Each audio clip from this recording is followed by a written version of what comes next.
There's a new force of nature at hand, stirring all over the world. They are the young people whom, frankly, we have failed, who are angry, who are organized, who are capable of making a difference. They are a moral army. And the most important thing that we can do for them is to get the hell out of their way.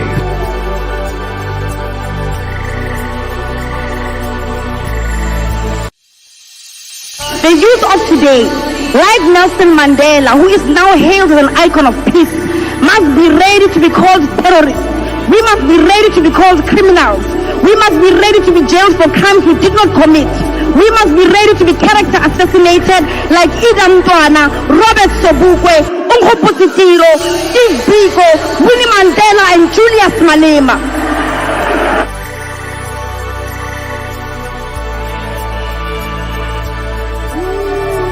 We demand that the people who have been arrested and abducted be released unconditionally as a sign of goodwill. We demand that there be heads rolling in the police department because there are people who gave those orders. We demand as young people that you respect our lives, that you stop killing us. One life was one too many. There are people who will never walk again, and that's why we walk on the streets. And we demand that you follow this constitution, because all sovereign power belongs to the people of Kenya and shall be exercised only in accordance to this constitution. And remember that while you can kill a revolutionary, you cannot kill the revolution.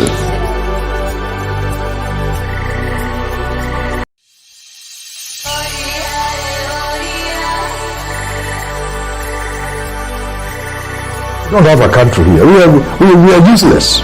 If it was for us, I would say, let's destroy this country. Watch the bomoke yote.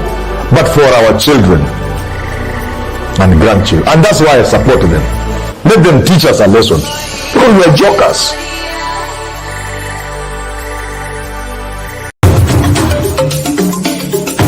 Sisi vile vile sio watu ambao wanataka ugomvi kwa sababu ya ugomvi. Niwaambia nyinyi ni wajinga mkimfuata Ruto. Mkadhani tunawadanganya. Jeti ya Ruto. Hii maisha ya Ruto ni stress na ni stress. Mungu, wewe umetukosea.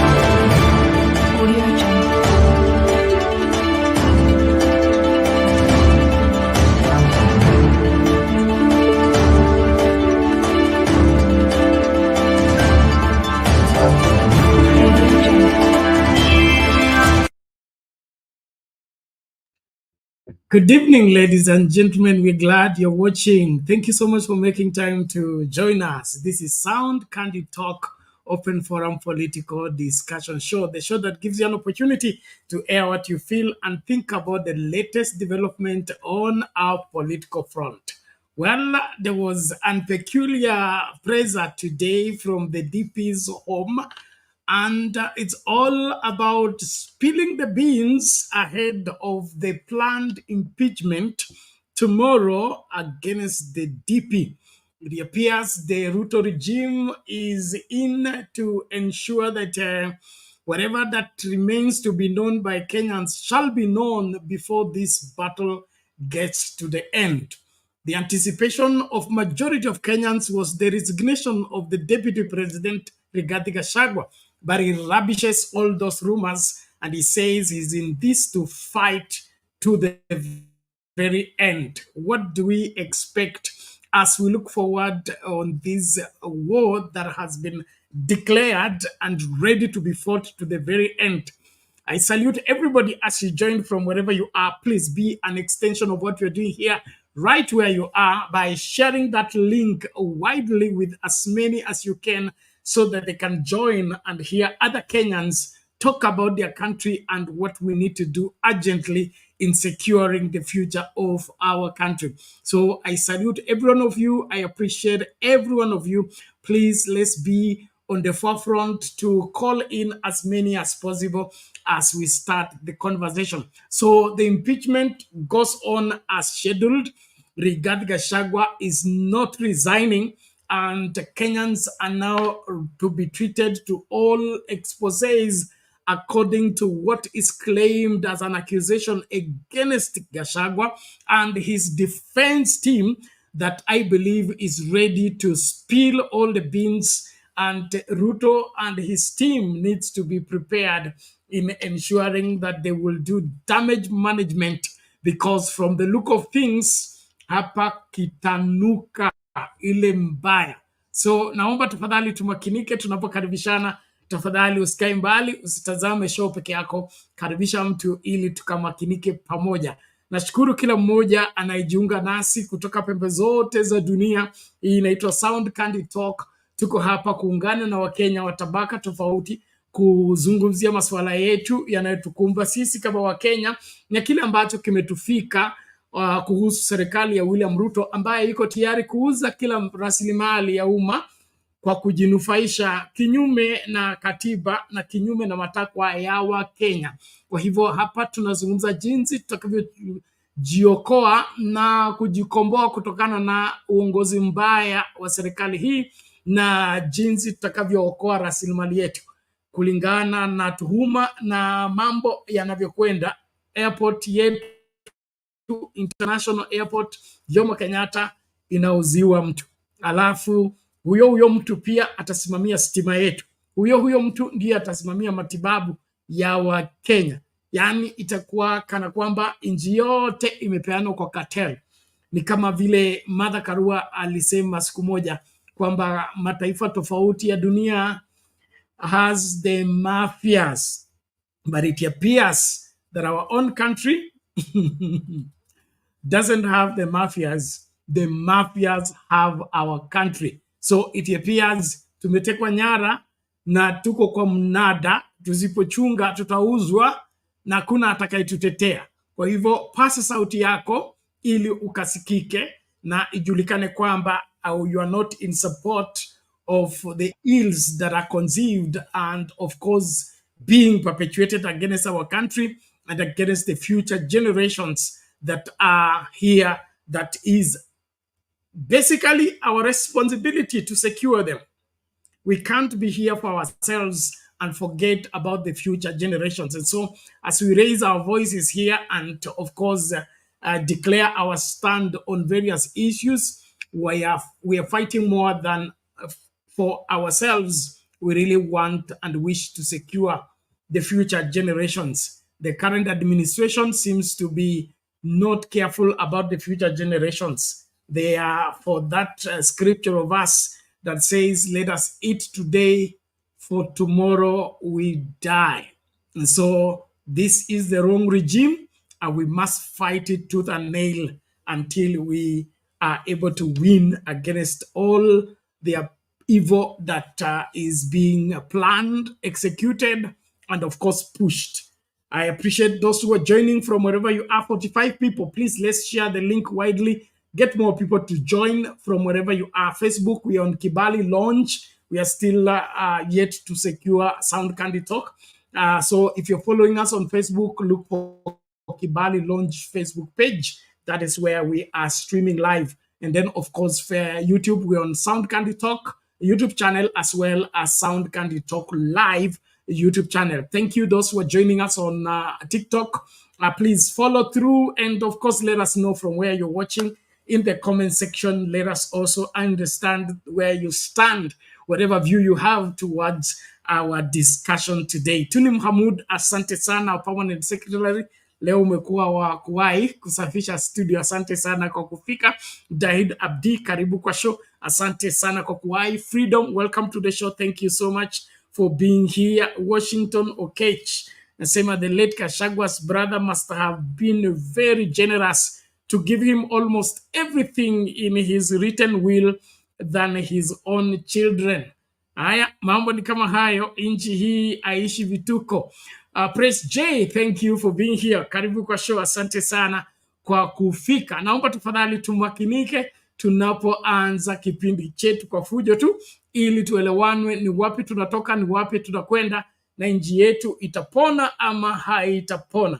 Basi inaonekana vita dhidi ya William Ruto na makamu wake Rigathi Gachagua aviishi hivi karibuni ndio vimeanza, na lazima kila moja ajihambi, kwa sababu hii sioni ikienda na kwenda bila kuwa na majeruhi. Haya, Willy Mwadilo, asante sana, nimekuona. Karibu kwa show.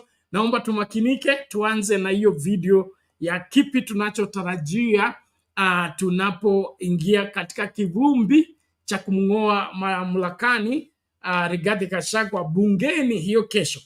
Let's look at what is to be expected, and then of course we'll go into the praiser for what is what has gone down today as Gachagua gave his address and explained where he got his wealth and how he is able to have what the parliament and the rest of his accusers are claiming that is proceeds of corruption. Haya, tusonge mbele. Karibu kila moja. Namuona Wangira ashafika. Wale mnaingia studio, link iko kwa comment section, click on it. Allow StreamYard to configure for the camera as well as the audio. Tukajadili masuala haya kwa kina. Karibu. The evening, but meanwhile, the National Assembly says that everything has been put in place ahead of the debating of the motion to remove the deputy president on Tuesday, that is tomorrow. Plans seen by NTV include some special provisions for the deputy president and his company while within Parliament premises, where he has been invited as early as 8:30 a.m. Our senior reporter Duncan Hamba was at Parliament buildings and now tells us what to expect. Parliament of Kenya. The setting for Tuesday's historic exercise, when legislators gather to partake in a date with destiny, the impeachment of Deputy President of the Republic of Kenya. The exercise begins 9 a.m. and special arrangements have been made to accommodate the chief guest of the day, the Deputy President. The National Assembly says it is pulling all the stops to ensure Rigathi Gachagua is accorded the highest level of hospitality. Inside the premises, a VIP lounge has been set up for the Deputy President should he wish to use it for the day. Gachagua's appointment with the House is not until 5 p.m., but this lounge is available for him if he wants to follow the proceedings from within the premises. In the lounge is also a private consultation room should he need one. NTV understands the clerk of the National Assembly, Samuel Njoroge, has invited the Deputy President to Parliament from as early as 8:30 a.m. should he elect to take the option of waiting within the premises. The House believes following the proceedings from a close location would be better for Gachagua. And when his hour shall come, the Deputy President will be accorded the highest honor in the chambers. Ordinarily, Gachagua would have been placed at the zone where the bars are drawn, but the National Assembly has instead allocated him this VIP presidential seat next to the Speaker. It is from here that Gachagua will also address the House. 4 other seats have been placed next to his to be occupied by his defense team. Additional seats have also been set in the diplomatic section to accommodate more of his staff. The Speaker's gallery will be occupied by the Deputy President's family and his senior staff members. Debate on the motion will cover the morning and afternoon sessions in the House before the Deputy President comes in at 5 p.m. for a couple of hours to plead his case and respond to the 11 charges leveled against him in the impeachment motion. After that, the House will embark on a vote to determine his fate. Cometh the hour, cometh the man, or is it the men? For many, their eyes and ears will be on 3 persons. Speaker of the National Assembly, Moses Wetangula, who will be presiding over the day-long high-octane proceedings, and to his right will be Deputy President Rigathi Gachagua, who will appear in the chambers as the accused. Few meters will be the dispatch box where the prosecutor of the day, Kibwezi West Member of Parliament Ekomas Mwengi Motuse, will be firing his political salvos, or are they artilleries, against Rigathi Gachagua in his quest of Rigathi must go, or is it must fall? This comes as the bid to remove the DP remains unstoppable after 19 petitions filed in the courts to halt it failed. A fresh attempt to stop the process was declined Monday by High Court Judge Justice Bahati Mwamuye. Justice Mwamuye has ordered that the petition filed by former UDA Secretary General Cleophas Malala be consolidated with the rest and submitted to the principal High Court judge for direction. Duncan Haemba, NTV. We are members of parliament. Okay, mambo kama hayo, nashukuru kila mmoja anayejiunga nasi kutoka pembe yote. Inaitwa Sound Candy Talk. Asante sana kwa kuwa hapa na kushiriki katika mjadala wa leo. Tunazungumzia masuala yanayomkumba nani? Deputy President Rigathi Gachagua anapojiandaa kujitetea na wanaitwa nani? His accusers kwenye bunge hiyo kesho. Na tumeona maandalizi yashafanywa, basi ni kuna mshtakiwa na mashahidi, kisha kutakuwa na kujitetea. Tunaomba kwamba kila kitu ikwende kulingana na ratiba na ukweli wa mambo ujulikane na haki ipewe kila mmoja. Thank you everybody. As we continue with the conversation, please let's share the link widely. We still have got more people to join, please. We are at 73. Let's get to 200 as usual. Share the link widely, please. Don't just, spectate. Be a participant into the show. Thank you those joining on TikTok. Please share your live tafadhali.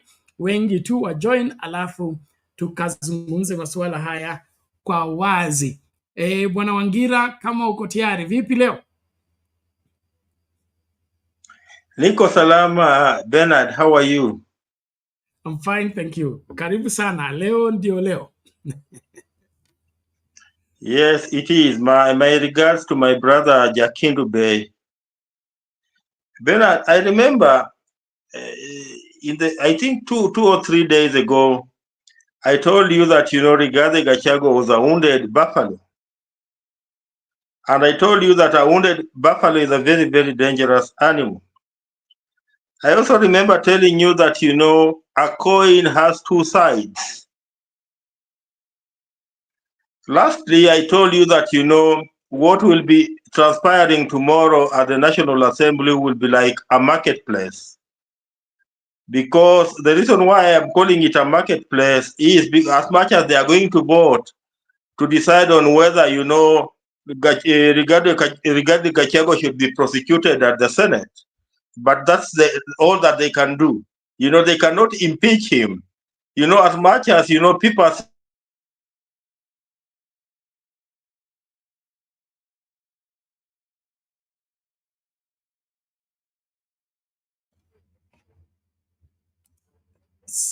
Samahani Bwana Wangira, ni kama hewa umekatiwa. Ladies and gentlemen, thank you for being here. Please let's be patient. We believe that everything will be all right. Naomba sasa tumsikilize Jakindu Bey tukimngoja Wangira asoti mambo ya internet yake hiyo.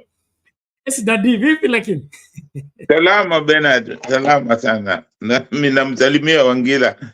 Hiyo nasema pole Wangira. Hiyo nani chombo chako kimezuiliwa. Na unaona iko na shida. Bernard, mimi nimemsikiliza Gachagua vile anaongea na nilimsikiliza jana akiongea akisema anaomba msamaha. Mimi nasema huwezi kuomba msamaha kama una kosa. Unaomba msamaha kwa nini na una kosa?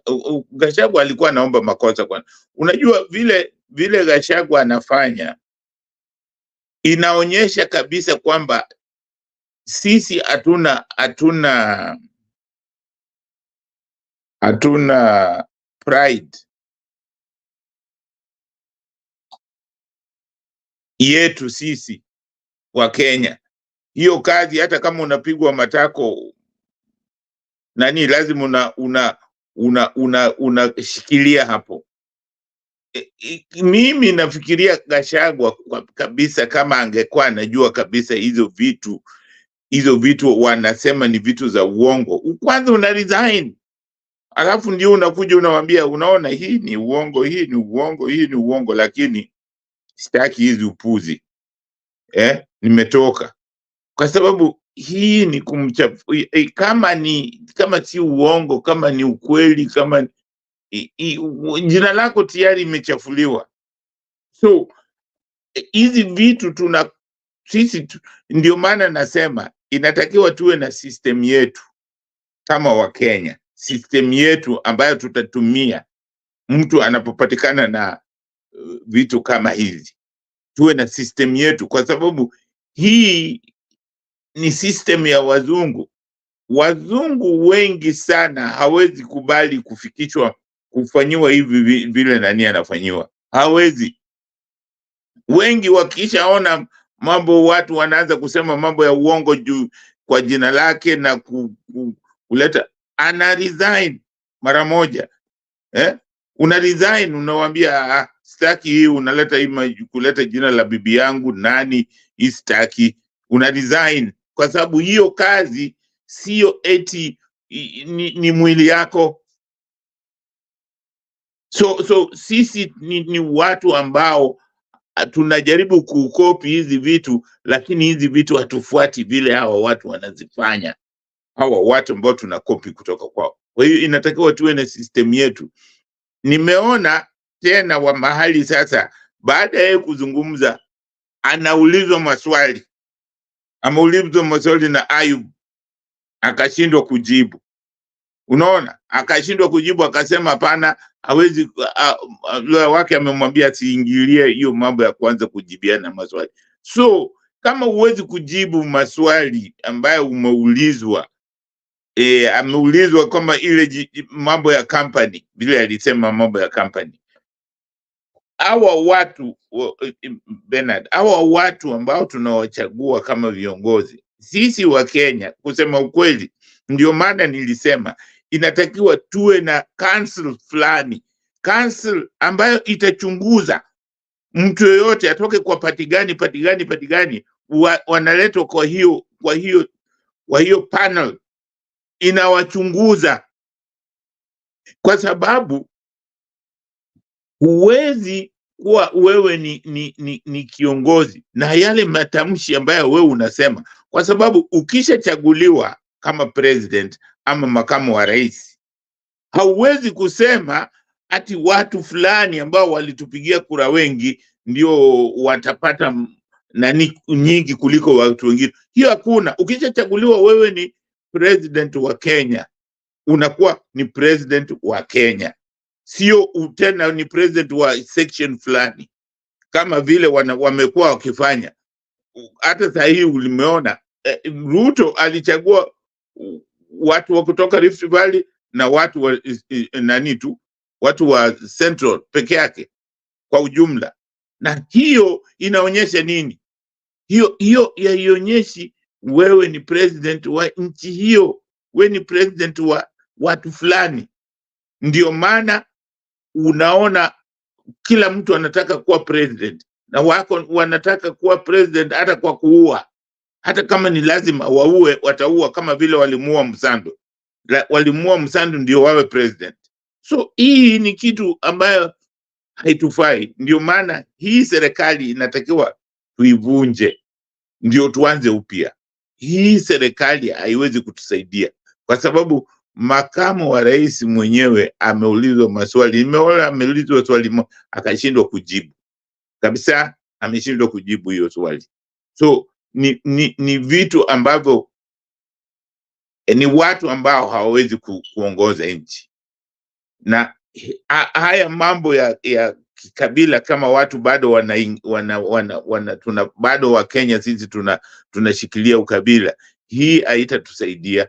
Hii itafanya tu tubaki mahali tupo, na siku zote itakuwa ni kusema kwamba ingawaje tumesoma, hatuna elimu ya kutosha ya kuweza yani elimu ni kusema ile kwamba ya kuweza sisi kuona kwamba hawa ni watu wangu wote. Hawa wasomi ndio wanaiba, hawa wasomi ndio wanafanya corruption. Sasa nani iko wapi? Hiyo usomi wao uko wapi? Kwa sababu inatakiwa ukiwa mtu umesoma uwe na maarifa ya kuweza kuongoza, yani wisdom. Sasa wisdom, hata kama mtu ambaye hajasoma akiwa na wisdom ni bora kuliko yule mtu ambaye anasemekana ako na degree, kwa sababu hawa wote wajumbe hawa wako na degree. Huyu makamu wa rais ako na degree na anaenda anasema eti Kenya ni company. Hiyo iko wapi nani usomi wake? So mimi naweza kusema kwa maoni yangu ni kwamba mimi nawasihi sisi wa Kenya tuungane pamoja, tuache mambo ya sijui jinsi sijui nani, tuungane pamoja, tutoe hawa watu. Ruto na Gachagua waende nyumbani, ndio tuwe na serikali ambayo itaheshimu katiba na itaheshimu sheria. In fact, hizi katiba, hata tukisema katiba, kama tunaweza kuheshimu sheria inatosha. Sheria ikisema usifanye kitu fulani usifanye, kwa sababu hawa watu ni wakoloni, tunatawaliwa tu na wakoloni. Zile vitu ukimsikiza akimsifu sana Queen Elizabeth, anamsifu sana King, hawa watu hawafai kwa sifu. Hawa watu wametunyanyasa, wanatunyanyasa hata sasa. Alafu ni kama kitu ya ajabu sana kama anakuja kwetu. Hawa ni wauaji, ni watu ambao hawafai sisi kusema makamu wa rais wetu aone kama ni sifa. Hapana, inafaa tuamke, tutoke kwa hii sleeping, hii mahali tunalala sana. Asante Bernard. Okay, asante sana Jakindu Bey, tunashukuru. Haya, mambo ni kama hayo. Wa Kenya wenye nia njema, nchi yetu imekumbwa na uongozi ambao haufai na migogoro kila uchao. Deputy President and President are not seeing eye to eye. Secrets are being exposed. We are in a bad place. What shall we do to save the day? Thank you, everybody, as you join from wherever you are. Please, Bernard, let's yes. Bernard, nataka utetee kitu kimoja wewe, kwa sababu wewe ni mhubiri. Utuambie Mkristo na Mkristo wanazozana, na yule mwingine alikuwa mtu wa pombe na Mkristo, lakini mtu wa pombe hakufanya hivi. Asante. Ndio unanitia mashakani. Ninashukuru. Paula anasema hakuna haja ya Mkristo kupeleka Mkristo mwingine kwenye koti la umma. Okay? Kwani hakuna mtu wa hekima katikati yetu kama Wakristo anayeweza kusikiliza mambo yetu na akatuamulia tukiwa kwa nyumba. Mbona tuende kwa mataifa waamue kesi yetu? So inaonekana Ukristo wa Gachagua na Ukristo wa William Ruto si Ukristo wa kibiblia, ni Ukristo wa kujifanya. Kwa sababu wangekuwa Wakristo halisi ambao wanashikilia maadili ya Kikristo, hatungekuwa tunaona hii drama ambayo wanatuletea ya kuzozana hadharani kwa mambo ambayo wanaweza kuyatatua. Na wanasema hakuna heshima kwa wezi. So hawa ni wezi wawili ambao wameibiana, pwagu na pwaguzi. Sasa wanazozana kwa sababu mali waliokubaliana haiendi vile walivyokubaliana kuwaibia Wakenya. Hapo ndio shida ipo. Unajua kuwa mlevi haimaanishi kwamba wewe una utu. Okay, na kuwa Mkristo pia haimaanishi kwamba uko na utu, na hapo ndio kisungumkuti kipo. Uhuru Kenyatta alifanya ya kwake, akafanya makosa yake, hakuna vile tunaweza sema alifanya kila kitu sawa, lakini kuna kitu ambacho ni tofauti na William Ruto ambacho Uhuru Kenyatta anaonekana kwamba wazi alikuwa nayo, na hiyo ni utu wa kufikiria nchi na kufikiria wananchi. Wakati mambo yamezidi sana, alikuwa mtu wa kurudi nyuma na kujiuliza faida iko wapi, tutafanya vipi ndio tusonge mbele. Hiyo ndio utu ambao William Ruto amekosa. Yeye is either the highway or his way, and that is one of the things that are messing up his administration, and that's what will end his administration. You can't lead people like animals. Even animals revolt against the shepherd. So what William Ruto is doing is not Christian. Nobody should say that these two people are handling their case the Christian way. They are not, and even what they are doing is not human, in my opinion. And so ni utu wamekosa, Ukristo wamekosa, na hawaendelei kulingana na maadili yanayofaa kwa uongozi, kwa Ukristo, kwa utu kama wanadamu. I think they are behaving like animals. Imalizia hapo. Asante Dadi kwa kuinua hiyo, lakini wale ambao mna maswali muendelee kuuliza. Naomba hivi, Wangira ulifungiwa hewani, naomba tafadhali tamatisha ile ulikuwa umeanza, basi tusonge mbele. Okay, thank you, Bernard. You know, before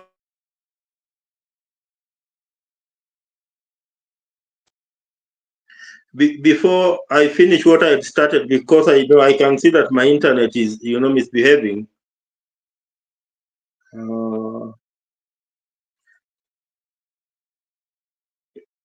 Is it my internet misbehaving or is it yours? I don't know.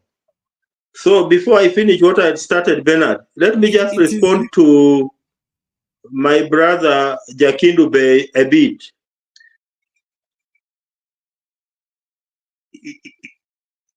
Okay, let me try and see whether it will work. Let me respond to my brother Jakindube a bit. You know, if from the bottom of your heart, you know that you are innocent, why should you resign? There are only cowards who resign, Bernard. Or there are those who say that the guilty are always afraid. They are the only ones who resign.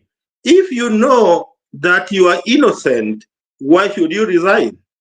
And you know, regarding Gachagua, where he's standing, he believes he's innocent. And I believe that's why, you know, he's ready to face his accusers. Secondly, on the issue of, you know, not answering, you know, the question by the journalist, you know, there is the principle in law of not incriminating yourself. You know, what regarding Gachagua was avoiding to do with that journalist was to ensure that he does not incriminate himself. So let me go back to what I was telling you, Bernard. I was telling you that, you know, regarding Gachagua is a wounded buffalo. And as you know, in the law of nature, that, you know, a wounded buffalo is a very, very dangerous animal. And, you know, the way he has reacted today, this evening, Bernard, you know, was an indicator of how a wounded buffalo can react. That was an indicator of how a wounded buffalo can react. You know, he has rubbished the entire accusation based on facts, based on law. So it's up to the mover of this particular motion against Rigathi Gachagua to recounter his facts. But as far as we are concerned, where we are seated, Bernard, where the fact stands, where the law stands, Rigathi Gachagua has effectively countered it.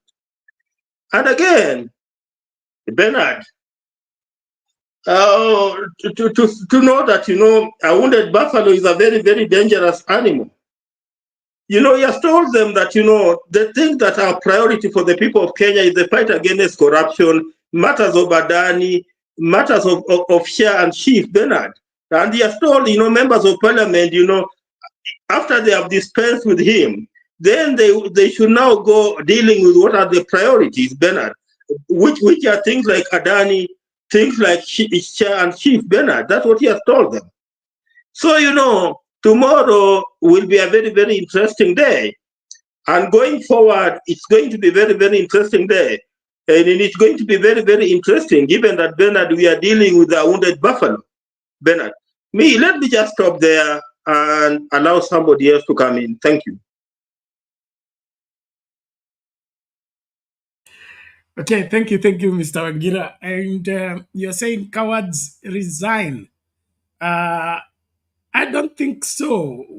When you are a public servant and aspersions are cast against your name and your position, it's better to resign and defend yourself when you are out of office, other than refusing to leave a public office in the pretext that you are innocent. We have seen so many people leave office on the premise of even losing an election, like the BRICS and what in the UK.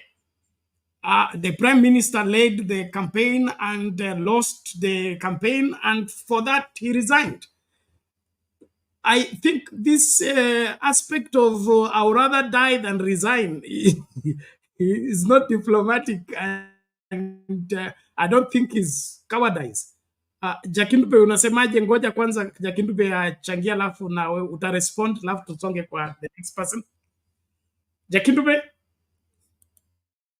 Nataka sitaki kumjibu Bwana Angila, lakini nasema katika ungwana na hata kama watu wanasema, unajua watu wakianza kusema kukisia, yani rumors kwamba wewe umefanya hii, umefanya ile, umefanya hivi, ungwana kwanza una resign. Kwa sababu tuliona watu ambao waliresign. Murumbi aliresign, Jaramogi aliresign. Hawa watu walibaki na heshima zao.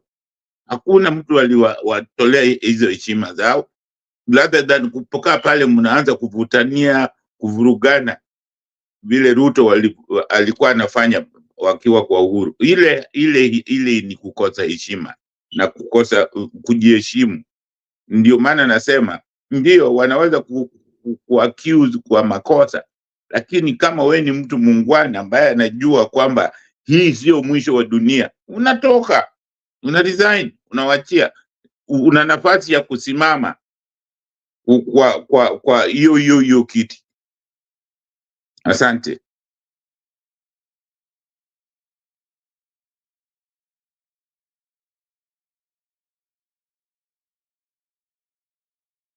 Asante Bernard. Inaonekana kuna hitilafu. Okay, thank you. Bwana Wangira, in a minute or so, then we bring in Mama Selina. Bernard, let us not invent things that are not. Let us not invent things that are not within the Kenya 2010 Constitution. Article 145 of the Kenyan Constitution and Article 150 are very, very clear about what should happen when a president or a deputy president is impeached and the process that it's supposed to take. So, regarding Gachagua is within the Constitution and the rule of law. So these things that you guys are saying that he should resign, under what context should he resign, Bernard? Already he is being accused of serious crimes, Bernard. Serious crimes under what we call, the violation of the Constitution, under what we call gross misconduct, under what we call, committing a national crime. You are being accused of those serious crimes, through an impeachment process, and somebody is telling you that, you should not defend yourself. You should resign, Bernard. Isn't that cowardice? That's cowardice, Bernard, For a strong man, Bernard, you need to face your accuser, Bernard. It's just like telling me, Bernard, when I am taken before a magistrate and I'm being accused of an offense, you are just telling me that plead guilty, plead guilty. Are you people telling regarding Gachagua to plead guilty? What are you trying to tell him, Bernard? You know, he has a right to defend himself, and that's what he's exactly doing. He's not ready to plead guilty, Bernard.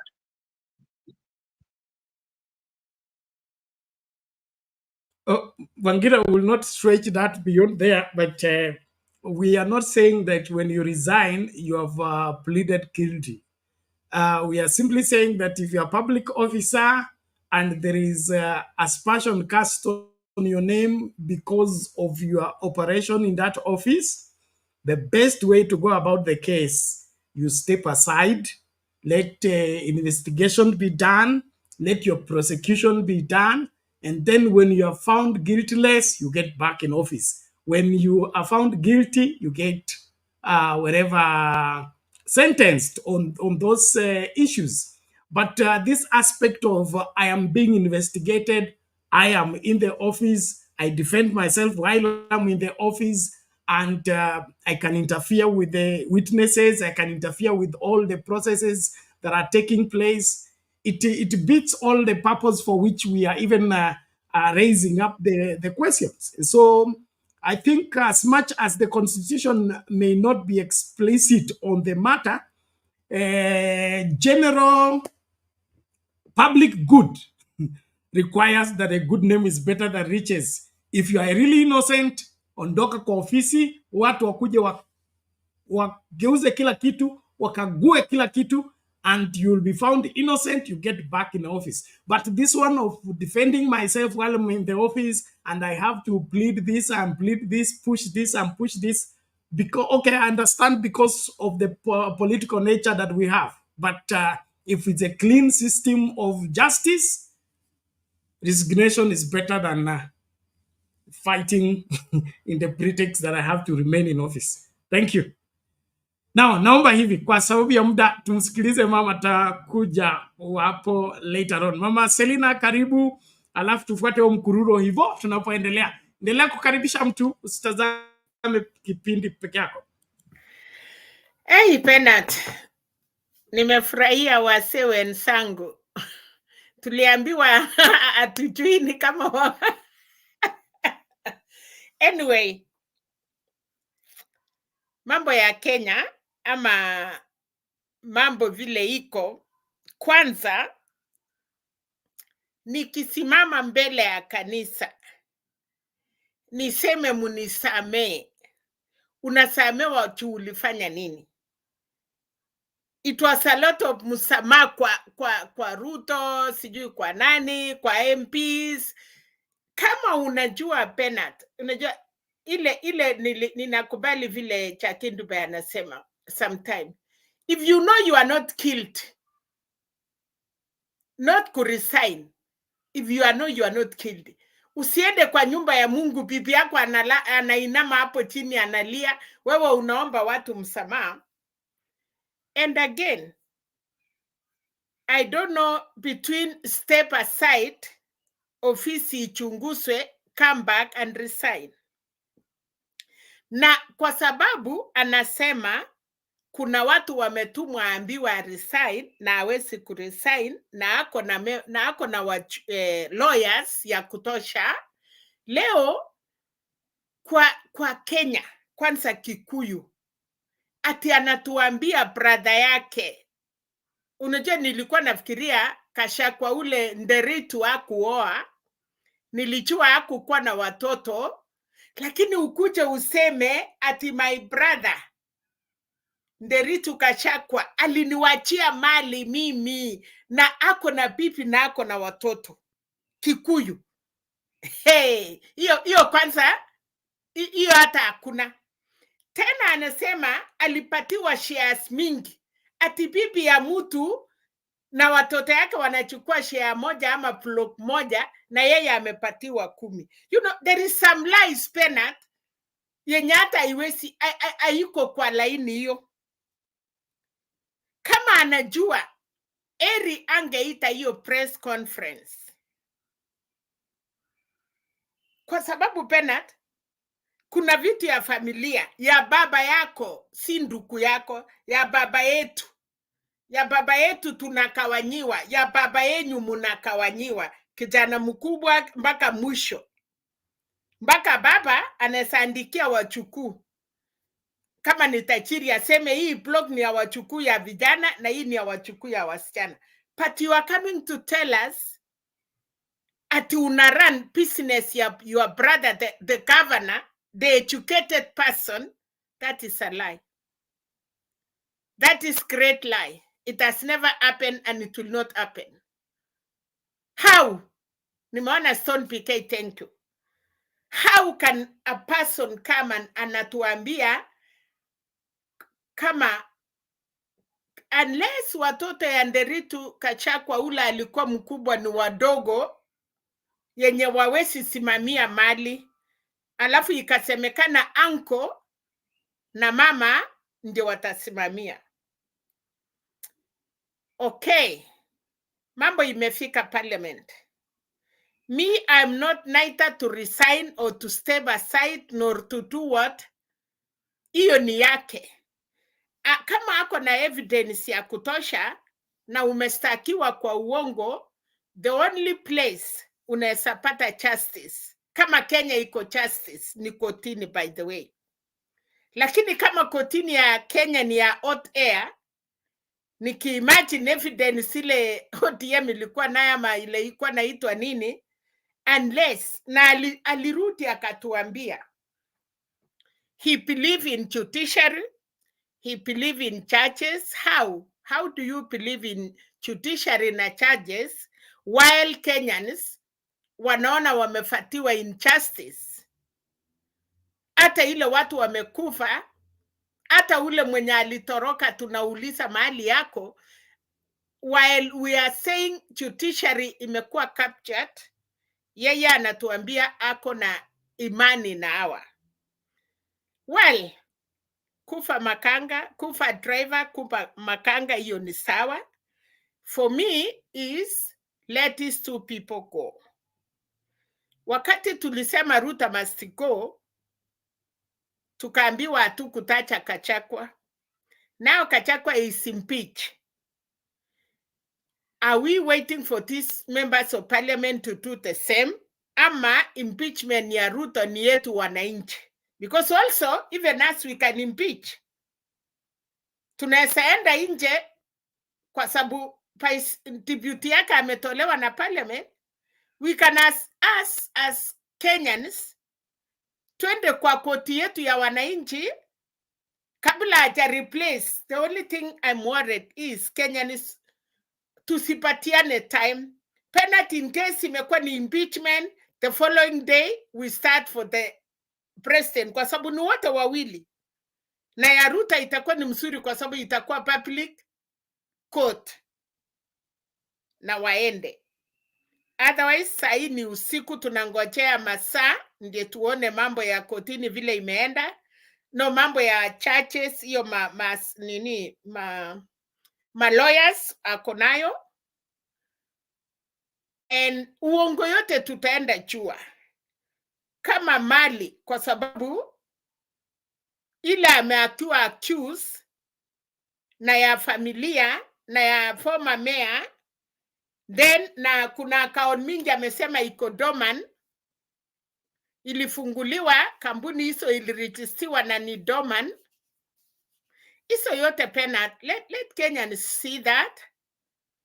Na yeye kama mimi ni Gachagua, tulikula na penat, sitakufa peke yangu, nitasema hata penat share yako ni hii. Sasa mimi ile kitu nataka quantify Gachagua awache kutetea, aseme nilipatiwa hii na wewe Ruto ulikula hii na Wetangula na nyinyi members of parliament. Because unakumbuka wakati ya mahindi ile, wakati ya Uhuru, wakati walifungua cereal Kenya mzima na tumekuwa njaa mpaka leo, hiyo mahindi penalty ilitolewa na kila mtu, ilikusa kila mtu.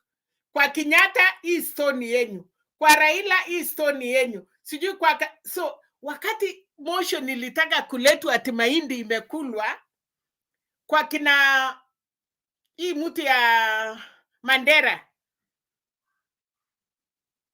Dwale walitoa malori trailer.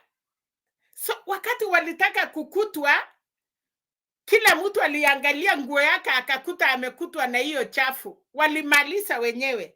So Gachagua atuambie, wacha kuteta, sema ilikuja hii na we bwana ulichukua hii. Saa hii amesema nitapaki deputy president, wapende wasipende, hata kama hakuna kazi atafanya. Na Bernard, how will you work with people wamekudharau? Kama wamekupangia uongo na unakuwa kwa hiyo ofisi, ni nini ingine watakupangia? I thought usalama, hata ndio sababu bibi na bwana wakikosana, hata kotini wanakubali kuseparate hao watu, kwa sababu mmoja ataua mwingine. Hiyo wale wanaishi kwa boma moja. Sasa hii Gachagua ya kutuambia nilichaguliwa, yes, na 7 million, yes. Hiyo Ruto mlichaguliwa kuipa nyinyi wawili, ndio, na unataka hiyo milioni yote wawatoe. Ambia watu ukweli, toa hiyo nguo. We ni Mkristo, bibi yako ni pastor, sema ukweli. And then hakuna kitu wa Kenya watafanya, by the way. Anyway, thank you. But for real, so, asante sana. Gachagua amesema yeye amejifunza kutoka kwa boss wake, so yeye pia anataka kutembea kama vile boss wake alitembea 5 years bila kufanya kazi. Mbona yeye akatisiwe wakati yeye alikaa kwa ofisi bila kufanya kazi, akakula mshahara wa Kenya for 5 years, and he's now wanting to cut short for Gachagua. It's an interesting time to be alive in this country. Quickly, before Kipril comes in, let's just get this out of the way, and then we move further into the discussion. I hope I have it here. Where is it? Here we go. Failed in some areas, we ask, and specifically myself, I ask for your forgiveness.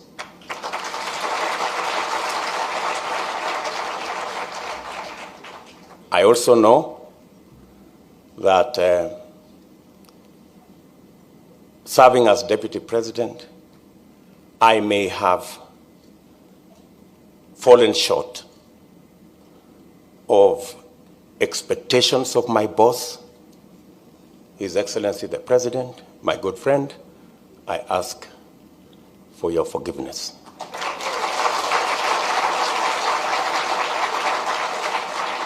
I know also in this journey, many people have hurt me.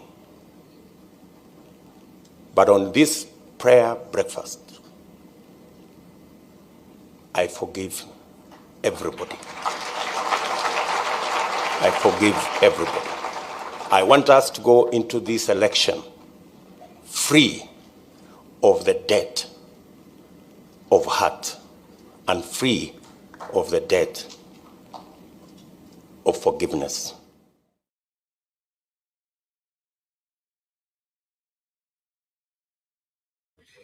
Kipril. Kumbe ni kawaida. Thank you for giving us that. Tuone kumbe hiyo kulia na kusema kuomba msamaha, kumbe ni kitu iko kwa system. Hiyo si ya kanisa, hiyo ni system ya kusimama rais na deputy president. Desturi yao. Mungu atatusaidia. Kipril, are you there? I'm here. Habari zenu wote? Tuko wazima, karibu. Leo sitagonga hiyo chama yenu. Hiyo ni baadaye. Today I want to have fun. Leo nataka kuenjoy huyo mtu yenu huyo Gachagua. You know, there's something strange I see with this fellow here. You know, I know my friend was saying that that he should agitate. I think it's very stupid. It's very foolish, because akijitetea, first of all, akienda hiyo court, because it's a court. When he goes into parliament, it's a court. Because when he presents himself with his lawyers and comes to National Assembly, it's a court. Now, what I want to tell Gachagua, ile kitu alifanyia mzee. Unajua walifanya ile kitu. Unajua ile kitu Mama Selina, ile kitu. Walimfanyia hiyo. Sasa hiyo kitu itafanyika kwake. That's what he does not get. Hao watu wa parliament, he just needs to replace them with Mrs. Hot Hair. And then to think about what happened in the elections. Yes. So he's not putting two and two together. He's not being sharp. He's a very stupid man. What he needs to do, mtoto akikasirika nyumbani, akicheza na wenzao, what does he usually do? He picks up his toys and goes back home. Hii kulialia mlima. Why don't you do that? We know you are a tribal country. Beba mlima yako, the amount of power you've accumulated, start a party, you idiot. I have to say that. Start your own party because you'll be able to run in future. Huyu mtu ajui kwamba once he gets impeached, he will never hold any high office ever again. It's over. Gachagua, it's over. But if this man is clever, asiende kotini kesho aseme okay, sawa, I resign, it's over. Wacha ikae. Sasa anakuja kujitetea in front of the thief of thieves. Mwenye alimfundisha hii kazi. Sasa, Gachagua, I wish I could tell him, you're stupid. The way you stole the election with this man, he knows all the tricks. Sasa unakuja kumfundisha. Yani ni kama mi naenda kwa baba yangu na kumuonesha kifua kwa village. Nitachapwa kofi. Unaenda kufundisha. Ruto is the father of thieves and you're going to teach him what? Gachagua. Mtomo ikiwa yako, Ruto aliwachezea hawana party, chama ni ya Ruto. How members of parliament sahi wakisema hata Ruto wafukuse, anamwambia wa resign. Hawana party, hawana mahali ya kukimbilia, si Jubilee, si wapi, endelea. Mama Selina, yeah, I get you. What I meant is he's not going to go pick up those people in parliament. People like the underdog. Let me not lie to you. Huyu mtu akitoka tu sahi atakuwa underdog. Arudi Central aimbe mlima. By the way, he can now sing mlima kabisa. Atapatiwa permission. Aenda aimbe mlima, walinigonga huko, tulikuwa na nini? Tulikuwa nimekuja na ndugu yangu anaitwa Ruto, tukafanya share. Now he can come and say all these things about shares. Nilikuwa nimewagawia hii, unaona niliwatengenezea hii, Now that is when he can play those if I was him, that's what I'm saying. If I was a thief like him, that is what I would do. Resign? It's not over for him because Ruto is not popular. Now he can be the thorn in the back of Ruto when he's out there.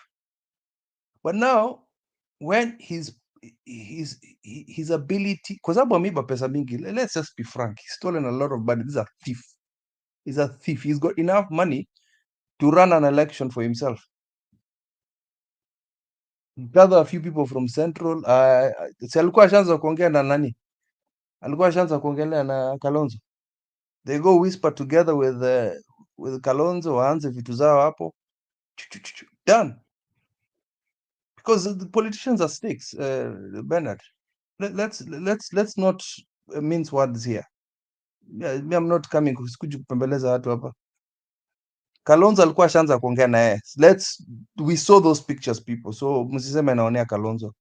So what he could do is just go to Kalonzo, waanze hiyo vitu zao na Kioni, ufanye vitu zao huko. But now he's, the biggest mess. Unajua huyu mtu anaweza enda jela.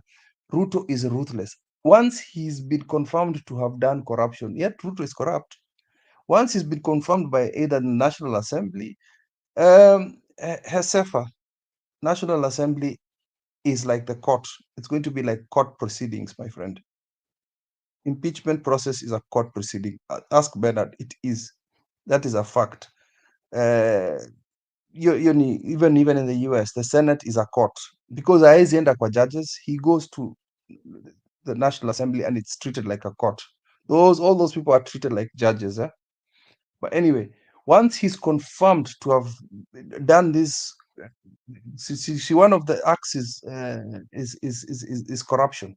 alafu iende kwa koti hiyo ingine, alafu is arrested and goes to jail. Gachagua is risking his life and he's risking his career. Ya mwisho tu, yani just to whisper hapa, msinigonge hapa. What you guys don't need to understand now is once Gachagua is impeached, hii kitu hakuna, by the way, we know Ruto always wants something and it happens. Once impeachment is over, this seat is either going to Western or to Nyanza. This is Ruto's calculation. This is, I'm not coming here to kupembeleza watu. It's going to those two regions because Ruto is a very calculative person. Very calculative. It's either going to be my DVD or somebody from Luo Nyanza. So Central, you'll be put in the dark if you do not wake up, because Ruto had done something very, very clever to Central. Ukiona MP wote wa Kalenjin, except for the few idiots you see here, there, those few idiots. So intelligent people.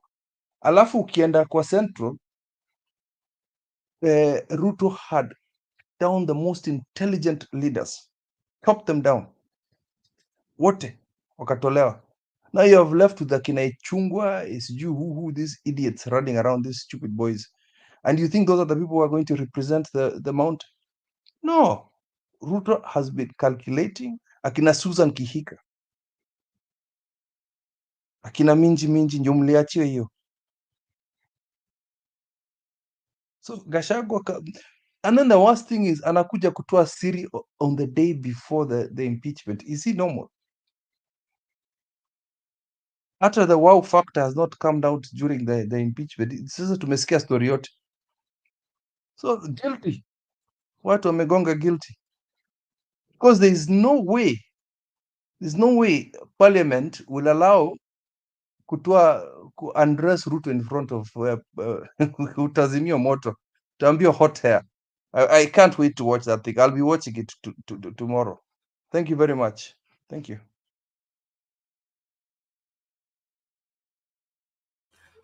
So keep real. If I hear you well, you're telling us that because Ruto is a super excellent thief, he should be led to do his thievery without interference, and everybody should succumb to his tactics because nobody can challenge him on the same. I'm just saying. Is that what you're proposing? I am proposing for Gachagua, not for us. Not for us. Mnatetea Gachagua kwa nini? No. Gachagua no. is part of the challengers of William Ruto. Who's going to challenge him? This thing, and another thing. Kama Ruto ni pwagu, Gachagua ni pwakuzi. Then do that after, because that is nearly impossible. We try to let's finish with this. By the way, removing Gachagua does not mean, by the Bernard, does not mean, let's say alikuwa akiiba 8 million, 8 billion a year. Let's say Gachagua has been stealing 8 billion. You know, somebody else is coming to replace him to steal the same amount of money. It means nothing to me. If Gachagua, it's like I said when I came to the program, this is for entertainment purposes for me. My main mission is for Kenyans to go for Mandamano, and I will not stop singing that song. For us, it's when we're ready to go to Mandamano, because that's the only way to get rid of this dictator called Ruto. That's it. And what I liked about Kajong, I don't know if he said it today or the other day, is it is time for us as citizens to be allowed to remove MPs without bureaucracy. That's it. Once that is done, I think we don't even care about the presidency seats, because if being an MP comes with consequences, trust you me, the country will run smoothly. If we can the stupidity at the National Assembly, president is nothing, because they have a lot of power under the Constitution, but these people don't know they have power. That's the stupidity about this. Jenukwambia Ruto hey, Bernard amewawekea wajinga wote huko kwa parliament. It's okay. Bernard, one word. Wakati ya kuhesabu kura, wakati ya KANU, tulikuwa na 2 computers. Piwata kikuja anapatiwa kompyuta yenye iko na delegates na machina yote. Na hiyo ni mambo ya Ruto. akiondoka inaletwa ile Ruto ameweka ya kupita, na hivyo ndio itafanyika parliament. Hiyo mtu anajua kuiba hiyo chirchir hiyo watu Bernard hii inaitwa nini? Public participation. Wenye walishout kwa sababu kura ilikuwa ni ya debe, si ya kushout. Pata nimeshout, nimepika kelele, kuna wale walipika kura. So unaenda kudeal na wesi wale wanajua hata hiyo parliament. Let me tell you, na one thing, mtu ako cheuri kwa sababu ameshikiliwa na wasungu, pia ameshikiliwa na baba. So anajua, na alisema muache kwanza nipate hii kiti, then after that mutajua. Kalenjin, we had strong men. Tulikuwa na Ruto Isaac, tulikuwa na kina Kipkolia Kones, tulikuwa na kina Gideon. We had men wale walikuwa wanasimama. Wacha nikwambie, he finished everybody, mpaka wanaenda kumuomba msamaha, kuinama. Kama alimaliza wakalewa huyu jamaa. Anyway, it is wrong, tuko wrong. Hiyo mtu sijui anafanya kivua yake, yani yeye amechua anakuja by force.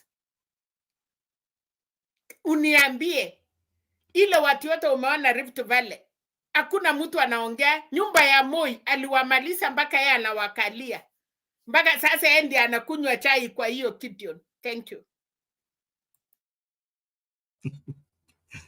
Okay, ladies and gentlemen, thank you so much for being part and parcel of the conversation on Sound Candy Talk. Please, let's be on the forefront to invite each other. Share your link tafadhali, ili umakinike tunapoangazia masuala haya. Kuna ile Ruto anaona kwamba ameshika kila kitu na akona kila mtu katika wale wote ambao wako na, tuseme, wako kwa mamlaka kumlinda na kumhifadhi katika hicho kiti mpaka wakati atachoka.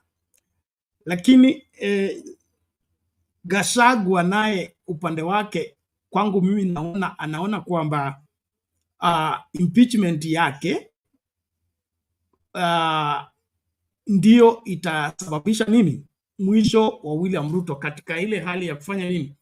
Ya kushinikiza wananchi waamke kwa hasira na waende maandamano, kwa sababu Gachagua akiondoka, wananchi watapata nguvu ya kuelewa kwamba hii kiti sio lazima ikae miaka 5. Hii kiti tukisimama vizuri na tufanye maandamano kisawasawa, tunaweza kuinterfere na 5 years cycle, tupate nini? Tupate kupindua serikali kabla ya miaka 5. So there are 2 ways here. Either get it by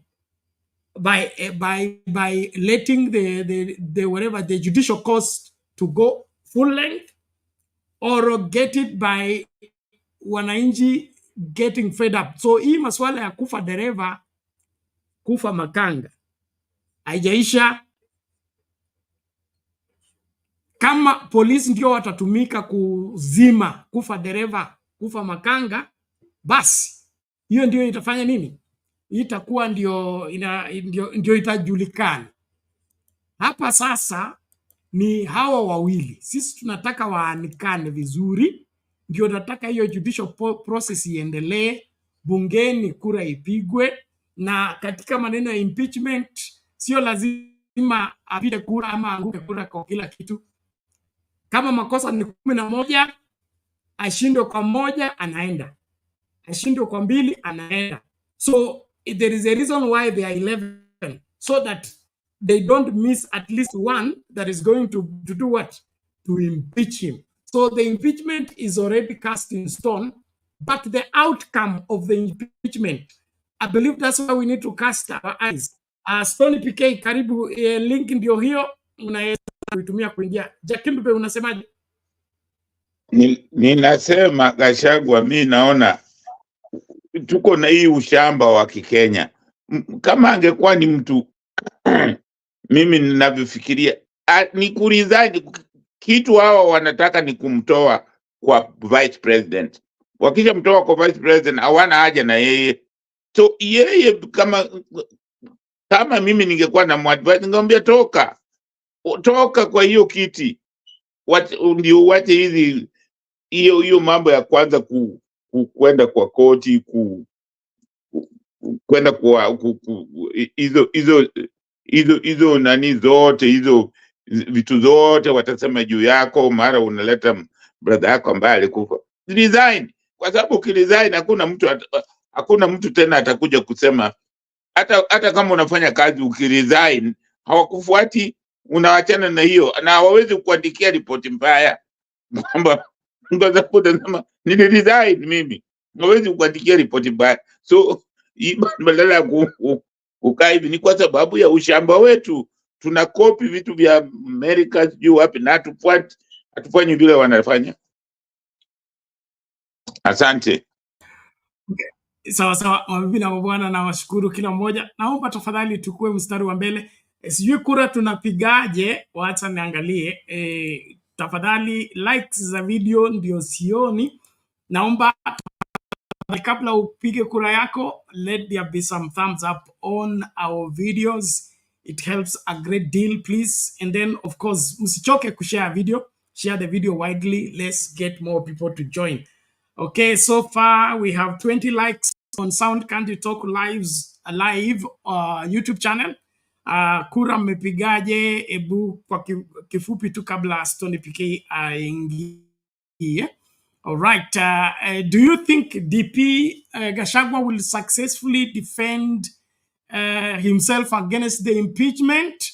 Okay, so far 52% say yes and 48% say no. 46 people have cast their vote. Of the 46, only 20 have liked the video. Please, let's be on the forefront to like the video.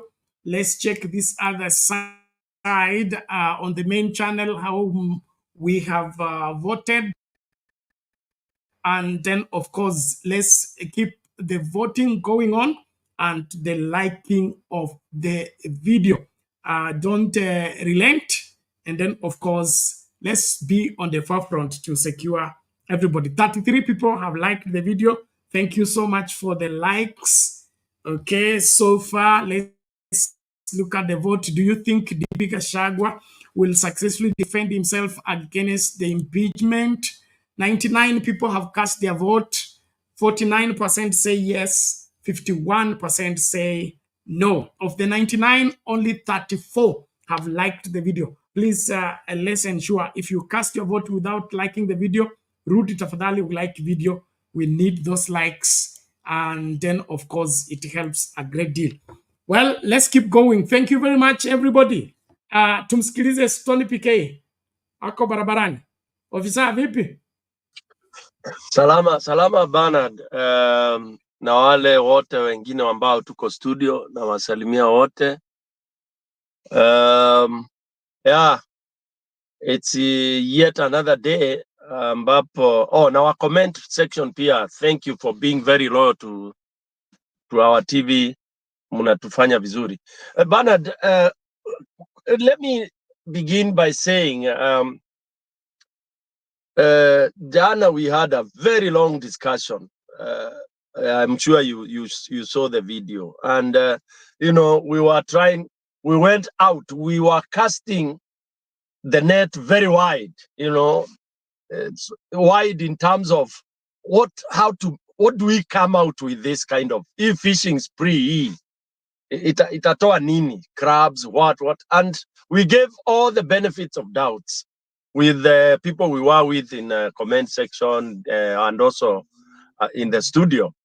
And sincerely speaking, most of what people are, let me call it speculating, came out very clear. And because one of the things that, like personally, what I know is that all this maneno ni drama, ni kipindi nilikuwa nimepatia watu example when I came back. Nikamwambia I had a very, I think that teacher was a genius, Mr. Chetty.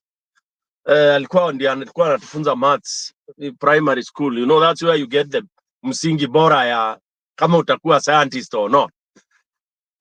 The guy would sometimes come and surprise us. Anaweka answer pale chini.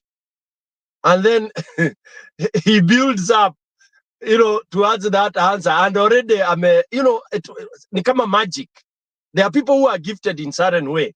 So this scenario, ya Ruto, the answer is there. Anajua, and I want people not to think beyond Ruto. Bernard, if you are my boss, we are in that office together, and you decide you don't want Stone PK, hata niende niite Yesu akuje awe my advocate, my goose is cooked. I mean, unless people are naive, unless people have never been in offices. Unajua, by the way, when I say naive, I had an uncle of mine who had never been employed in his life, and he died at the age of 80. He had never been employed. He was lucky. Yeye alitoka shule ile class 4 ya zamani after doing I think it was called common or something, and he was lucky, akaingiana, he did business. So this guy was in quote illiterate but very wealthy. He had never known a boss. He had never known instructions being given to him. Sasa mtu kama huyo bro, ukianza kumwambia ati kuna instructions, it's impossible. So for those of us who have worked under people, and I'm sure out of 10 people, at least 8 must have worked under somebody. And you know what it means when you are assistant. When I was in campaign, when I was in Siasa, I used to tell people the most difficult position on earth is any time you are called an assistant, a deputy, a vice. Yani wewe ni vice, mimi ni vice wa Bernard. Sasa, my friend, that is the most difficult position for anybody on earth to act on. Now, why am I saying this?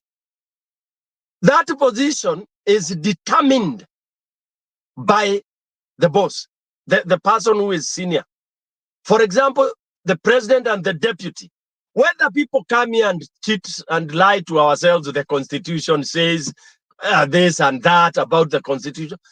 The constitution is a paper. Ruto is the implementer of the constitution. And Ruto will run that constitution and the country the way he wants. Whether you like it or you don't like it, Ruto will run the show the way he wants. Now, he has decided, and let's not lie to ourselves, that he does not need Gachagua. Na msianze ku-question at, oh, I see people even on other platforms. Oh, Ruto atuambie walikosania wapi. Ruto na Uhuru waliwaambia kule walikosania. Moi na Karanja, Moi na Saitoti, Moi na Kenyatta na Murungi na wale wengine walikuja wakawaambia wamekosania wapi. This is not like bibi na bwana where you get to know, oh, bwana alishindwa na kazi ndio bibi akamfukuza, oh, bwana alikuwa mlevi ndio. This is, hiyo ni tofauti. When bwana na bibi wakikosana, relatives get to know very quickly, because hii haina siri. Bwana unakujanga asubuhi, umechelewa and all that. But when it comes to politics, it is siri hii kwanza, especially when you guys muliungana, mukaenda, mukaua. When I say kuua is, Gachagua na Ruto waliungana wakakuja wakaua democracy ya Kenya. Wakaiba elections. That you have to take home. Chukua hiyo fact, Bernard. Let our people know that. I know people have tried to bring and even people in sound candidate wengine washakuwa convinced Ruto na Gachagua won. Okay? These people stole elections. And what they did to steal the elections, hao wawili wanajua. Okay? Now, number 2, walipoiba, manake ni waizi wawili. They are two devils. wamekuja, because you know when you are devils na ni watu wanatamaa wawili, ikakuja sasa ikawa all the loot. Huyu jamaa ameenda China anakuja na 40 billion, mwenzake anaona haya imeingizwa mahali ingine. Umeenda huku umekuja na 160, yala imeenda hivyo. Imeenda hivi. Sasa jamaa hawezi vumilia na akiuliza anaambiwa nyamaza. Akapiga nduru sana, akaitwa kwa ofisi, akaambiwa mazee wewe kama utaki kukaa ndani ishia. Alright? Because Ruto already alikuwa gather his strength around him. Ruto is so strong. Don't undermine Ruto now.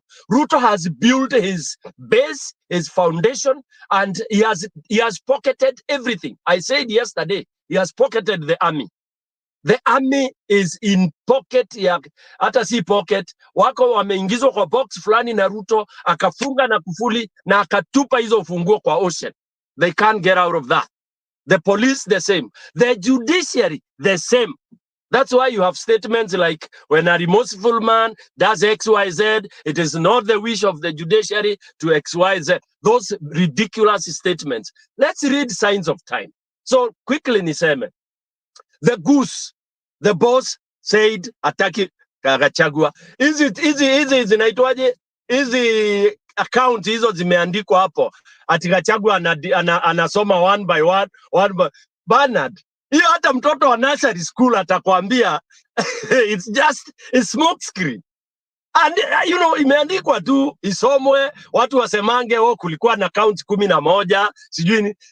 So then Gachagua himself, he becomes so stupid. And for those of you who watched that press, alisoma hizo akadefend hizo akaleta. The subject was about his brother. What was he trying to do? Whip emotions za watu. What are you telling us about somebody who is dead, long dead? And even watu wanasemanga he was part of that. You know, there is allegations in Nyeri that he himself contributed towards that. Okay, that is not. I mean, for us, is neither here nor there, but it comes from them. Okay, then you dwell on that. Oh, my brother. Oh, he trusted me. Oh, that is all that. He was trying to conceal what he gave in the last 5 minutes, Bernard. Uhondo ulikuwa pale dakika za mwisho. Forget about ile brother yake, sijui alikuwa na bibia, anapenda bibi yake, bibi ya Gachagua alitake. Hiyo yote weka kando, chukua dakika zile 5 za mwisho. Hapo ndio alilipuka. Hapo aliposema Ruto ameauthorize hii kitu na akakasirika na akasema nitaenda. Anybody thinking I'll resign atakipata. He was not addressing mwananchi wa Kenya. He was addressing his fellow thief Ruto. Na in short alikuwa anaambia Ruto kaende. Tuonane. Wakikuyu wanasemanga arume ni kuonana. Yani wanaume ni kuonana. Bernard, for me, the entire 2-hour interview, close to that, the 5 last minutes, remember imeisha unceremoniously. There is a lady who came, you know, I realized, because the journalists were very keen. For the first time, I'm clapping for those journalists of ours. And I saw the bravado. They were going to open the can of worms. Because you remember, ameambiwa hii account umetuambia about the shareholding, alikosolewa 100%. Akaambiwa what you said is not the context of what you said that time. That beat him hands down. So ndio umeona imemalizika. In short, amedeclare and he even spilled na amesema it is the politics of conmanship. Who is conning? Nikiconclude, Bernard, because bado tunaendelea. The answer to us Kenyans is hawa waizi wawili wamekosana, wameanza kupigana marisasi because wameiba. Na hii ni Mungu ameleta. Mungu ameleta. Mwananchi sisi sasa ni kufagia. You know, na kuenda kuzika watu mochari wakishauana. Sasa si tukae kando tusimwagikiwe na damu. Watamenyana, alafu sisi tutaenda kuzika hiyo nini, kila mtu aende Wakalenjini wakazike Ruto wao na Wakikuyu waende wakazike Gachagua wao. The new dispensation ikuje and it will start on a very, very clean slate. It is done. Bernard, the truth of the matter is Kenya, mwisho wa ujinga umefika mwisho. What we are going to go through, we will go through a lot of pain. Tutaumia sana because sasa hivi there will be those powers of evil. Gachagua will try to survive. Tell me, what do you expect when he starts trying to survive? Ruto will start trying to show how Kalenjin Morani he is. Ati ni Mkalenjini ni Moran. Ataanza kutoa hiyo kucha. Gachagua atatoa. Wajinga fulani wanafuata Gachagua watatoa hiyo ujinga. Kalenjini wachache pia wataingia hiyo. Mimi naomba wale wengine wetu the 40 something, hebu tukae, sit back. Can we spectate? Then when they fall down, wamepigana kabisa, wameuana, we pick them up, throw them into the garbage, and we renovate our country. Thank you, Bernard. Okay, ladies and gentlemen, thank you so much, Bwana Stony PK Bas. Good analysis indeed. Kumedhoka. Wanaume ni kuonana. Basi sisi tutakuwa witnesses. Sisi hatuna shida. Tuangalie vile wanaonana, tuone nani atarusha mwingine kwa sakafu. Sisi tutangaze nani mshindi, nani mshindwa. All in all, this country needs help, and as Kenyans we must stand strong and defend what is just in our country. And like Stony PK says, I think our evil has reached its optimum. It must come to an end, and we must have a new start. And this new start will require every Kenyan to rise up and say enough is enough.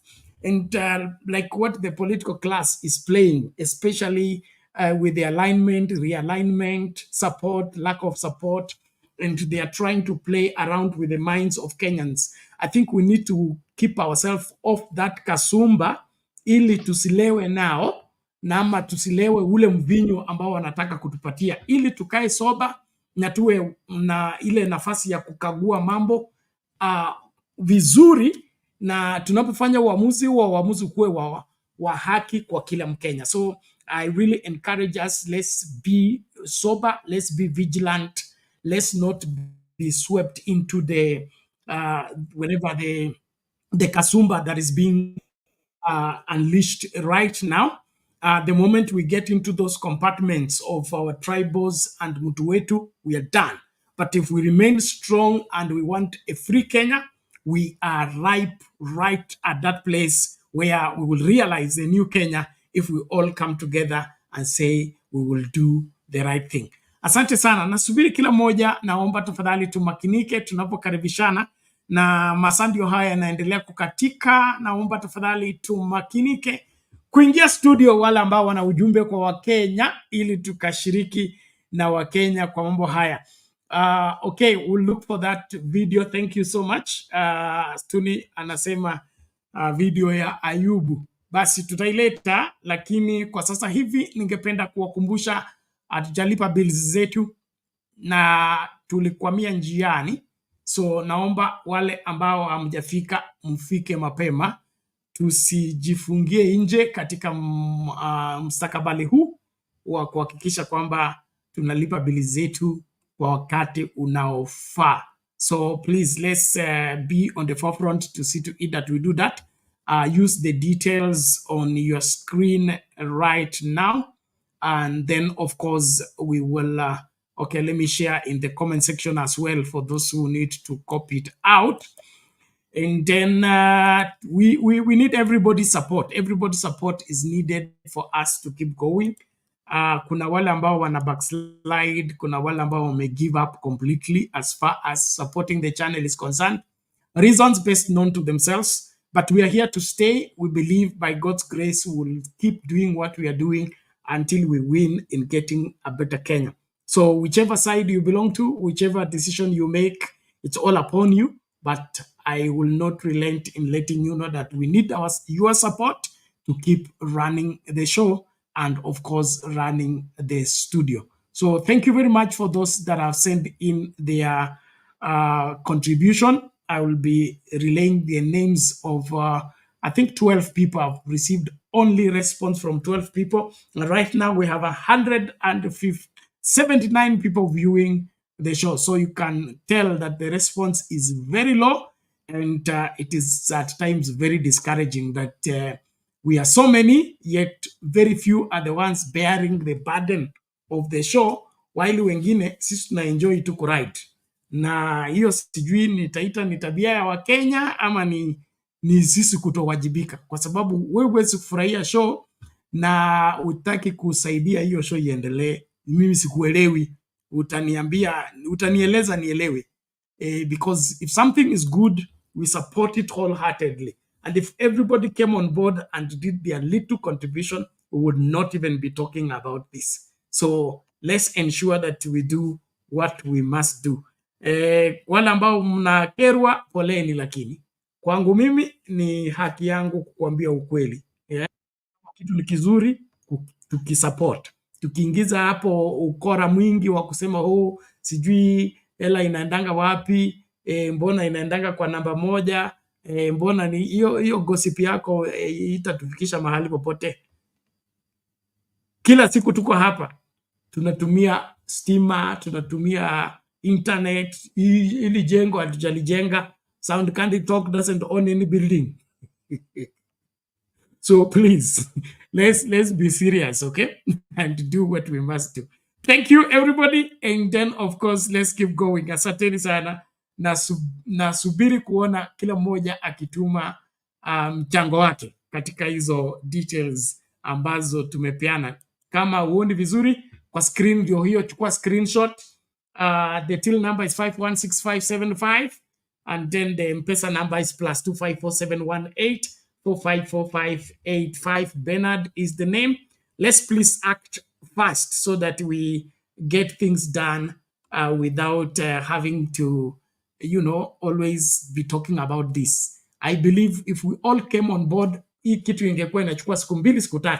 Hii siku zingine tunatumia kudebate na kuhakikisha kwamba kila kitu kinafanyika ipasavyo. Asanteni sana. Naomba tusonge mbele katika mjadala wetu. And before we get back to Mama Selina, na wale ambao mnaingia studio muwai mapema, wale watu wakuja kuchelewa, mimi nafunga kwa wakati siku hizi. Niko na ile discipline ya daktari yangu na sioni nikivunja hiyo sheria. So mtu anishinikiza kuvunja hiyo sheria. Asante, lakini tumsikilize Martha Karua. Leo ametoa ujumbe kwa Wakenya. Leo ilikuwa siku ya address. Martha Karua alitoa address, Gachagua akatoa address, Ruto ndiye hajatoa address. Kenya Party leader Martha Karua wants President William Ruto alongside his deputy Rigathi Gachagua to both resign even as the DP's impeachment motion proceedings resume on Tuesday at the National Assembly. Addressing journalists in Nairobi over critical issues affecting Kenyans, the senior counsel said that bad governance is to blame for the controversial Adani deal infrastructure takeover as well as the SHA transition crisis. Seth Olale has more.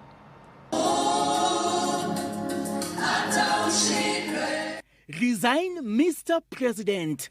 NAK Kenya Party leader Martha Karua's ultimatum to President William Ruto just hours to the resumption of DP Gachagua's impeachment motion proceedings at the National Assembly.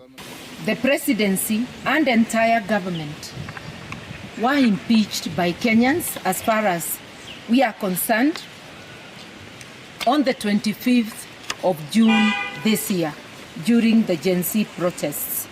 In terming DP Gachagua's impeachment motion a dereliction of duty by the entire presidency, the senior counsel likened the outcome of the 2-day public participation exercise to a referendum vote on the performance of President William Ruto's administration. The exercise therefore arranged for the impeachment of the deputy president ironically turned into a reminder of the entire presidency and government that they stand impeached by Kenyans. In likening DP Gachagua's impeachment to power games within the presidency, Karua cautioned Kenyans to remain vigilant on critical issues affecting them, such as violation of human rights through abductions and killings, health management transition crisis through SHIF, and the controversial Adani deal infrastructure takeover, which she said amounts to economic sabotage. There is information that for maternity, mothers will only get payment of up to 10,000. Under Linda Mama, in public hospitals, women were accessing maternity services without paying. Unlike Wiper leader Kalonzo Musyoka and Eugene Wamalwa, who pledged to support and battle DP Gachagua's impeachment battle, the NARC Kenya leader says neither her or her party will be embroiled in the ruling party UDA leadership wrangles. Seth Olale, Citizen TV.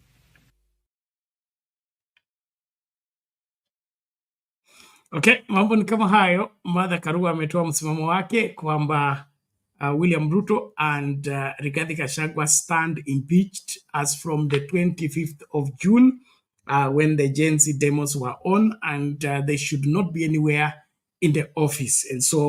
And then of course the scandals that are hanging around their operation, the Adani deals, and then the failure of the health sector is supposed to be demanded from their doorstep, and that is the very reason why they need to be out of office. What is your take on the same? Mama Selina, bado upo? Niko, lakini niko na housekeeping kidogo. Iko kelele my side, so nimeweka tu nisikize, but niko na wageni na kuna kazi natengeneza, so nitaingia nikimaliza Penat. Sawa, asante. But nashukuru.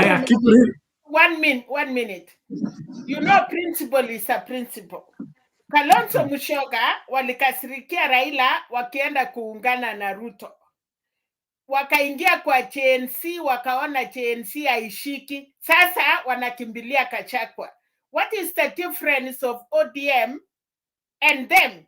I salute my chairperson.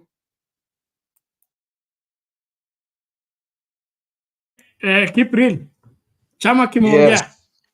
Yes. I told you, ilikuwa cartoon. I told you, hata sikuwa na hiyo video. What did I say? Gachagua, go to your people. Unaona Kalonzo akona mkono, ameweka mkono yake juu yote. Welcome home. Go form your party there. You have a way out, Gachagua. Huh? I'm just saying this out of fun because I still want him to go to jail because he's a thief. And like theft, corruption is actually what do you call it? Crimes against humanity. It's the same as murder. Yeah, because all those things that they're stealing should have helped. There are people dying because of their stealing. People don't see. Not just that is why China, all these other countries, wananyonganga to corrupt. But since we are far from that in Kenya, since we are waiting for the day we can get rid of all of them, me today it's an entertainment thing. Gachagua, kuna watu wanakungojea huko nje. Kalonzo kama watermelon. Today I can say he's a watermelon because he's done the dumbest thing. What is he doing with ni nini? Shida yake ni nini? Yeah? Hata afadhali mzee ameenda akanyamaza huko akaenda kufanya vitu zake za AUC. At least ameenda. Huyu mtu badala ya kufanya kazi ya kuenda kutengeneza Azimio ikuwe kubwa ya at least ajitengeneze vizuri, ili kama anataka kusimama 2027, which I don't believe will be an election, aende afanye hiyo kazi. Lakini he's always at the wrong time, at the wrong place, at the wrong time, at the wrong time. I can't even say it. Right place, wrong time. Kalonzo is a pure watermelon. I'll just have to say that. So what is he doing with Gachagua? What kwani nini? Anapenda, he likes layups. If those people know basketball, anapendanga layups. Ile unapatiwa tu sasa ile alikuwa anaendanga kwa Raila, he just wanted a layup ati Raila ni support nikuwe president. Sasa nataka kuongea na Gachagua, I will be running as president, you'll be my running mate as deputy. Ndio anakimbilia the mountain now. So hey, I'm glad ilikuwa bahati mbaya ulinionyesha hiyo clip. It was a bad mistake because the true colors of politicians is now showing, rather than rather than like what Martha Karua is doing, ideologies are surrounded around the people themselves. They're looking for ideologies to protect themselves, to protect politicians. The last time, there was a time that the ambassador of South Sudan to Kenya was stuck there. Badala ya kukimbilia Wakenya walikuwa wamekwama huko South Sudan during the war, alienda akaongea juu ya ambassador. Where are your priorities, Mr. Kalonzo? Huh? Alafu ile siku tulikuwa na maandamano, sijui ukajificha wapi. When Raila was in maandamano, ukajificha kwa nyumba yako, tunasema unaongea na delegates. Leo mzee Kalonzo, mimi nimekurudishia jina, nitakupatiza unikasirikia, sijali. You're a pure watermelon. You and Eugene. Ile siku Morara anafungwa, unakimbilia baba yao. You know, priorities, mister. If you're seeing the pattern, this guy does not think of mtu wa chini. Anafikiria, he protects politicians. If you see his behaviors, are these the sort of leaders we want to lead Kenya? It is a shame, Kalonzo. Eugene, you're a powerful politician. Ulikuwa na adapt Kenya. What are you still doing? You should be going to Central. I mean, you should be going to Western, consolidate your vote, talk to your people, teach them. Enda ugonge wale watu wanaitonga aje huyu mtu Katitmas. Go hit him there. Yeah? Because you have a strong following. Kioni the same.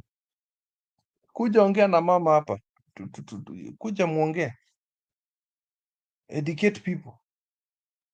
But here you're looking for the Gachagua. Nenda kuongea na Gachagua nini? I don't get it. Gachagua is an insect. He's a parasite. Ati alisema, Gachagua says, ni mimi nilikusaidia pate kuwa president. Nilikusaidia kuiba. You are not. Ilikuwa kwa sababu ilikuwa the running mate alikuwa anafaa kuwa Kindiki. Ukaenda ukamchapa slap Kindiki bana. Ukamfukuza. Wewe ndio ulijipendekeza hapa. Na hapa hii mambo yako ya shares. You know, the secrets that he's showing, the secrets he's showing us are not secrets at all. Kenyans knew about these shareholding things. We knew that they had split those VLs. Kwani ilikuwa siri Kingi alikuwa speaker? Kwani ilikuwa siri Mtula alienda kujipelekeza? Kwani ni siri huyu alipatiwa CS? Kwani ni siri huyu alipatiwa speaker? Even the Kenyan who does not know politics knew that this thing was about shares. We don't even need to see. Bernard, did we need to see that piece of paper? It's as if it's a big reveal. It's not a big reveal. What big reveal is that? Just because it was not in the papers, it was so blatant. And CORD, NASA, Azimio had the same agreements. So I don't know what he was trying to show us today. And don't usitucheze mchezo hapa Gachagua when you said shares. Shares was on tribal lines. Shares meant that Central was going to get more in development than other parts of Kenya. Rift Valley was going to get shares, and then the Luo Nyanza would get nothing because they did not vote. That is what you meant. And usitucheze utoto hapo. We are not stupid, Gachagua. We are not stupid. We knew what you meant when you said shares. Don't put political paper here. If it's shares, why do you tell the people? Gachagua, tomorrow is the death of your political reign. Na watakuja watakunyang'anya hizo vitu zote. All those hotels you've been stealing from us, they'll be taken by Ruto. Unafikiria Ruto anaitwa Arab mashamba aje? Ngoja mtaona Chemchamakuni, utajua Ruto ni nani. Ruto is a vicious person. Ruto has revenge, and it's a good thing to toe wewe, and then we deal with your boss later on. Because these people are just disgusting parasites to Kenyans. You can't even feel them as big pigs. When I imagine Ruto, I imagine a big tick in the back of my head. Na hiyo kichwa yake. I imagine Gachagua the same. At least we've removed one tick. Lakini najua kengine kadogo kanatokelezea, and we'll remove that one too. And we don't care which area or which place they bring.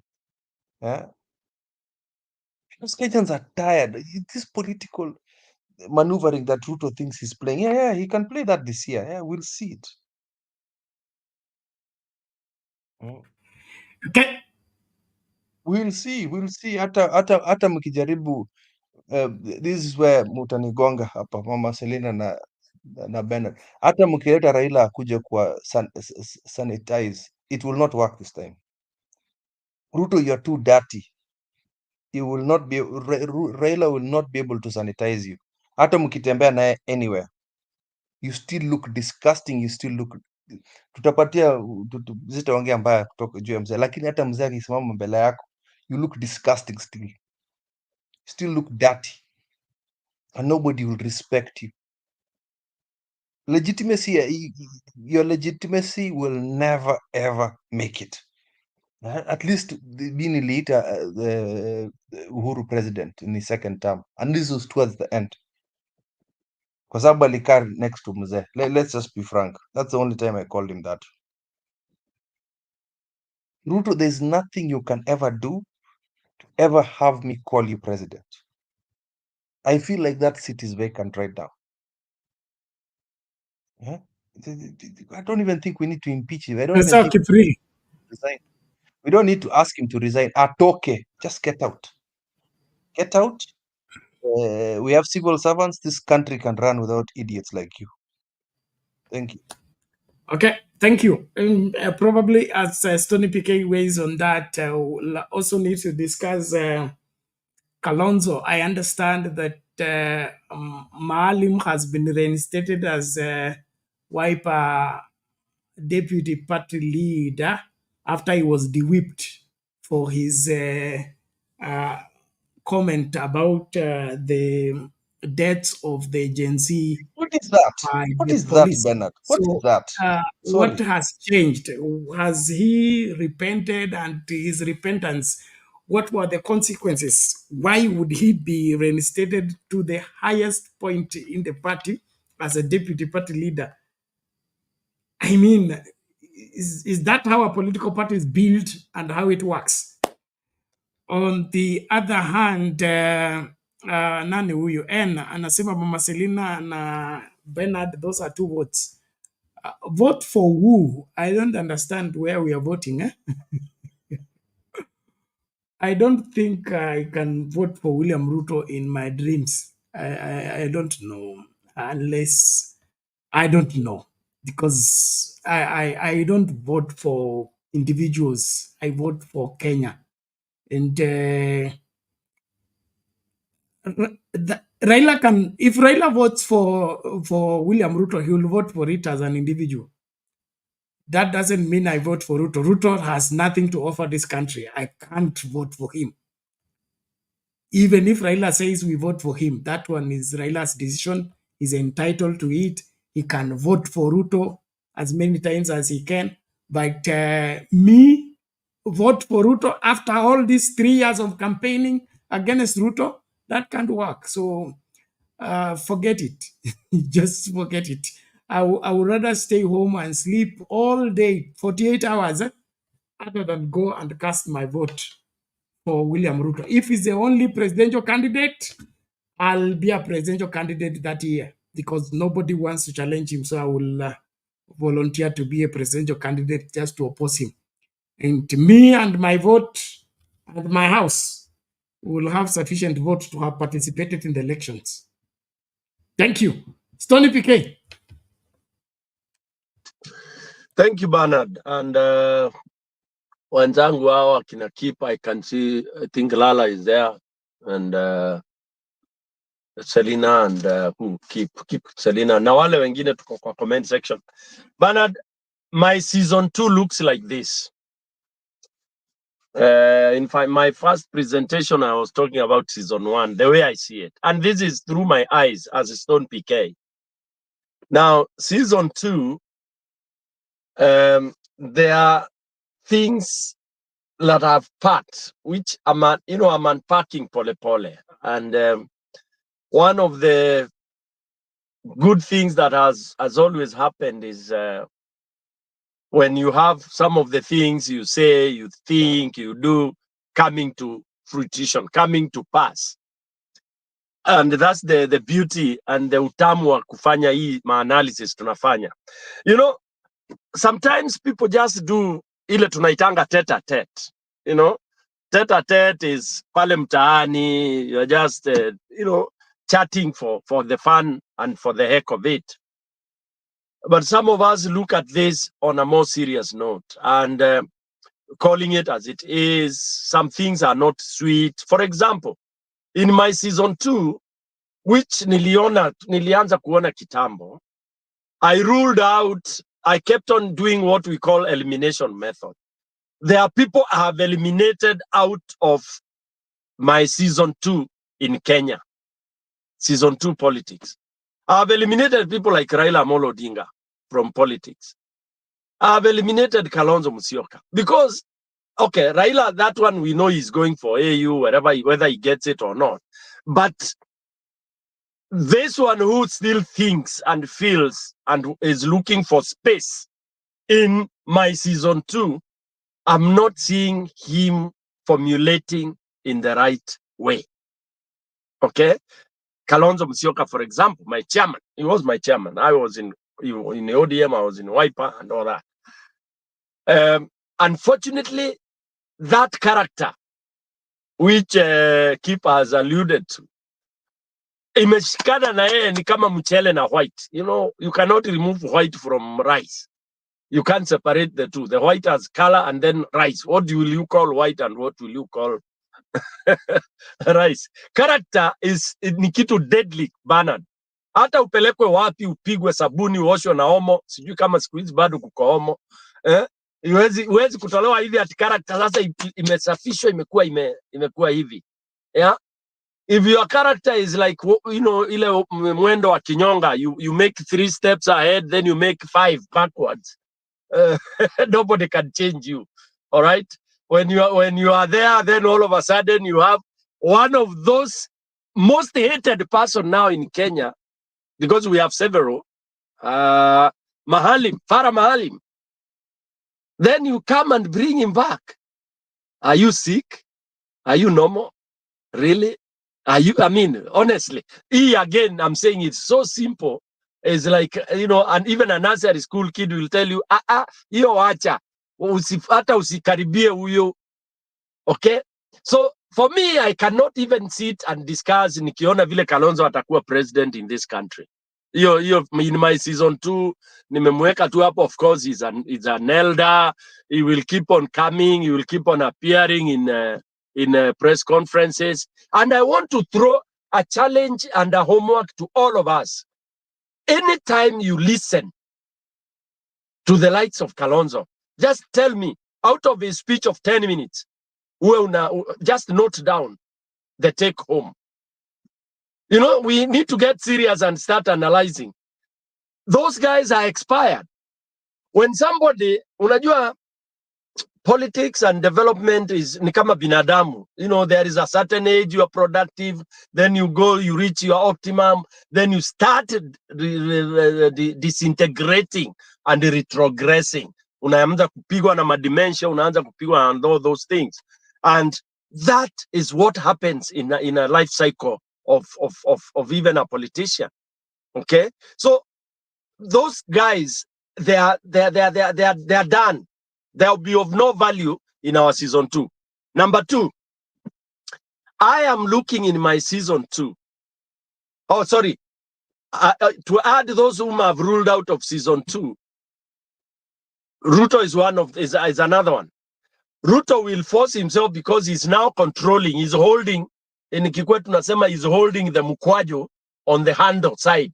So if you akikupatia hiyo mkwaju wewe ushike, yeye ndiye ameshika mahali anaweza vuruta. So he's controlling. Okay? But that mkwaju now has to be wrestled out of him.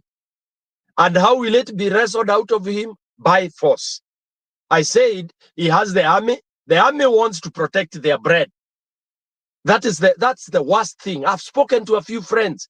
Wanasema sasa, unajua hatujui itakuaje kumwaga unga. You know, Kenyans, we have this idiotic and stupid selfish thing about I, myself, my food, my unga, my food. We don't want to risk. They are saying, kukikuja mchafuko, oh, kazi zitapotea, oh, sasa hatutakuwa. Policemen wanasema, unajua polisi are always the first, the victims. Ndio wanaambuanga wakae kama raia. They will be jobless. So they are worried about that. But that is coming inevitably in season 2. Why? Gachagua na Ruto wameanza the war is there now. It is war. There is nothing that will reconcile them. Even no apologies will make these people sit and look at each other. The madhambi wamefanya, it's beyond. The stealing is beyond. So Gachagua will reveal all the thefts, which he has attempted to do in the press conference he had. He hinted, and if you read Gachagua's body language, I'll repeat this, and I repeated in first submission. Aliambia Ruto, fanya kile unataka, kwani hata wewe utadu. And that is for the first time I'm happy about Gachagua. Because that's what I wanted from Gachagua. A declare war. Because for me, nataka hiyo war sasa. Waulizane, wewe unafikiria wewe ni mwanaume kuniliko? Haya, twende kazi. So Ruto na yeye ana figure out what to do. And for your information, the silence in Ruto Bernard, and I'm saying on this TV here, Ruto is cornered like panya. Unaona vile unazibaga shimo, ile panya iliingilia kwa nyumba, ikienda kutoka inakuta imezibwa. Ruto is cornered. Ruto is now forming. He doesn't know what to do. Because what happens is, with his jeshi and his judiciary, they'll keep him there. But as who? When all Kenyans have said, to hell with you, would you like that position? For how long would you sustain that position? So, if I were Ruto, of course I can't resign. I can't go, because if I go, I'll be roasted. Ruto Zayak step down. We will do to him what some Sergeant Trudeau was done in Liberia. Umeona mpaka huku mtaani ukijaribu kutoa maoni alafu useme ati kwanza ni asante sana umenipa mic na ninajaribu thank the president. You immediately mention that. Watu wanaanza kukuchapa. That is the hasira. Na hasira ile deadly duniani ni hasira ya mtu ule akona njaa. Na hiyo hasira ndio tulikuwa tunatafuta, ndugu zangu in Sound Candid Talk. Mwananchi amekasirika. Saa hii gari Ruto cannot drive around. I can tell you that. And he cannot even go holding those meetings. Because now he has enemies kila mahali. Gachagua is anaunda nini yake, pretending yeye ni mtu wa Mungu, lakini ana meetings zake za usiku, and he has sworn kama ni kitumbua itamwagika yote. Mboga na ugali zinamwagika. That is the joy. So in my season 2, I'm calling upon the Moraras, the Bernards, the Stone PKs. Can we prepare and let us not play that book? Let us not start fighting each other here. Oh, you know, Stone PK, wewe unakaaga hivi nini. Now it's our time to come together. We will look at our problems later. We will look at why Morara was so clever to have registered a political party. I know there are people who are saying, oh, no, you know, now he's imposing himself. Morara has not imposed himself to anybody. He has just availed himself as one of those people that are bringing out and highlighting issues. So when that time comes, you will have a menu of the Bernards, the Moraras, the Stone PKs, the Lalas, and all that. And the more we have people focusing on how to rebuild our Kenya, to fill the vacuum, the better. But again, we also know those that we shall not even look at. They are the ones I've named. We know we'll not look at a Kalonzo.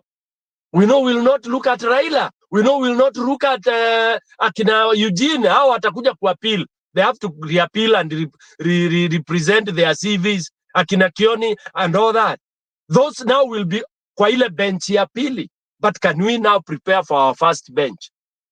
Yeah? Those that want total cleanup. Because that is season 2, Bernard. Let me pause there. Okay, so thank you Stone PK, we appreciate that.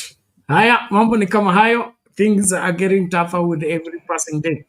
Na naomba tumakinike katika kutekeleza wajibu wetu kama Wakenya wazalendo, tusimamie ukweli na haki. Kama Gachagua ameamua kupigana na Ruto, sisi tukue witnesses, tutapeana report. Tempted to quote the Bible, ile shida zilikumba nyumba ya Ayubu, hakukosekana mtu wa kuripoti. Tulikuwa tunachunga ng'ombe upepo ukakuja ukapepa ng'ombe zote. Mimi ndio ng'ombe moja imebaki kuja kukuambia. Oh, Bernard, nilisahau ka point kamoja, 1 second. Yes. Si Gachagua amesema ni mtu wa truthfulness, si ndio? Yes, yes. That is his pillar. And he is trying to convince us kabisa. Mpaka niliona hata journalist wanaanza ati kunod. Ati yani yeye ati yeye ni mtruthful. Bas, ndio tuamini ni mtruthful. Atuambie vile waliiba kura. Walinyang'anya baba kura. Walinyang'anya baba ushindi. Hiyo Bernard nitamforgive. I'll be the first, Stone PK will be the first on this TV to say tusamehe Gachagua. Atuambie tu huyu mzee tulimkona hivi, tukaiba hivi, ndio even this is actually he won. I swear in front of God. He confesses that one. We are not saying that Raila akuja awekwe president, but we want to die with that truth. If he's truthful. Atuambie vile waliiba kura wakanyang'anya Raila. That now will bring peace in the entire country, in my own opinion. Thank you very much. Exactly. The truthful man. Okay, let's, ladies and gentlemen, bring in Reverend Lala to make his submission. And time is running. If you're coming to the studio, please hurry up. And then those sending their contribution, I need to see notifications. Please, let's act now. Asante. Lala, karibu. Asante Bernard, asante Mama Selena, asante Kip, Stone PK, and all of you, Numa. My message is always the same. I don't think I'll change anything. But what I saw today is it's a good beginning. I think it's a good, we need it. We need something to, itoboy. I mean, some things to come out because we have been beating around the bush, just talking and nobody knows what is on the inside. So I think today was the first day to see an insider of this thing that has been dreaded, that has caused so much pain, so much death. Kenyans must remember that we have people that are lying in their grave today. And these are young, promising members of families. And thank God I had a chance to travel from the US to bury some of them. I want to remind all of us, I went to Luanda to see a mother buried two children. I went to a place called Kagan. I saw a young man with a 1-week-old child baby, the first child, and a young wife, and without even a home. They had to beg the place to bury that particular young man. I saw cartridges and arrows that were used to shoot other people. With my own eyes, I handled them. So people died. Kenyans want to know the truth. Bwana Gachagua, tell us the truth. And Ruto and everyone else, we want to know the truth, because whatever we are is built on the lives of these people. You know, we might start thinking it's Gen Z, Gen Z. Yes, it's Gen Z, but there are other Gen Zs that are dead. These are people who are innocent, are fighting to survive in a nation, okay? And they are dead. And so they are the reason why we have Gen Zs, because they instigated this fight. And this fight is for all of us, that we must come together as a nation and win it. I think let Kenyans know that this has to be a beginning. Gachagua, Ruto, and the whole team ought to go. I think that has to be the focus. If we go and deliver Gachagua, then we are left with Ruto to lead us as a leader. I think that would have been the worst mistake that we can make, because what you've done there is unaleta chuki mwingi. I'm telling you, it won't work for us. But if they all are gone and Kenyans decide on their future, not this emotional stuff that we sometimes come up with, you know, this, we see somebody's a leader. Yes, they might be great at the moment, the leader for the moment, but they may not be there for long term. So we need to kuuza leadership based on Wakenya wenyewe wamesema wanataka uhaki, and uhaki has to be everywhere, in the church, okay, pulpits. It has to be on the streets, ndani ya matatu, in the homes. Let us demand it everywhere. That's how it's going to work. If we don't do it that way, it doesn't matter whom we bring to lead us. If we choose to go a different direction, there's nothing that can stop us. So it is, at the end of the day, it is you and me, Kenyans, to decide what we want of this nation. If we do it, then leadership actually will have a very easy time. We are able now to come up or to choose among those people that we have. When we have them, the Moraras, the Kalsue, the others, and they may make mistakes here and there, but we can see what is in them. But at the end of the day, it's about us as Kenyans. And I say it again, and I keep on preaching it again. If you can still stand kwa foleni and unawacha mtu aende mbele, then we are not there. Wacha ngoje nyuma. Everyone has to come and follow the queue. Let's practice it even in our own home, in the matatu, going to matatu, whatever, going to the hospital, a doctor, make a line. Let kila mtu angoje kwa hiyo line. Unless they're dying, that they need emergency care, then of course we can go in the front. Okay, you can let them go to the front, but let us learn to do it. And if somebody crosses and you see somebody going in before you, demand that they come behind the line, because that's how we become a nation that respects its own people, a nation that is doing the right thing for everybody, not tribal, not the haves and the have-nots doing their own thing. We want to be one nation, and that's how we can deliver a nation for our children, because wakati huu wameiba, things are gone. What we know is very little. Look at even Gachagua, you know, talking the amount of money that he's talking about. I'm not jealous. People can have money, but the question is, where did they get these geniuses to kind of amass this kind of money? Okay, when there are people we know that are business people that are working so hard, they can't even. So they take advantage of their offices.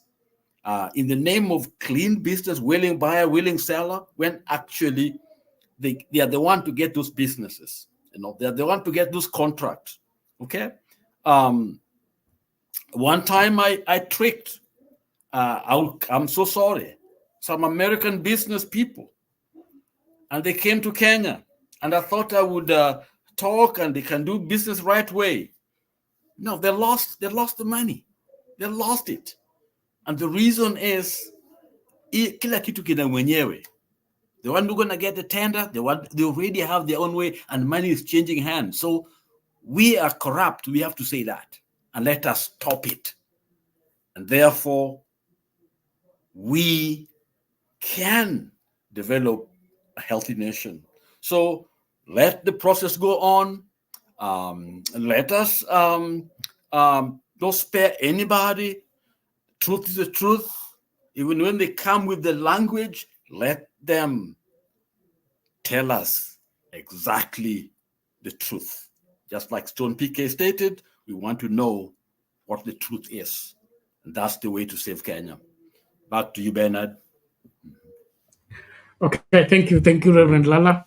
The truth will make us free. So, Mr. Truthful, let's see how true you can get when your skin needs to be saved.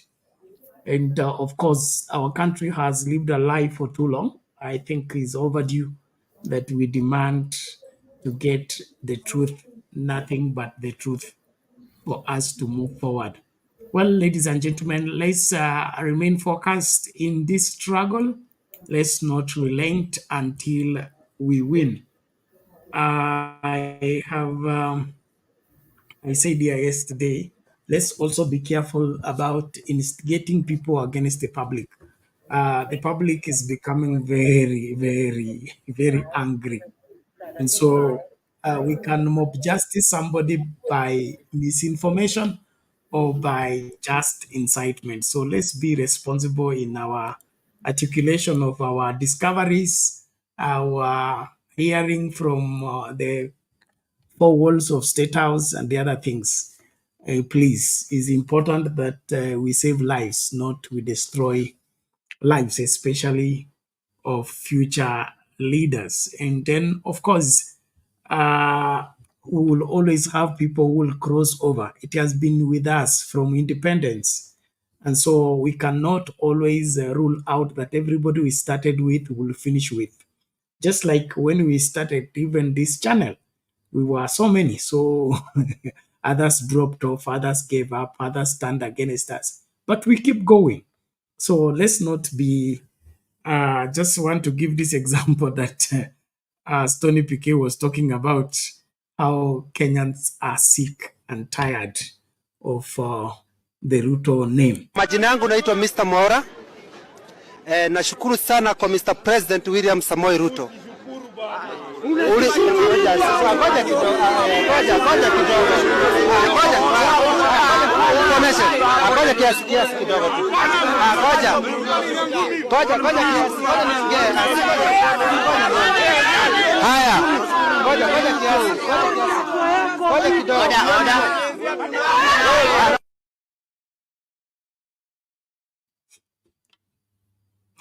So kumedoka, kabla useme umetumwa na William Ruto. Angalia umesimama wapi na kina nani wamekuzunguka, kwa sababu utapokea kichapo cha umbwa kwa kusema unamshukuru William Ruto. Let's just play this, then it can come in. Member of Parliament for Kimbwezi West Constituency, for the removal from office by way of impeachment of Rigathi Gachagua, the Deputy President of the Republic of Kenya. I have been invited to appear in Parliament in the National Assembly tomorrow at 5 p.m. And I want to confirm to the honorable members and the Speaker and the people of Kenya that I'll avail myself at that time and prosecute my defense for 2 hours. And I trust the honorable members will be kind enough to allow me to respond in silence. I, however, considered that I'm elected by the people of Kenya directly. On 9th of August 2022, Kenyans woke up early to go and vote in their president and deputy president. And out of the millions of Kenyans who turned up, 7.2 million Kenyans decided willingly that Dr. William Ruto should be elected as president and Rigathi Gachagua as the deputy president. I think it's only fair when members of parliament decide that they want to remove the deputy president from office, the people who elected Rigathi Gachagua as deputy president hear his side of the story. I think it's only fair. And I thought it's also respectful to the voters to have the first opportunity to hear from me before the honorable members, because they are the ones who elected me to office. Article 1 of the Kenya Constitution says that the power, the sovereignty of this great nation rests with the people. And Parliament, that is the National Assembly and the Senate, enjoy delegated authority from the people. It is therefore very important that the people who elected me as deputy president get my response of the very outrageous accusations against their deputy president that have no basis, that is sheer propaganda, that is a scheme to hold me out of office because of other political considerations, and has nothing to do with violation of the Constitution. It has nothing to do with gross misconduct, and it has absolutely nothing to do with committing international or national crimes. The people of Kenya are therefore entitled by right to hear from their deputy president what is his response to those outrageous allegations. Again, an attempt to do a public participation in a very short exercise that was done. My response was not part of what was presented to the people of Kenya. The people of Kenya were being asked to give their views as to whether the deputy president should be impeached from office, and the accusations were attached, but in a highly legalistic language beyond the comprehension of many Kenyans. But the response of the deputy president was not there to enable them make an informed decision by listening to the charges against him and listening to his response. Because the rules of natural justice demand that no man should be condemned unheard. My lawyers will be vigorously challenging that public participation as a nullity, and that does not meet the threshold of public participation as expounded by the Supreme Court of Kenya during the celebrated case of Governor Peter Wabora. The motion alleges that 2 years since assuming office, Rigathi Gachagua has acquired property and wealth whose estimated value is 5.2 billion.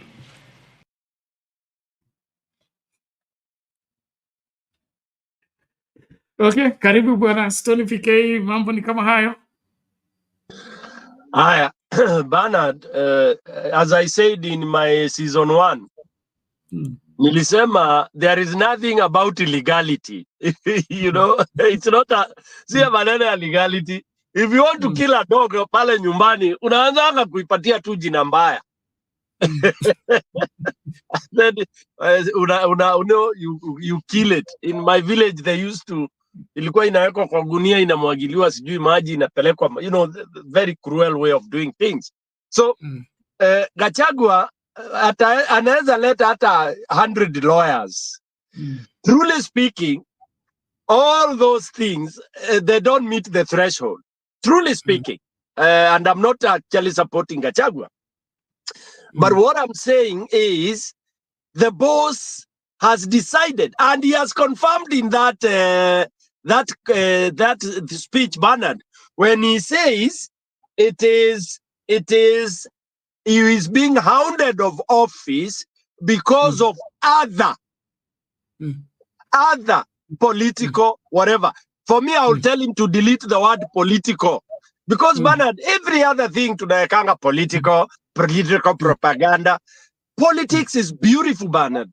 Politics is when we discuss on how we are going to distribute our resources.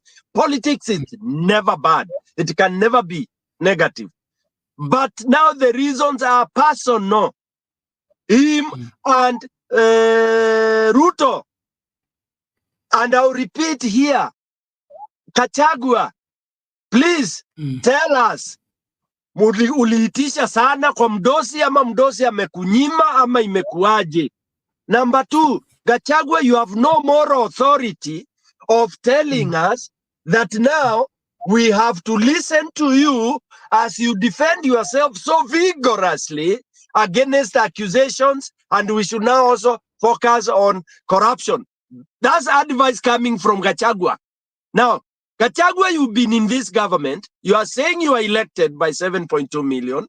You are in this government when our kids, our brothers, our sisters' brains were scattered in front of parliament. Can you tell us about that? You are in this government, Gachagua, when people are being handled, they are being missed, they are being hijacked, kidnapped day and night. We still don't have them. We don't know where they are. And now you are crying and saying we should sympathize with you. Oh, the people are, everything is so much unfair about you. Gachagua, tell us, what is this that is happening? Or confess to us you have no control of this government. Then what are you doing in it?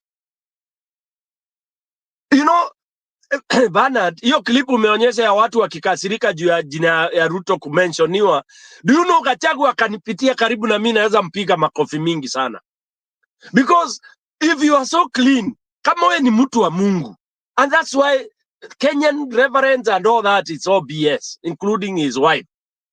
If you are so, yani anaongea ati yeye ndio anajua maneno ya Mungu, and you are in a government that is slaughtering kids, that is slaughtering our youth, upcoming youth. Open. Gachagua, why didn't you resign?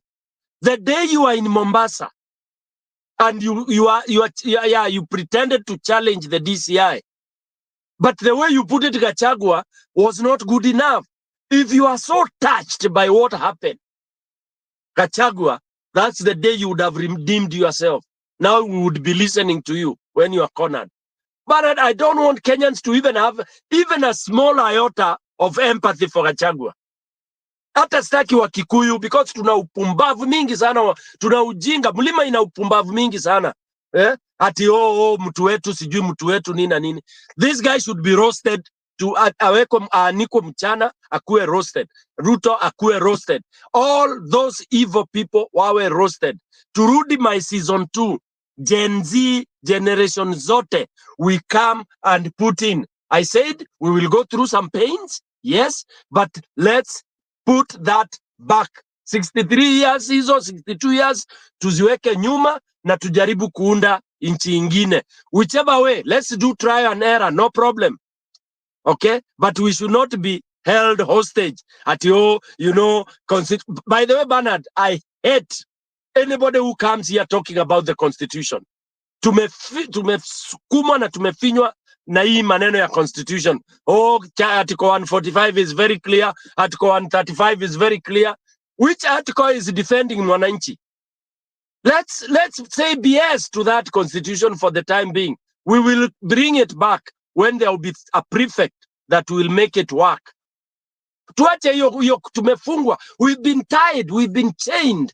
Tunaambiwa juu ya constitution. Lastly, Bernard, when we talk of things like what do we do next, there is a lot of things we want to do next. We have no shortage. So I'm appealing now to people like this channel, Sound Candid Talk. We have leaders here. Prepare. Diaspora. I'm appealing to diaspora. Tusipige tu mdomo. Please prepare yourself to go and salvage this country. Let's offer ourselves, because the moment is coming. Watu waache kusema unajua siasa ya Kenya, unajua siasa ya Kenya ni sisi tutaunda. Can we prepare ourselves?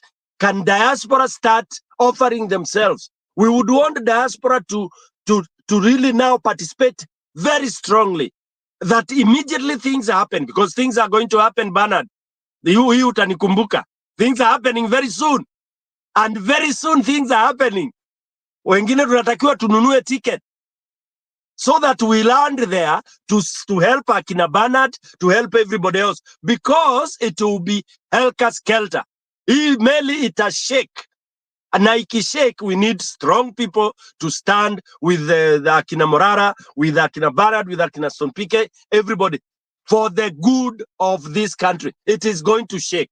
That is, hiyo Bernard, hata tukipiga maombi gani, kutakuwa na tremor ama kutakuwa na tsunami ya ajabu. It's coming soon. Thank you very much, Bernard.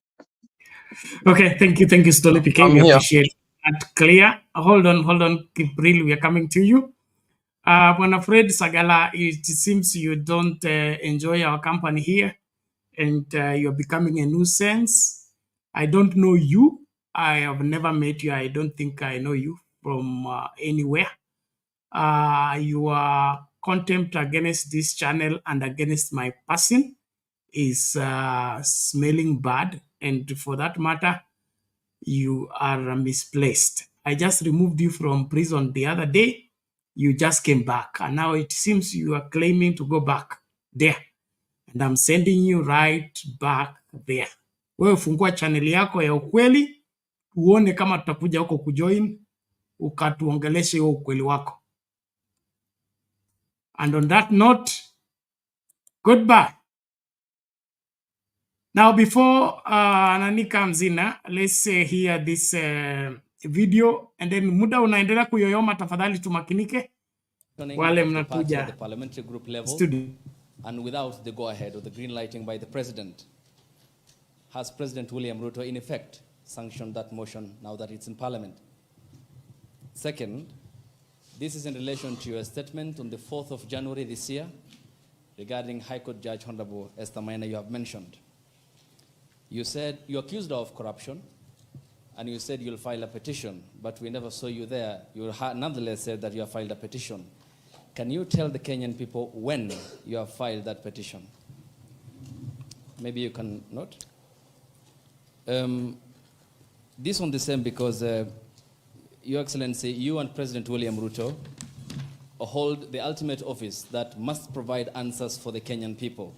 You therefore are open to accountability, scrutiny, and questions. When you took your oath of office, you told the Kenyan people that the country has empty coffers, that you inherited empty coffers. However, your statement is contrary to what the Kenya National Bureau of Statistics says, that at the time when you assumed office, the country had at its disposal 3.02 trillion Kenya shillings, includes revenue plus appropriations in aid. Why, Mr. Deputy President, did you make such a misleading statement in front of the Kenyan people and the world? Regarding your shareholding question, I'm sorry to hold you to account, Mr. Deputy President, that the context in which you have provided the agreement between the parties, the Kenya Kwanza parties, and your defense is different. This is what we said in Kericho County, that this government on February 2023, this government is a company, you told the people, that has its shares. There are owners who have the majority of shares and those who just have a few, while others do not have any. You invested in this government, you told the people of Kericho County, so you must reap. You sowed, you tilted, you tilled, you put manure and irrigated. Now it's your time to reap. Some few months later, the High Court quashed the appointment of more than 1,406 KRA officials. And the judgment? 700 of those officials were either from the Kalenjin or the Kikuyu community. How much of a responsibility will you take, being part of the presidency, of such gross locking out of Kenyans who qualify, who are competent, who merit, yet half of those appointments went to only 2 communities? That's enough. Thank you. One, the issue of Justice Minor is sub judice. I don't want to discuss it because it's a matter before court, but I'll be able to give you the date when we filed so that you can follow the petition.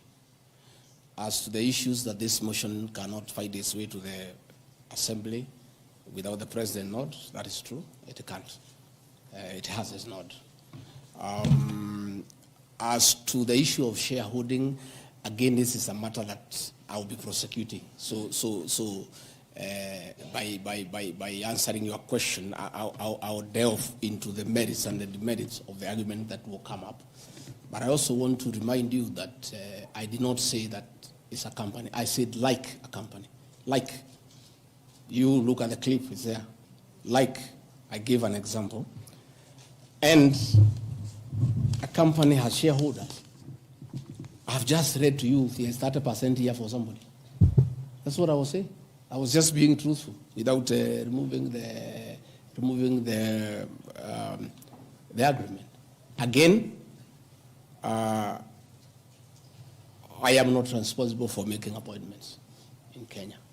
I don't make any appointments. The Deputy President does not appoint anybody. You know, the appointing authority. Ladies and gentlemen, because my lawyers tell me we don't want to delve into the merits and the demerits of the presentation that I've made. Yes, Karanja.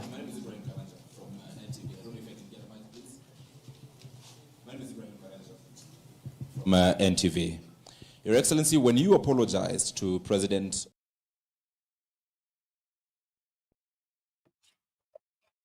Mambo ni kama hayo, nashukuru kila mmoja, naomba tumakinike. Thank you for those who are still sharing the link and getting more people to join. Please, let's keep at it. And then walimu wa usiku, kama muko karibu basi, wakati wenu ni huu. I have like 10 or so minutes here. My time will be up. Keep real. Yes, Bernard. Inaonekana unajua saa zingine watu hatujuangi sisi we are those people. So Fred Sakala, I'm Frederick. We know who you are. We have your number. Uachana na Tudi. We know who you are. We ni mtu wa Baringo. We see you. We ni blogger wa huko Baringo and Uasin Gishu County. Ni mtu wa Rigathi Gachagua kabisa. Is a Kalenjin man from there. Anyway, we can find you. Achana na mti yetu. Nimekutumia link ingine hapo. Rigathi Gachagua in 2021 was arrested and was charged for acquiring more than 7.3 billion proceedings of crime. Na hiyo ndio pesa ilitumia kufanya campaign na Ruto. That's what he meant by saying nilikusaidia kuiba. Oh, sorry. Nilikusaidia upate presidency. So the money he looted from Nyeri is what he used, and now he's looted more. Now,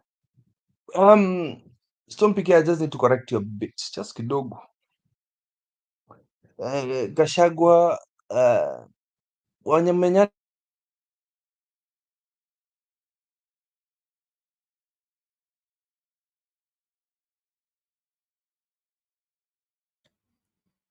Umekatiwa hewa.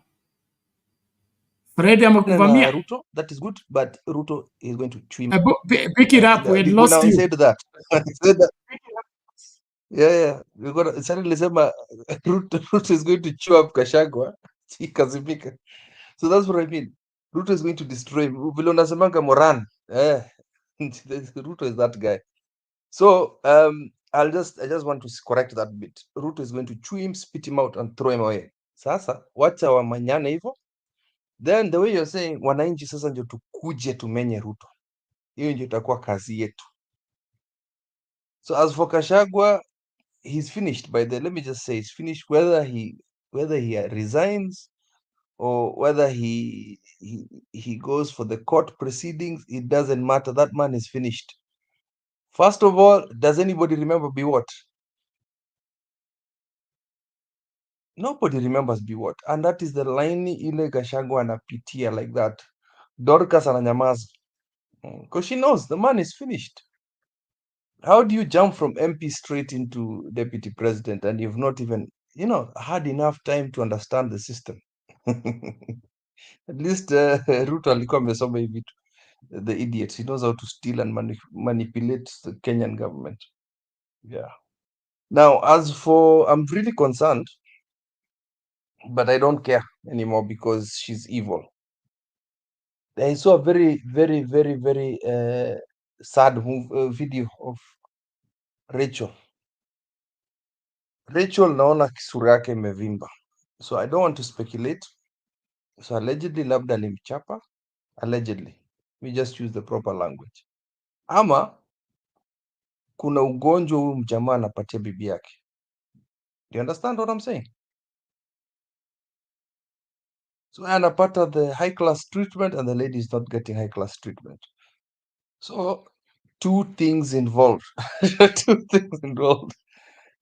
Labda mama anachapa, labda ama kuna ugonjwa inaletwa kutoka nje, kwa sababu najua huyu mtu anapenda kutembea tembea. Room 365.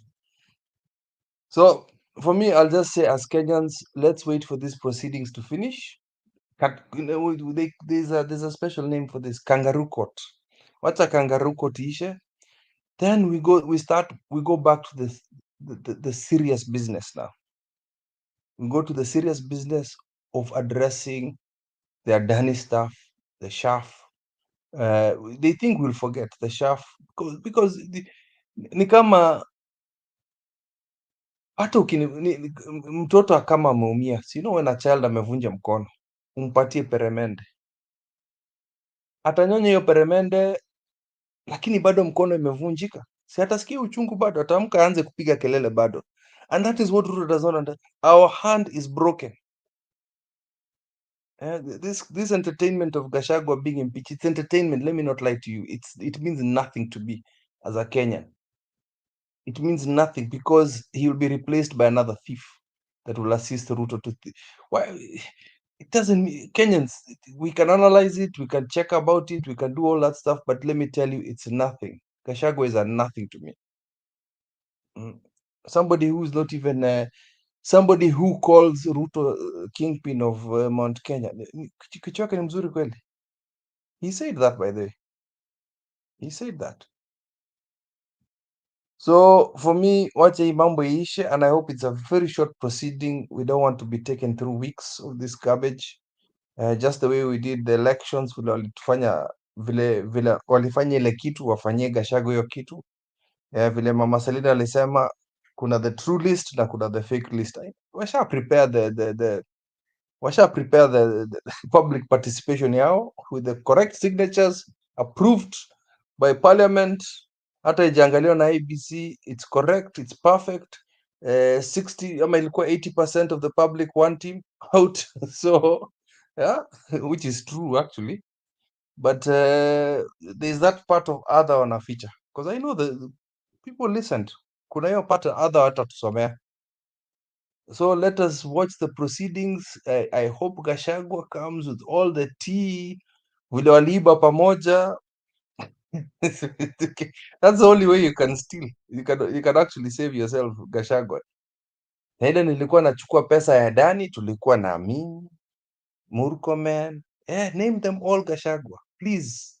That is the only way we can at least, you can save a little bit of faith with Kenyans. Just stop.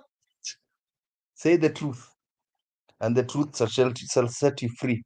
Na unaweza kuja kanisa, lakini ukuje kwa kanisa ya Kabiti. Yes, thank you.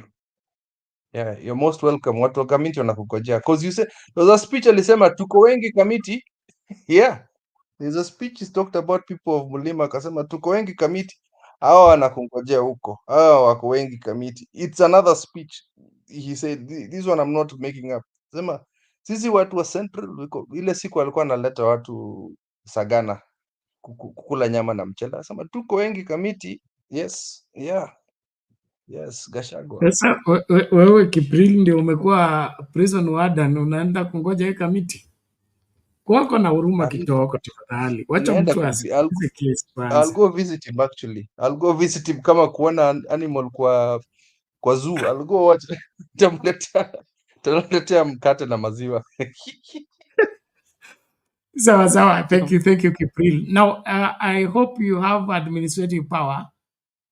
Muda wangu umeyoma. Mato mko wapi? Ebu chiangalie mimi na ng'atuka. Reverend Lala, are you set? Huyu Stony bado ako njiani, huyu sioni kama anaweza kutegemewa kwa hii mambo. No, watarudi. Don't worry. You can switch off now. Watarudi tu. Don't worry. No, kama Come ni back. uendelevu ni bora kuliko kuanza upya. Although whichever way it goes. I don't have, and I have to go sleep now. Okay, we'll be back. Reverend Lala is not here. Okay, well, ladies and gentlemen, thank you as we continue to engage. Let me get this video out of the way. Okay, there is this one. I think we didn't play it yesterday. Back in the nation's capital, and the Nairobi County government is tonight asking Kenyans with missing loved ones to go to the city mortuary and verify if they are among the unclaimed bodies lying at the morgue. The announcement follows a prolonged standoff between the Nairobi County and the police department over the preservation of bodies at the city mortuary. Now, human rights organizations are, however, skeptical about the latest move to dispose of more than 100 bodies, yet dozens of Kenyans are still missing since the protests. Currently, 607 bodies remain at the city mortuary, as you'll hear now from Francis Ode. Where do we get the next of kin? Hii gari imekuja hapa, hii ni mara ya 4. On Sunday, through a notice by the city county, Kenyans whose loved ones are missing have been urged to assist in verifying if their kin are among some of the unclaimed bodies at the city mortuary. Where do we take those bodies? So kiendelea, unajua mili shida pale, hakuna ile ujui itatoka lini. Mili tulikuwa tunataka kudispose hii ni ya November last year. Between November and February. The county says the facility is currently stretched to the limit, and this will assist in reducing the pressure being experienced at the funeral home. But this plan is already facing opposition from human rights organizations who insist that disposing of the bodies might affect the ongoing quest to find justice for protesters who were killed and are yet to be identified. The first thing is cancel the directive to dispose of bodies in the morgues. That is a misguided directive. That is a directive meant to cover up for killings and disappearances, particularly during the Gen Z protests. As the Nairobi County government defends its actions, activists continue to raise more questions. Who is to blame for those bodies remaining unidentified to date? It's the police. Why are they not doing that? We have over 600 bodies at the city mortuary. What is the responsibility of the police in helping families find their loved ones? Even dead bodies must be respected. It is in law that bodies have to be given a decent burial. Whereas the police department sounded helpless, they have been accused of negligence. Every person over the age of 18, they have their fingerprints at the immigration department. Why are police not taking fingerprints of the dead bodies so that they can help in their identification? So they refuse to do their work, and then they're very quick at pointing fingers, blaming the morgue, blaming the county government, yet it is their responsibility to identify those bodies and search for those that are missing. So let the police come clear. Nairobi City County grapples with the challenge of accommodating more bodies at the city mortuary. Human rights organizations maintains that no unknown bodies should be disposed by the city county. Reason being, protest bodies or protesters who died could still be lying in this mortuary. Ode Francis, Citizen TV, City Mortuary, Nairobi.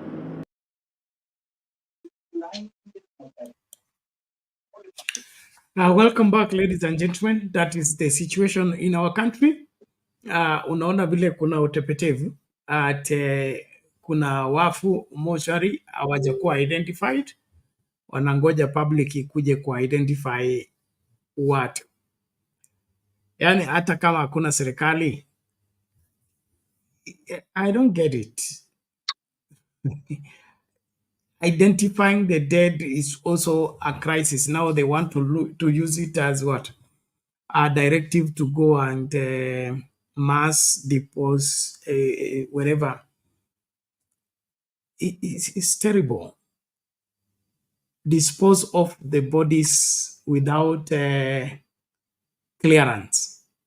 Isn't that a crime in itself? Mnaonaje mambo haya?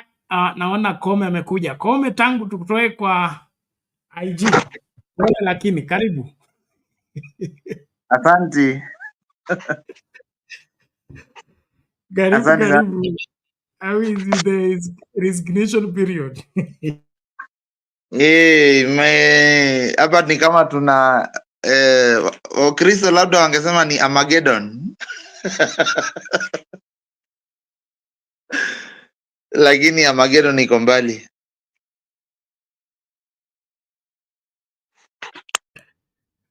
Hello. Sawa sawa. Wewe tabiri, muda ndio huo. Mimi honestly, thank you so much Bernard, for having me here. It's always a pleasure and a privilege kuongea na wewe sababu I don't know many things, but I have researched some things and I know you're a well-informed Kenyan. So you're an authority. You know, unajua both sides vizuri, hatuwezi kucherenga. Lakini all I would want to say is that impeachment, we can look at it in many angles, but I think the most important angle for a person like me is to know that we have been in a time like this before, and in our young civilization, in quote, we have seen something like this before and we know the repercussions. So wale watu wamesoma kidogo, na sio kusema wale wajasoma kuna makosa yote, you know that this thing is going to form the 360 circle. It swings in a swing pande zote, so don't make enemies at this time. Hii ni kama drama festival. The people who believed in the Gen Z movement also know how these things swing, so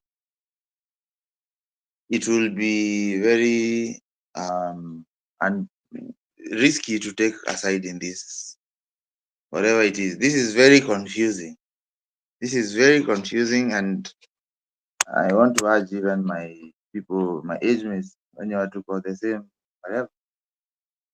Let's just sit and wait and iishe, because the kind of thing that is being done here, let's wait and see. Then, because it is going to end, because hatujui kama ni mchezo ama ni ukweli. So Bernard, I stand guided and I am happy to be here. Okay, so thank you very much for joining and being part of the conversation. Well, this is a constitutional provision for one, and it's also a good opportunity for us to exercise our constitution. It gives us the opportunity to impeach people in office.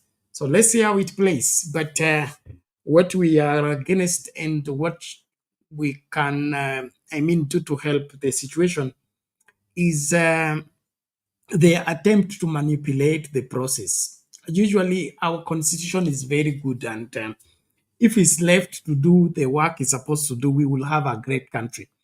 But the really evil spirit or the really demon is in the manipulation of the process, whereby you are taking somebody for judgment and you buy the panel so that they incriminate the person. So the judicial process is not free of undue influence.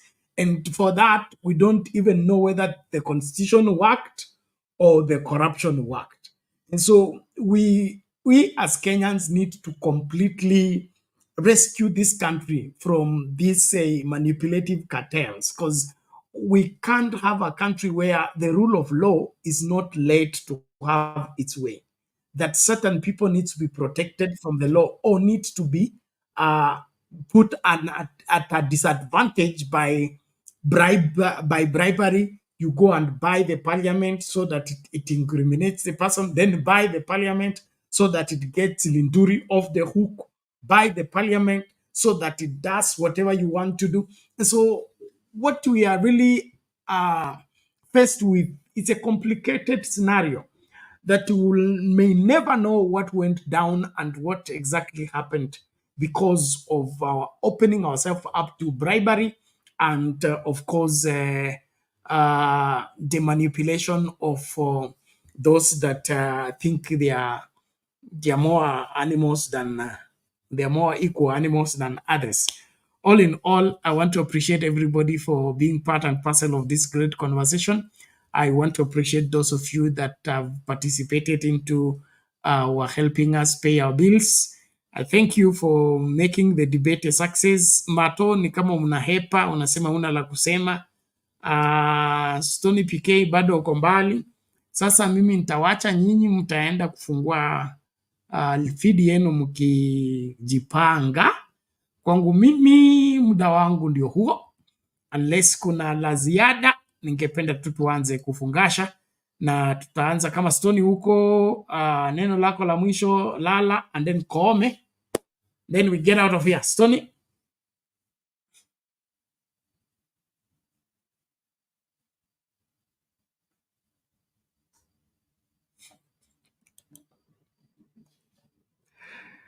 Stony PK, are you still there?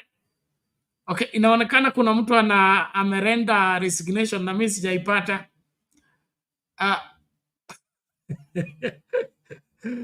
Ameona hiyo. I attempted to render my resignation later to ACT. I think my time is done here. We did our job. Sasa wacha kanuke. Wewe kuja na doom please, kama kuna nuka usafishe hewa. Asante. Lakini Stony PK is still there? Okay, it's like it's far. Lala, you said you are back. Are you back? Koome, wewe inaonekana ndio utatoa summon ya mwisho. Ebu ubiri tufunge hii kitu. Asante sana Bernard. Na kile ningeomba sisi sote tufanye ni let's internalize the issues that are happening. Let's not be quick to judge anything that's happening. I think we have had 3 enlightened moments in our country. The repeal of Section 2A 1992 and Rainbow Coalition in 2002, the 2010 Constitution, the June 18th movement that came to be the June 25th movement. I think our country has had some examples of homegrown liberation struggles, and you can look very well. I've not included 1963 and all those storybook stories, but our people have always wanted to do something for themselves. So I also even think this test of the constitution, impeachment of the DP is good. Let's see how it goes. We are scholars. We want to learn. We want to see those judges acting. This is a game. The politicians told us that this is a career in politics. Let's see them, ukiingia wewe ukiongea kitu ya siasa kama tu anakuambia simama uone. Let's see them exercising this constitution, and it's a good thing that is happening in our lifetime, because probably in another setting these things will be happening in 50 years, 100 years from 2010. So let's be happy. Let's be happy for the jurisprudence that is happening. Wacha watu wang'ang'ane, because in the resultant factor is our children become smarter. They do better. They know so much that we did not know at their age. So, and the amount of openness we have and the media, let this wacha iendelee, and probably As I said, we have maybe gotten back from the gains we had in 2010 and 2010 constitution, but still the level of knowledge being civil education, this is good. This cannot be curtailed by anyone. We will always be too divided, distinct ideological divide, not tribes, not stupid shit. But if people have all this knowledge, even if they argue for money or argue for corruption, it will be on a level of enlightenment. This builds our society. Let's embrace this. Let's go for it. Whoever wins tomorrow, that's up to them. But Gen Z are watching. Gen Z are watching. Like Batman. Up there, they are watching. And they are going to come back hard. So everybody has to be very careful with what they do going forward. So happy. I'm so happy. Bernard, asante sana. So thank you, Kome. We appreciate that. Yes, our country is setting itself up for a great experience. Probably we are just in that history-making moment. That's why we need to be careful on which side of history will we be when it's being written. I'm following the exchange between Haruni, PGR, and Anne. Please, let's not go personal when we are chatting. Nilisema tafadhali to respect show na to debate the matter at hand, not to go personal and begin to exchange and then claiming kuna wale wako na macho ya kiroho, wengine hawana, wengine wanaona, wengine hawaoni. Please, we are just exchanging opinion, and opinion means if you think I'm wrong, prove me wrong by giving me points, not to call me blind or not spiritual or not seeing what I should see. And then politics is dynamic. Today tunaweza kuwa tuko ODM, kesho kutwa tunaweza kuwa Wiper. So depending on where the justice system proves itself to be, that is if you stand for justice. But if you're only identifying with individuals and then unataka kupiga trumpeta individuals, then you will go with the individuals. Na vile nimesema tuache instigate people. Don't set the public against people. Kasamuel mimi simjui, traitor mimi sielewi kwa nini ni traitor, lakini tafadhali let's not get there. Mtafanya mtoto wenyewe achomwe bure, na sijui kama mtakaa wapi wakati mtoto mwenyewe anachomwa kutokana na matamshi yako ambayo kwangu mimi hayana msingi. The politics is very, very confusing at this point in time. And then you can be in one corner, you think you are politically correct when you are the one who is wrong. So let's just work out to make Kenya better and not to implicate each other, call others traitors, call others betrayers. This struggle has been on all along. If you only understood the history of this country on how much people have paid in terms of keeping the struggle going, you would not be quick in writing off people like that. So tafadhali tujifunze hivyo, and then let's debate on matters, not on individuals. Na kama una support Morara, recruit people to support Morara, kuna shida. Usiseme kwamba wewe ndio unapenda Morara kuliko wengine. Hiyo upendometa ambayo unatumia kupima nani anapenda Morara, nani apendi Morara, hiyo ni kujipendekeza ambayo kwangu mimi haisaidii. So let's just be focused and do what we should do. We don't support violence. We don't want anybody's child to be, maimed or attacked for political reasons. There is no political reason that should warrant somebody to be beaten up or somebody to be hospitalized because of that. There is no need. Na sio lazima tukubaliane kwa kila jambo.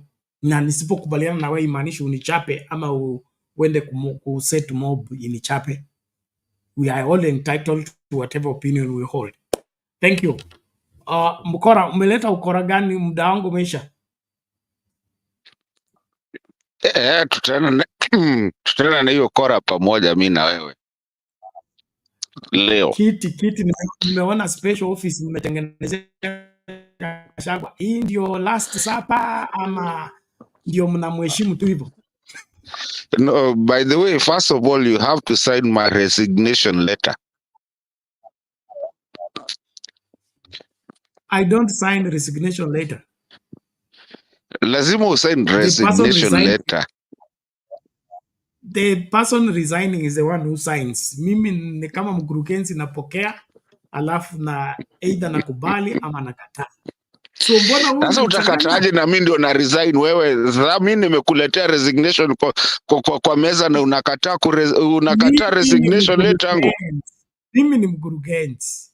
So I have right to detain you, to hold you or release you. That's a dictatorship. Exactly. And that's the only way things work.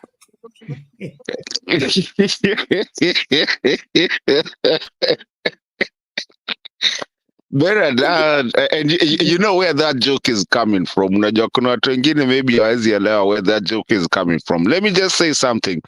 Bernard, I'm a happy person. I am so happy today that I can even actually right now quit.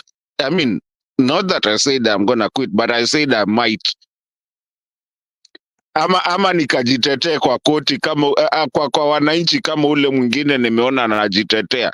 Hata naweza kujitetea tu hapa niseme mimi yangu ilikuwa ya brother yangu, si mimi, sijaifanya chochote. What I'm trying to say, Bernard, in a nutshell, is that Bernard, SCT, I'm happy to have been a member of SCT for a very long time. Some of the things that we've said out here have actually come to light. And Bernard, we started a long time ago, but now we're seeing them. And I'm telling you that the kilele yote, you know, even nikianza ngapa hivi sikuwaga naweza ongea Kiswahili vizuri venye naiongea saizi. Kilele, kilele, no si kelele, kilele. You know, kilele, the icing in the cake is actually happening tomorrow and is been happening right now. Ladies and gentlemen, this is the time that we are actually coming now to look at the Constitution and actually test it very well. I am so happy to see Gachagua actually taking 3 hours of persecuting himself. I mean, himself, kabisa, and incriminating himself. Now, is it anything that I have against Gachagua? Bernard, it's not.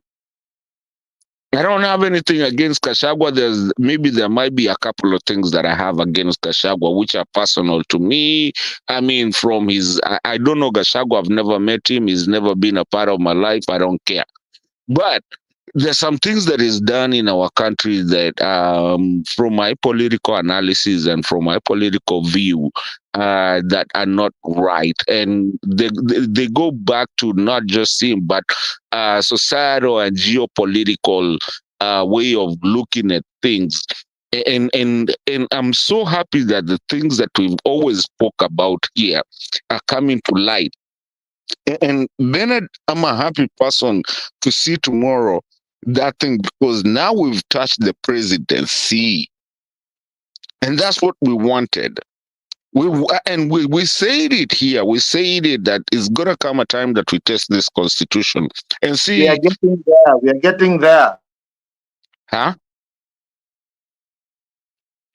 Sorry?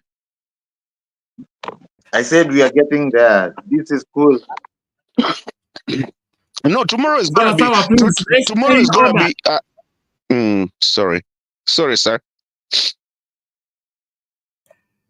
Mkora, endelea. Kome, kaa kwa order tafadhali. Don't interfere with somebody when he's in the middle of a submission, please. Mkora, chunga muda na wewe. Hapana, Okay, thank you. I'll do that. I'll do it real quick. Nitafanya pole pole, boss. It's see, there comes a time when some things have to be done, and these things, this Gachagua thing, for me, I feel is a blessing in Kenya, because what we were talking about and everything that we've been speaking about here, even from the Kamagos, the Kamagos of the day, the Adanis now, and the metamorphosis of everything that is happening, all of a sudden we hear one over the other, one after the other. I'm happy to really, and I'm looking forward to look at what is going to happen tomorrow or today, according to where you are. To see these guys, what they're going to be talking and what they're going to be presenting. The one thing that I was so happy today is to see actually Gachagua go and present his case in front of the people. And because he self-incriminated himself so much, and like someone here, I think it was Tom Piquet or someone, I heard someone say that, the last part is where he put everything. Now, the worst thing is that people need to understand, why would you say that you never did anything in your life but it was your brother that gave you, your small brother that actually gave you everything. And you couldn't even tell us, so how did you amass this wealth? Was it just by donation, which is the same donation that we are saying donate us to go to school, donate us, to go to free education and everything. But the biggest steal of today is what we said, Bernard. I think if you remember me very well, I think it was a week or 2 weeks ago when I said, I want this, or we, not I, because I'm a Kenyan and we are Kenyans. This impeachment, we wanted it so much so that the beans can be spilled, and you've seen the beans being spilled, and that is exactly what we want. This is exactly what people are crying about, even when you talk about the guys that were coming out to be at Gen Z, the Samuels of the day. You can see them now going to Obina show to go and Bernard, I hope that will not take us away. Aita Tuguza, I just mentioned the name, Tukucheza Kitu, we just mentioned a show. To go to Obina and even this other guy, the anajitanga Mbunge, my friend, hata nimesahau jina yake. What was his name? Hata nimesahau. So you look at people going to Obina show to go and justify themselves. Nobody is going to justify themselves, Bernard. We are going to follow the Constitution. Let Gachagua, and he's chosen his way. If he was a smart person, angejitoa kwa hiyo kitu tu. But ameamua kwenda, wacha ende kichinjoni. Actually, that's the best decision ever, because akitolewa sasa, now the beans, hata mkidhani leo zimespiliwa, now the beans are gonna come, because it's gonna spill beans already zenye mespill. I can bet you kesho utasikia Sudi akiongea, utasikia nani wengine wakiongea huko. So basically, Bernard, this is a good time in our country, and this is what ACT has been always standing for.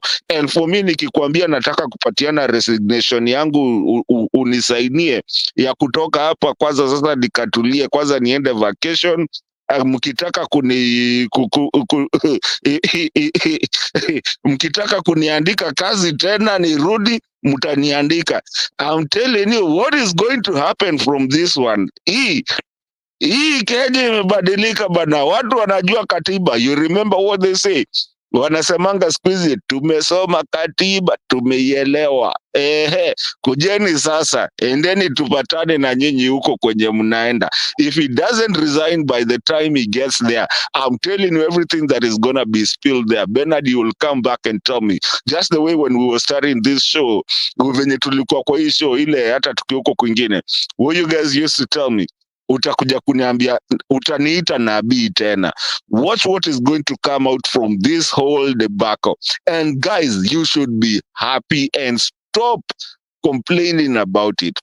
Aka kamenuka na kameenda. Mimi kwanza, peace, love and unity. Tupatane baadaye, tupatane kesho na kesho kutwa, muone venye kanaenda kunuka huko kwa gava. Hiyo gava yenyu ndio sasa mtajua. I am a happy man. Sema tu ukweli, Gachagua ametafuta dereva na wewe umekubali kuwa dereva wake. Sasa hii maneno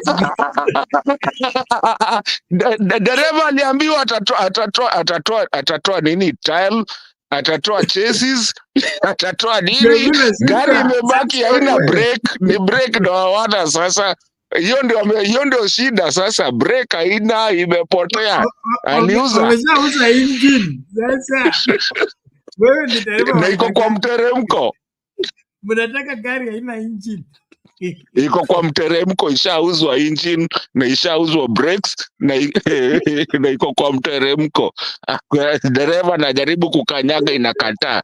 Makanga anajaribu kushuka, iko too fast for him, hawezi shuka, akatoka mbio. Tukanyagane twende. So, thank you. Thank you, brother. Let's move on, ladies and gentlemen. Thank you. Mwalimu Julia anakuja, kwa hivyo tutaendelea na mchakato. Naomba tumakinike. Watu wa comments, naomba tafadhali, let's avoid side shows. Let's focus. That's all I request of us. Kuna watu wanapenda gossip hapa. I mean, wache maneno ya kuenemi ya kufuatilia tu mambo tudogo. Let's keep the main thing and focus, because saving this country is more important than anything else.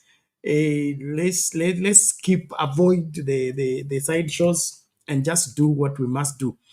Harun anasema we cannot make Kenya better by joining the oppressor.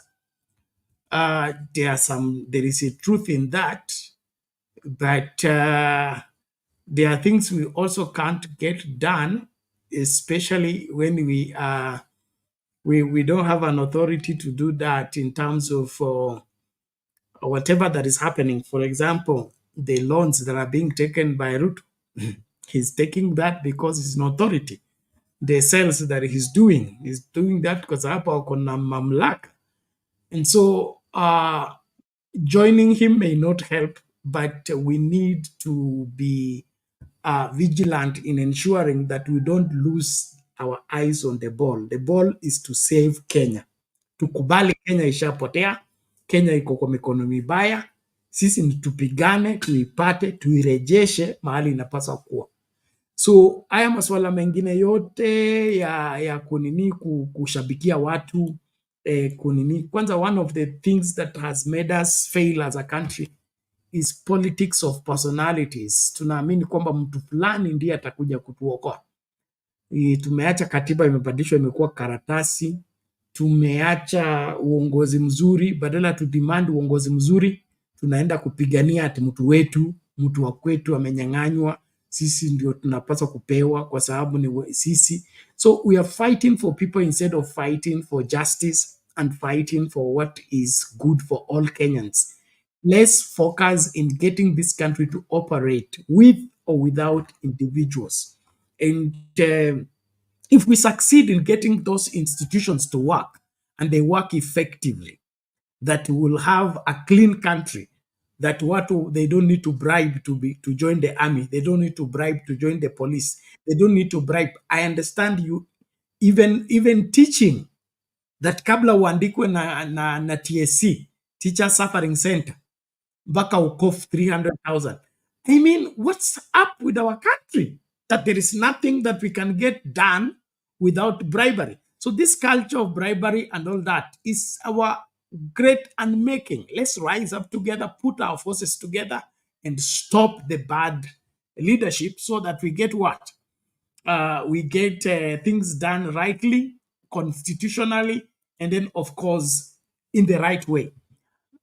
Makosa tuliyofanya in 2022 tusikubali yarudiwe kwa vyovyote vile, hata kwa panga, hata kwa bunduki. We must not accept the mistake of 2022 to repeat itself in this country. Hiyo notion ya kusema kwamba Ruto ako kwa mamlaka hakuna vile atatolewa, we should not even entertain that thought, leave alone that expression. Mtu ambaye ako kwa ofisi kimakosa angatuliwe kwa vyovyote vile, la sivyo hata hiyo ofisi ichomwe. Kama sasa yeye hataki kutoka, unajua panya sikatalia kwa room, mnaasha moto kwa hiyo room, sitatoka. So hatuwezi kuvumilia uongozi mbaya kwa sababu ati umeenda hivyo. then the people vying for president, they must not be anybody anymore. Hapo lazima tusimame imara, tuhakikishe kwamba people are vetted.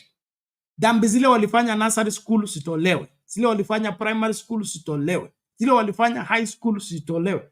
Tujue ni dhambi gani tunaweza vumilia na dhambi gani tunaweza kuangalia kando, na ni ipi lazima tuizuie. Lakini kama mtu alikuwa mwizi wa raba, mwizi wa pencil, mwizi kila shule alipita aliiba, alafu ninyi mnasema eti huyo ndio mnatapatia funguo za safe, ataende kuwalindia treasury.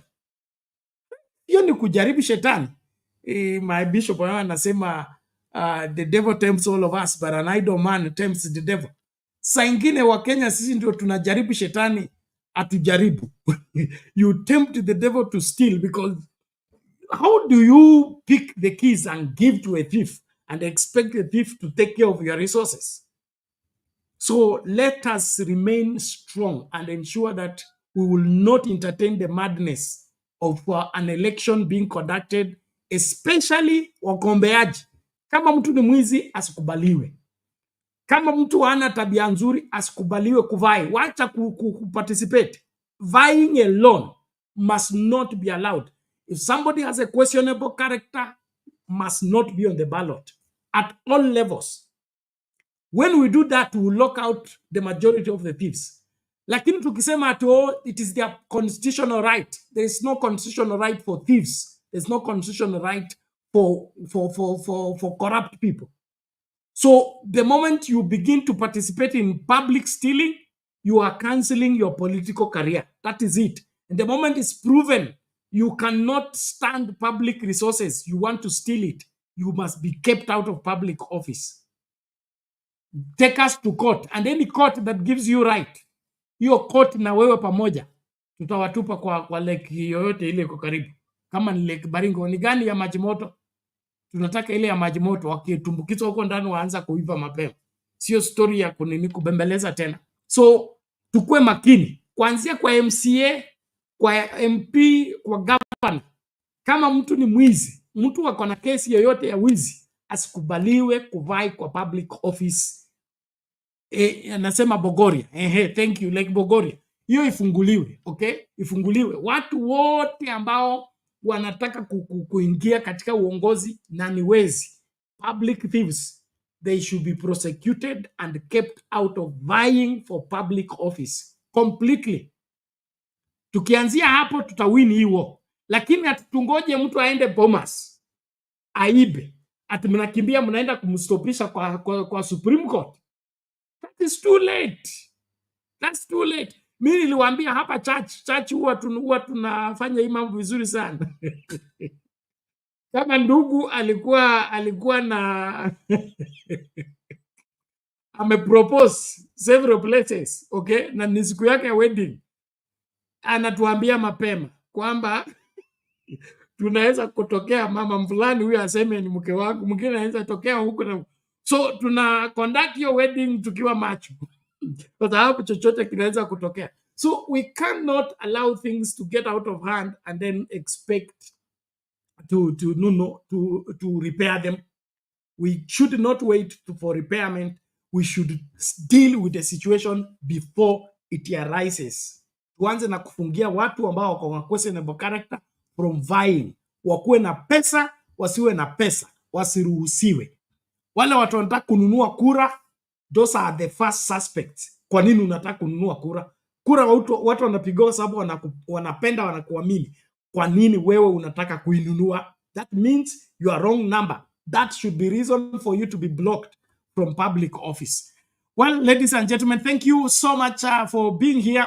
Stony PK, your gadget is problematic. Restarted, kama unanisikia. Imesemekana uwezi kuongezwa. Ndio hiyo. Alafu mnajua nani Mwalimu Julia kimbia muda ndio huu unayoyoma. Mnajua kuanzia saa 2 tuko parliament kuhakikisha kwamba Gachagua anasomewa dhambi zake, anaanza kujitetea. Kesho itakuwa leo itakuwa siku mrefu sababu dhambi zake anaanza kujitetea saa ngapi? saa 11. So saa 11 itaenda mpaka midnight akijitetea, alafu vote ichukuliwe, then tuende on the next issue. Thank you very much. Stephen, kwani ulienda wapi? Wewe ndio ulikuwa unafanyia uchunguzi wa Gachagua? Ilikuwa nimesema unajua Kenya na kupiga mangumi na napiga ngumi. Sorry. But I'm listening.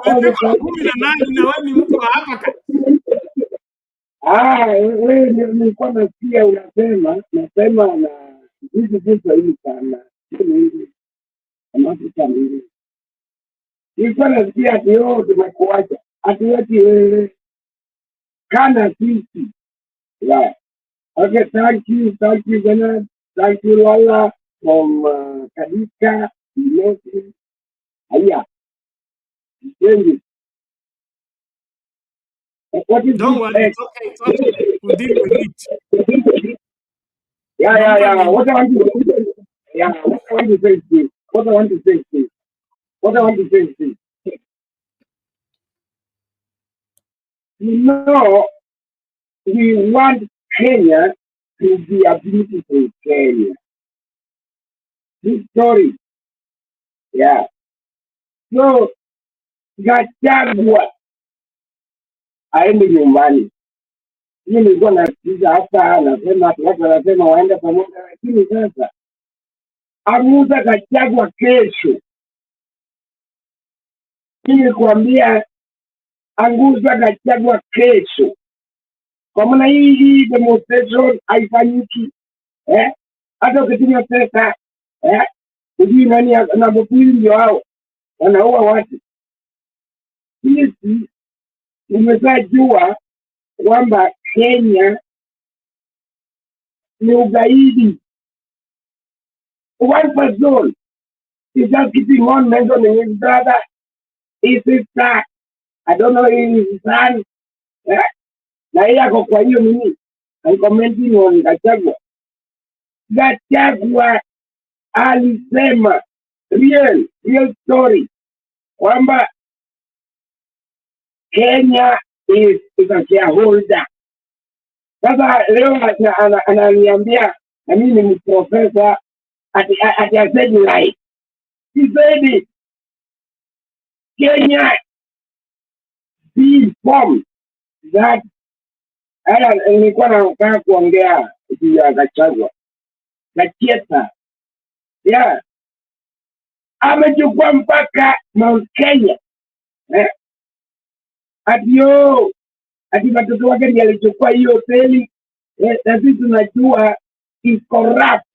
You cannot bring your wife, you bring your children into business with the government. So where do you take your neighbor? He didn't even mention his neighbor. Kwani Gachagua anaishi huko Nyeri, ana neighbor surely. Kenya, let's think about it.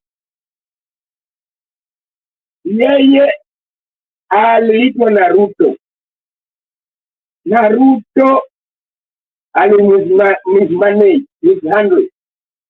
Walikuwa wanataka pesa. Kwa ukweli kabisa. Mimi nafollow hizi vitu za public administration. Na mimi ndio mtu nikaweka kwa hiyo public administration.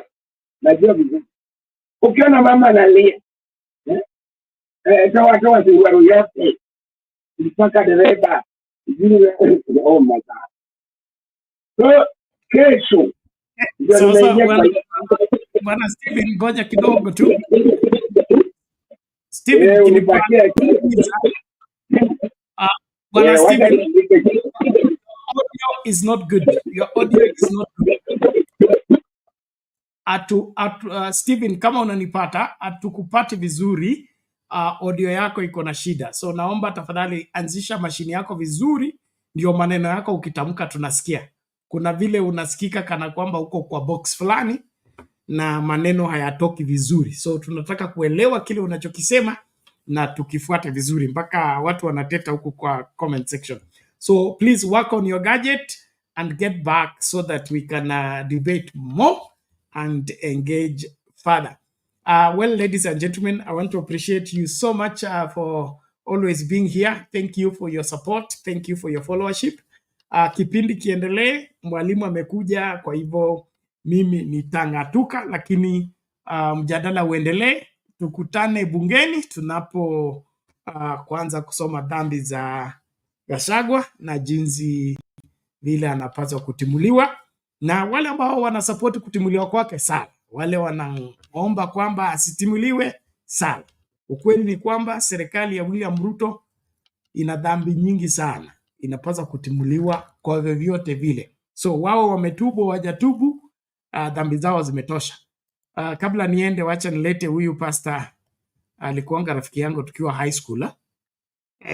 Amesomewa let's see how he It has come to a time where our church elders, our church fathers have to come to a place of just basic acknowledging that tulikosea.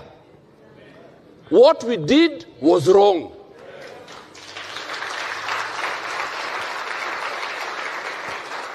And I want to speak to my elders respectfully, because they are our church fathers. Mulikosea. What you did was wrong.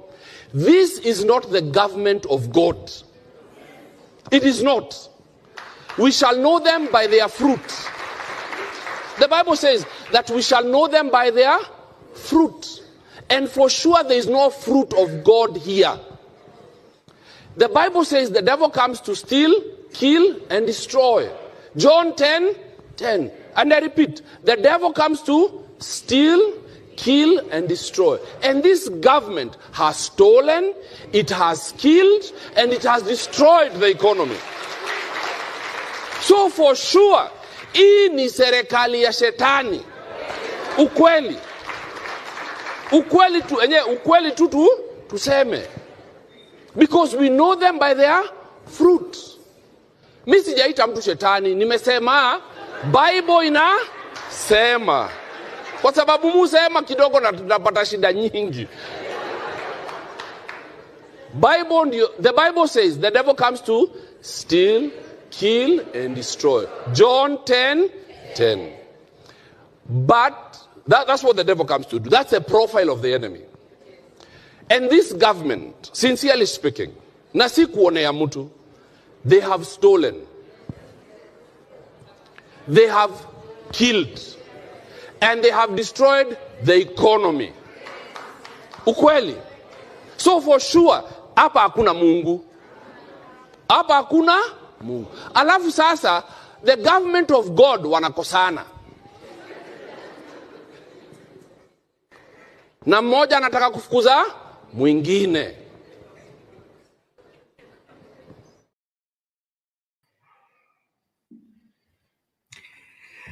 Huyu anaitwa Pastor Tony wa River of God, inaitwa ROG.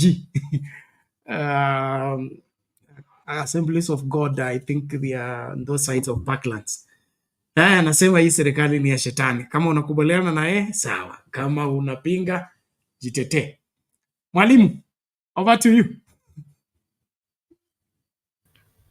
Asante Benda, nimesikia unaenda, nikasema acha nishikilie jahazi. Naona watu wanataka kupiga hii story ya Gachagua. Nimeangalia votes. Today I've looked at your votes. I'm seeing you are at 50-50. Ni kama Gachagua anapasua inchi katikati. Nimeshangaa sana. I would have been thinking people would have overwhelmingly been impeached. But I'm kind of surprised. Like, ama ni vile watu wamekasirika wanataka hata Ruto ameende. Maybe sio ati vile watu wanapenda Gachagua. I doubt. Kupenda, wacha nitoe hiyo jina. I don't think it is very close to Gachagua. But I think it's because people are thinking waende wote. Maybe that is why there is a split. Sijui. Lakini asanti. Tutaendelea tu. Nitakaribisha hawa kina Pogona naona Steven sijui kama amemaliza kuongea. Naona Lala. PK sijui wameenda wapi na kina Mato. Siwaambie warudi Bernard. Ama umewafukuza. No, wanakuja. Mato amesema nakuja. PK alikuwa simu yake ilileta kizaza, anarekebisha pia anakuja. So mjadala uendelee na tusimamie haki. Asanteni. See you when you see me. Okay, Bernard, asante. Good night.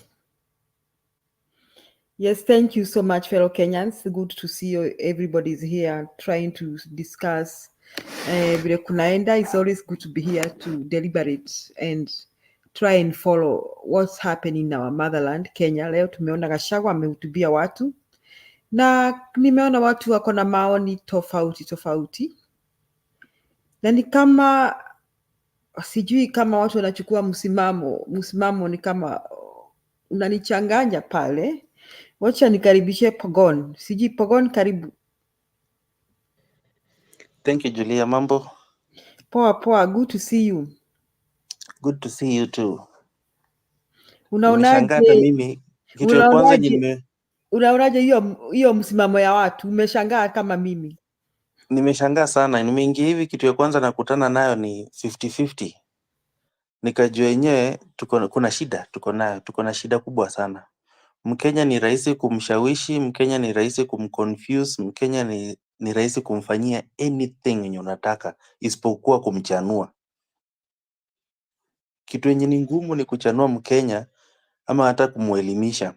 Juu I think poli ya jana ama ya juzi bado ilikuwa inaongelea kuhusu vile Gachagua kama anaenda ama haendi, na watu walikuwa wanaongea kuwa anaenda, but kufikia leo baada ya kumsikia Gachagua, suddenly watu wameshikwa sijui na huruma ama wamekuwa confused. Anyway, according to me, na hiyo issue ya Gachagua na especially leo vile ametokea kuja kuongea, hakuna kitu yote moja yenye inanichanganya ama yenye inanisway, because I don't give a hoot or a hoof about kama amekuwa akiiba ama aibi, ama hizo vile ameongelea mambo ya mali ya ndugu yake. Mpaka siku hizi nimeona hashtag ni mtegemea cha nduguye. Gachagua anacheka juu hakuna kufa maskini unakuwa bilionea. So me I don't care enye Gachagua amekuwa akifanya. What I care about is him having been given a political position yenye ndakana ikuwa nasimamia inaitwangaje, national interest, as in yeye ni deputy president. In the event of anything, kitu mzuri ikifanyika ya kuwa leo God ametuonekania na hatuna Ruto, he would be the unfortunate person kuwa president sasa. Alafu yeye anasema hata hajui story yote kuhusu kina Adani, hajui anything yenye imekuwa ikiendelea nationally. Yeye amekuwa all along akiongea mambo ya Mount Kenya. To me that makes him much more guilty than hata mambo ya kuiba, because kuiba nimeona hata mpaka Salasia ni kama ni mwizi juu alikuwa ametuonyesha juzi payslip yake anapata karibu sijui 50,000 or 70,000 plus, na vile yako na watu wengi wa kumtegemea, but ukiangalia vitu yenye ameanza kufanya siku hizi inamaanisha yeye naye ni moja wale wezi. So to me that one makes Gachagua guilty, na Gachagua kutoka inakuwa ni kama yeye amefungua njia ya Ruto kutoka. So for people wenye wenye wamekuwa swayed mpaka imefika mahali now we are at 50-50, ni watu ndo wananishangaza kuliko hata hii serikali. Na watu wanatakana kuamuka, watu wanatakana kuwa steadfast, at least utakana uko unajulikana mahali moja penye huko. Nikirusha tu mawe ikuwe inakupata full time ama ikuwe isikupate upande hiyo juu huko utakani kuwa unapatikana. But hii mambo ya kusway, today we are saying this, alafu kesho mtu ameshika microphone, tomorrow we are saying another thing. No. This quick enye watu wameanza kuforgive Gachagua is the quickness enye watu walipelekea watu kama kina Casmuel. Kama kosa kadogo tu hivi wamekuchukulia vibaya ama wamekusanctify. Very, very wrong. But anyways, ni kawaida, ni Kenya tu. Uzuri saizi tuko kwanza kwa ground, watu wako wana learn lessons. Sidhani kama siku nyingine wataifanya mistake kama hii. Duka zinaendelea kufungwa. Kila mtu saizi town wanaendelea kuhama, wenye walikuwa naishi posh places saizi wanajaa huku mahali penye tuko, and they are moving out away from Nairobi town kwa sababu kila kitu inaendelea kuwa ngumu. At the end of the day, kama mtu bado ako na hizo chance ya kuendelea kufight in this life, wako wanaenda kufika mwisho. and in the end itabidi tu macho ifunguke. Itafika mahali itabidi tu watu wachanuke by fire by force. Thank you, Julia. Asante PK, asante. Me, sorry, not pick Pogon. Pogon, Mimi, what I listened to that speech, it didn't change my decision about what I think about Chagwa. He didn't even convince me anything about hiyo maneno ya pesa yake na ndugu yake. In fact, it would be a waste of time for me to listen to your trash. Let me call it trash, because you're ni uongo. But what touched me, Pogon, what touched me is how they shared the government and how ulisikia hiyo mulimuona hiyo document yake that Western was to get 30%. Sijui nani huyu speaker wa Senate akajitetea akapewa speaker. Yani, and then they went ahead and decided in this region we should ati Mudavadi na team kasema sisi mtujengee sijui barabara fulani, msijui mtufanyie hivi. So everybody was bringing their needs. Mimi nikashangaa, jameni wa Kenya, we should never have such a thing again in this country. Nikashangaa, so other Kenyans had no right to this government. Though he kept saying that we were not discussing the sharing of resources, yet he came back and said that Mudavadi and team demanded that wajengewe barabara sijui ngapi, 1,000 kilometers. So those who had supported Azimio and were not in that agreement had no right for their barabaras to kujengwa. You people, besides saying Gachagua was saying this, did you listen to the agreements that were made? Did everybody here in this show? I haven't had anybody analyze that speech in detail. I've only had people saying, ranting that Gachagua should not say this, Gachagua should be impeached. But I'm wondering, you people, this guy alitomboa siri zote za serikali yake na amesema hata mpaka kona video clips. Now, what broke my heart is what Kenyans have gone through. A group of thugs can meet, first steal election, okay, then meet and decide to share the country's resources amongst themselves. Ati Kingi alijitetea akasema apewe Senate. Haya. Watu wa Western si watu wa Western, Mudavadi and Wetangula walijitetea. And Gachagua na yeye akaleta his gang akajitetea wakagawana. Now you people, that is what annoyed me so much. And he went on saying this, and that one I believe Gachagua 100%. That is what they decided to share. It's only that Ruto and team pretend ati hawako kwa hiyo scandal ya kushare ya shareholding, ya shareholding. So what Gachagua said just tells me that if there is a way Mungu atusaidie, we should never have such people in power again. How can you form a government and start saying ati na watu wetu mtujengee hivi? Me, I'm asking the other Kenyans who are not in Kenya Kwanza, didn't they have the right? Don't they have a right to the resources of Kenya? Does my presidential choice have to win so that barabara ya huko kwetu ijengwe? Are you people asking yourselves such pertinent questions? I think we need to replay those Gachagua's words again and again. Because he's just, in fact, I'm beginning to call him the Mr. Truthful. The only truthful thing that I don't listen to him ni maneno ya Maria, kwa sababu Maria yake amepora, asitulete na situone sisi ni wajinga, ati we'll buy that lie that ni ya brother yake. Nobody will buy that. We will not buy that. Okay? But everything else he said about how they shared the government. And then he went ahead and said this, ati niliuliza DCI. I will say like PK, he was there, he watched, he knew that these people sat and planned the killings. And if he wants to help this country, he can tell us who sat and planned the killings of our children. Unaona, anaguzia tu. Kesho kama yeye ni mwanaume, atuambie ukweli. Atuambie ndani aliwa watoto wetu. Who planned this thing? Kama yeye ni, if he's a total man. So me, my analysis of Gachagua's speech annoyed me more to know that Gachagua kando, hii serikali, they had no intention of benefiting the common man, and that is why Kenyans will always feel left out because a gang of thieves will sit somewhere and decide what to share. Mpaka akasema ati Kingi akakuja chini na chama gani? Ati na Moses Kuri akakunya na kale kachama kake. Hata yeye akagawia sijui nini. You people, did you analyze that and listen to what happened to this government? So, I hope tomorrow he'll be at the top. He said he has clips. Gachagua alisema ako na clips. Ako mpaka na video clips. Na atatomboa mengi. I hope he'll do that. So that now, it will no longer be a Gachagua thing. It will be hatutaki hii serikali yote yanguke. Because to me that was so hurting to hear what they sat and decided to do to our government. You know, my presidential candidate does not have to win for me to benefit from that government because I'm a Kenyan.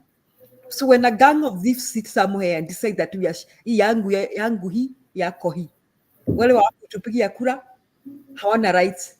Me, that is how I analyze that speech. So I hope tomorrow we will hear more.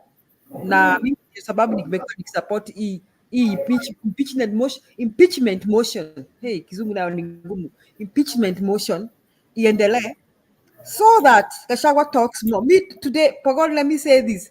I was more pleased with his speech today because he's doing what we want him to do. We want him to tomboa, to say everything. So I was more pleased with his speech than Jana Arinibo for apologizing. But yesterday I think he was just pretending. He was just another hypocrite. Akituchezea akili. Ati kwamba amesema pole seeking our sympathy. Nobody's gonna give him sympathy. Because how do I give Gachagua sympathy? When he sat with those gang of this and organized and they shared amongst themselves. Hata watu wa Mount Kenya saa hizi. Mwenye anaweza kujifanya ati ana support Gachagua. Aniamini nini Gachagua alimgawia after they sat and shared Kenya. Imagine they shared Kenya among I don't think not more than 20 people. Wakaka they shared. Guys, it is us against them. Yes, watch Lala say make then I come to Stephen because I think Lala, I was listening from the background. I think he was the hakuwa ameongea sana. Yes, Lala, karibu. Asante. Can you hear me? Yes, we can hear you. Asante, Stephen. I have not seen you in a while. Pogon, I saw you yesterday. Who else? Kome, Ndugu Kome, you are there. Who else here? Tumechoka. That is Mama Julia. Na wengine wenzetu mko nyuma. I think Wakenya tuko mahala pazuri sana. We are in a very good place. And the simple reason is that the hidden secrets are being manifest. Okay? They are coming out. The dead bodies where they are buried, they are being resurrected. Okay? And we're able now to see things that were hidden from us, from the very mouth of those who planned them. Isn't God good? So to me, these are the beginning of what will help liberate Kenya. Okay, if we made changes without getting into these closets, these hidden places, then we are cheating ourselves because the same powers are still intact. They'll do the same thing to anybody else coming into power. And it could be even a tricking some of our men like Morata and others to go forward when actually they can do very little. But what's going on here is Kenyans are beginning to see how the nation was being governed, the mismanagement, the way things are divided, in there. I mentioned before the last my speech, I was able to convince some American investors some few years ago to come and invest in Kenya, and I feel so bad because I should have told them not to, because they were conned, literally were conned by people. And so for us to move, let our country move forward, these are things that must come out so that we can clean it from the inside. There's a Bible verse, chapter, Psalms 51, a famous Psalms of David. Wash me and cleanse me. Talks of hyssop. Cleanse me with hyssop. Hyssop was a laxative, okay? And laxative, doesn't wash outside. So you just wash from outside, but wash on the inside. You clean inside. So this is our way of getting inside to see how con men, as Brother Juan would say, work. So the working, the hidden part is being spread out there. And I pray that this time we will not stop. The problem in Kenya is that we start well, but we tend to stop, and I don't know why. But I hope that we can go all the way, Ruto, Gachagua, and the rest, so that we can start afresh, so that true investment, if you bring an investor, they are going to be fair to them. But right now, Manyangau, they are there. There's a network, it's a system, it's a syndicate that's running Kenya. And they got to go. They are in parliament, they are in business community, they are all over. They are in even some of us. I think there need to be a thorough cleansing, including our conscience as Kenyans, begin to think like Kenya, because we don't think like Kenyans. We are very tribalistic in our thinking, and I don't know what's wrong with us, because we know very well if we do things the right way, it's good for our kids. We need a big economy. Kenyans should not even go naked, without food. They should never. The resources we have is enough to take care of us. God gave us everything enough. There's nobody who should be sleeping on the street of Nairobi and other places. We are not even a big population. We are just a population almost of Mexico City, the whole nation, okay? So there's no reason why we can say we don't have enough. We have more than enough. But when you listen to people amassing enough, and there's nothing they produce, no intellectual property that, giving them money. This is public money stolen from people. You hear they have these hotels and others, and you know very well what goes on. It is sickening, okay? So to me, I'm very happy. Let these things come out. But at the end of the day, Ruto and Gachagua all must go. And even some of us, if you're corrupt, we need to confess and start afresh so that we can build this Kenya on a solid ground, so that we don't have to be in this place every year doing the same thing while others are enjoying our taxes, and yet the country suffering, and here we are cheering them on. We start fighting amongst each other. For example, you hear people talk about Morara versus Marco Ure, whatever. Those are good young people. They should be encouraged. They can make mistakes, but let's encourage them. They are all, some of us, we know people are fighting for us. Let's have all of them together, not trying to bring them down or making them believe they are something they are not. They are part of us. So let's move as a team. And that's what will clean our nation, because we don't want things to change and then they turn out the same way they have happened, because history is very, very cruel. We've seen countries that were on the verge of a new dawn, but it became a nightmare. And in fact, more countries have gone that way, the wrong way. But we can get it right by looking at what our needs are, correcting cleaning the clogs, okay? Cleaning the Gachaguas and others, so that when the country finds itself, in a good footing, then all of us can begin to build and enjoy the nation we love very much. So Julia, thank you for this opportunity, and Pogon and Brother Juang and Mugambi, asanteni sana. Back to you.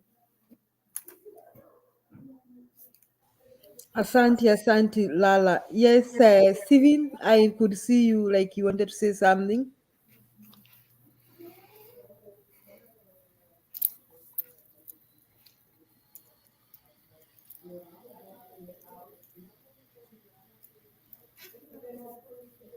Hello.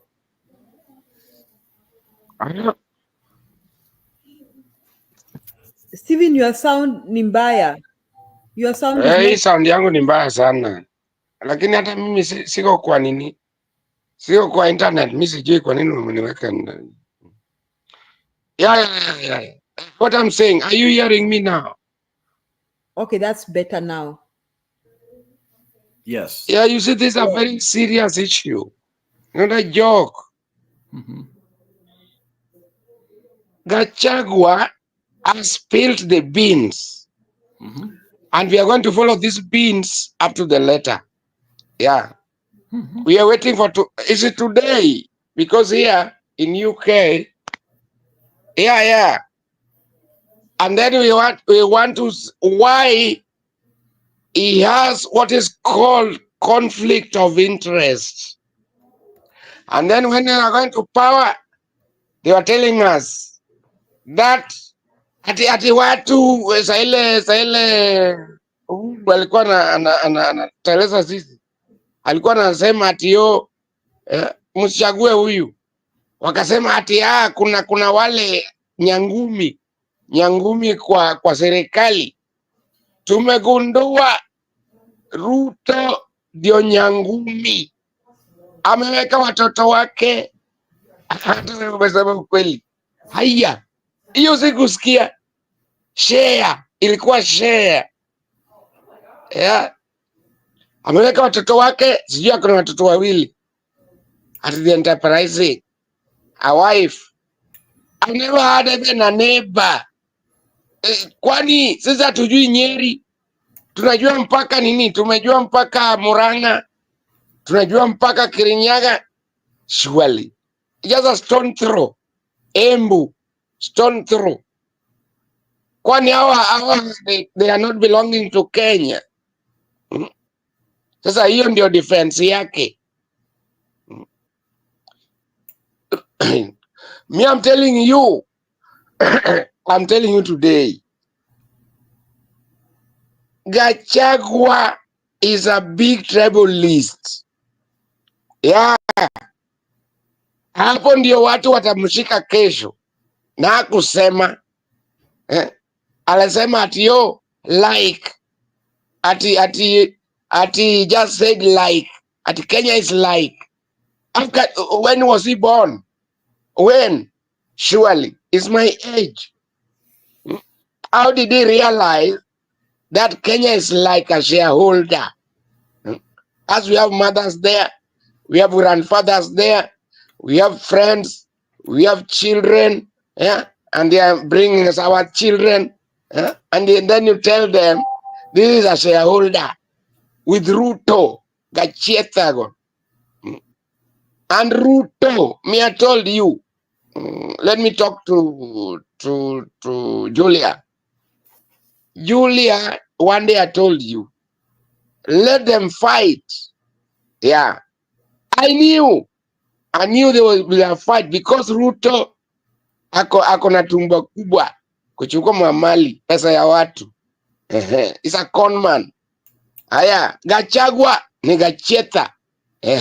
Ako na anataka mapesa.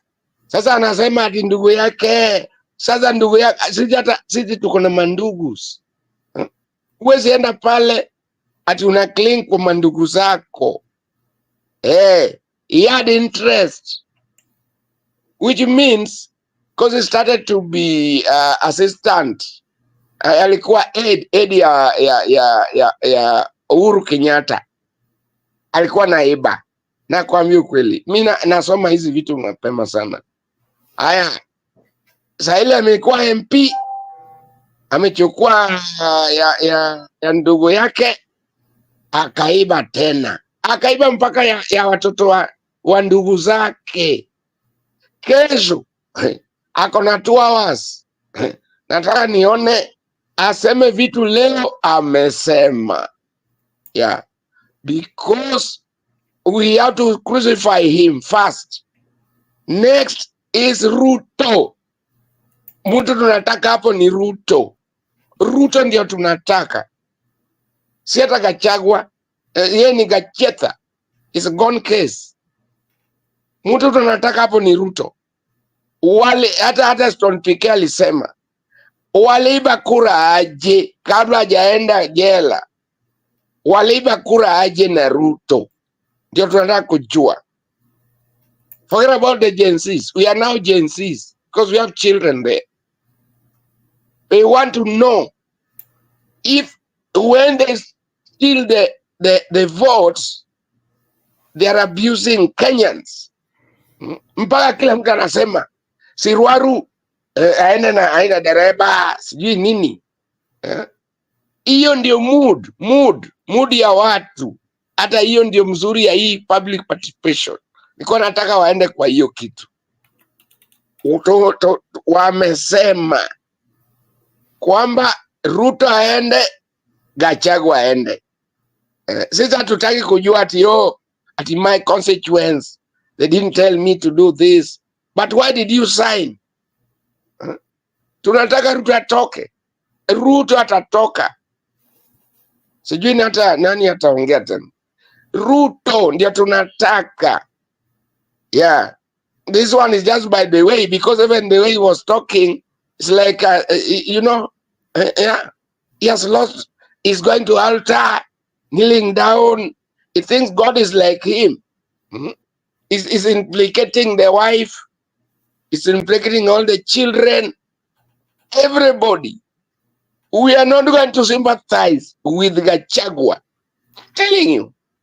They decided to have a shareholder in Kenya.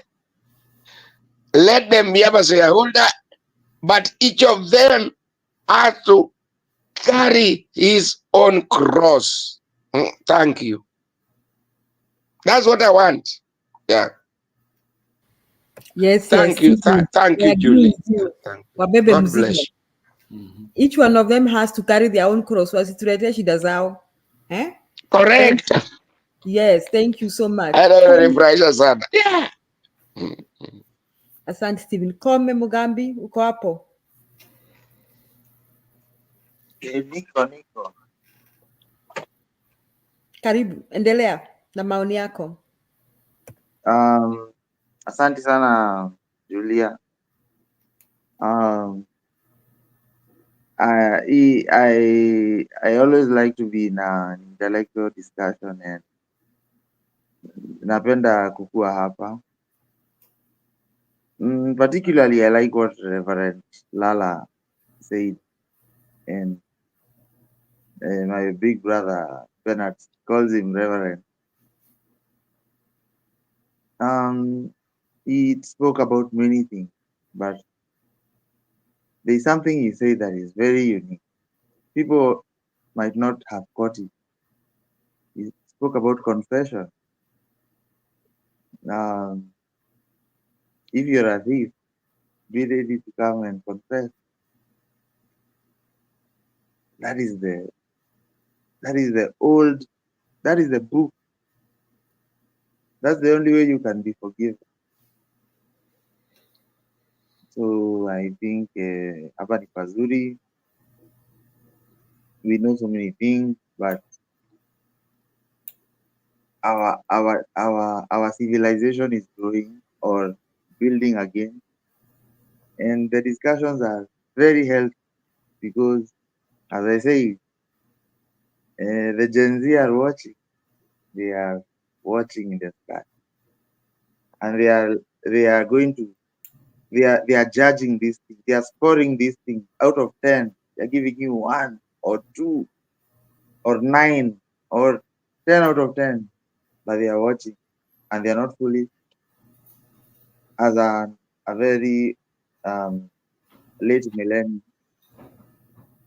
I know them. I have siblings, Gen Z siblings. I even have a Gen Z son.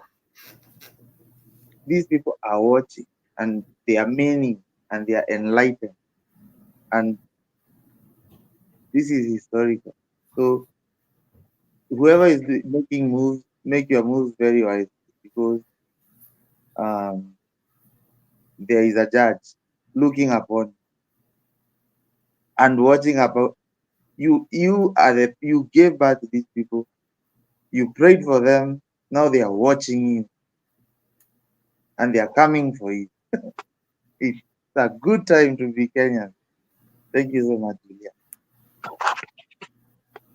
Asante, let me play something. I tried to look at what he was saying about shareholding. Let me see whether I can get that part of shareholding.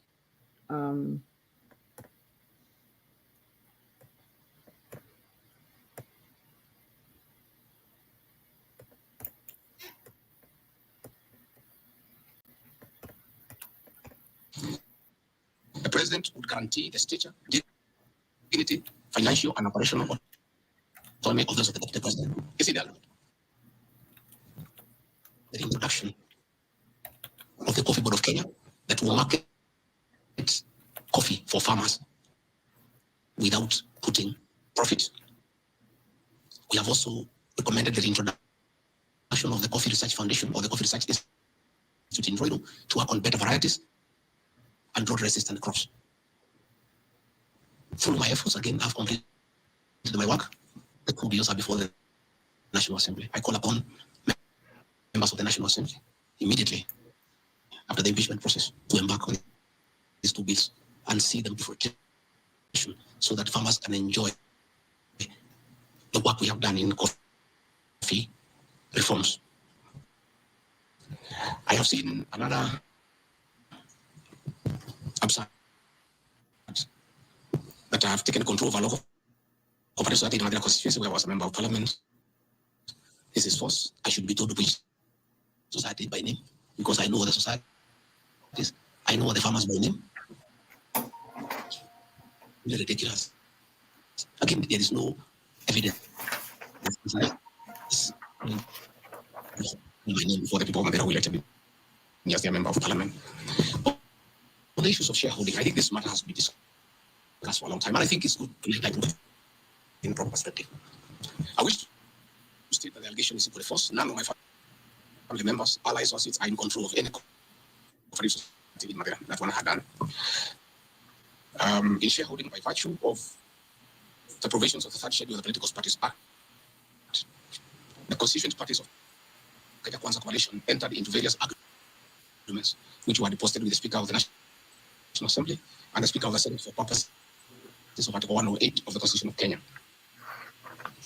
In point 2, the following are members parties of Kenya Kwanza: UDA, ANC, Ford Kenya, PAR, Farmers Party, Chama cha Kazi, Communist Party, Economic Freedom Party, the Service Party, Tujibebe, Wakenya Party, Umoja na Maendeleo Party of Kenya, and the Democratic Party of Kenya. In accordance with provisions of Clause 3E of Schedule 5 of the Political Parties Act, each of the agreements contains in a power sharing development agenda for certain regions in Kenya. I attach here copies of the said agreement. I'll give you the Kenya Kwanza agreement so that you know when I talk about shareholding, I'm not talking about Kenyans, I'm talking about this agreement that was signed by President Ruto and almost everybody else on how power will be shared. I've never talked about sharing resources. I've been talking about power sharing for people to get what they deserve in sharing power in accordance with this agreement. Like, for example, in an agreement between UDA and Ford Kenya, the UDA would nominate the president and the deputy presidential candidates, which has happened. I got my share, although I have no certificate. The president would guarantee the stature, dignity, financial, and operational autonomy of those of the deputy president. It's in the agreement. Also, the deputy president will be allowed specific duties identified at Article 21 of the agreement. ANC will be allocated the position of prime cabinet secretary to be established within 14 days. It was given to Musalia. The office of the deputy president, Ford Kenya, will be allocated the position of the Speaker of the National Assembly, which was given to Moses Wetangula.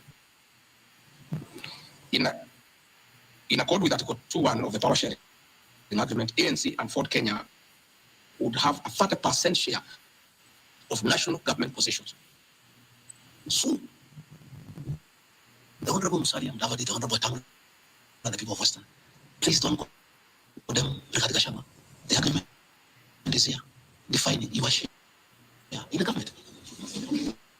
It is not me. I did not sign this document. It was signed by Musalia, Wetangula, and President William Ruto. So when I say about this share thing in terms of position, I've never talked about resources, about development. Although it is also here, is that regions bargained with the president for shares. Musalia Mudavadi, Mrs. Wetangula, bargained for 30% of shares within the Kenya Kwanza government. Although they were also supposed to give us 70% of the vote, which they did not. Nevertheless, since they gave a certain vote, they are still entitled to some share one way or another. So it is not regardless. Gachagua will say that a government is like a company. It is the agreement of the Kenyans which are tabling in the National Assembly. It is not me. It went ahead to say, he said, ANC and Ford Kenya would have 30% share of national government positions. That is cabinet secretaries, principal secretaries, high commissioners, ambassadors, diplomatic and consular representatives, chairpersons of state corporations, directors of state corporations, chairpersons and commissions, constitutional commissions, provided a 30% share is to be shared equally between the ANC and Ford Kenya.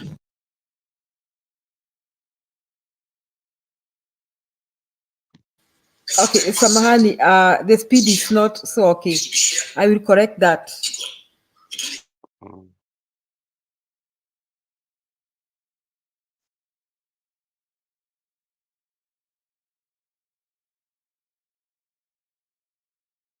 Julie, we had it. We had it, everything. We had everything. Or you had everything. I wanted us to see how they shared us. I was putting in my ear because we wanted to see why. How did it come with something called shareholding? I was like, say, Jesus. I the whole Kenya, big as it is, I think is the fourth, the biggest continent, having 56 million Kenyans. Some are outside like me. You're outside there. Many. We are many. How can it be a company? Surely. This Ruto government is gone.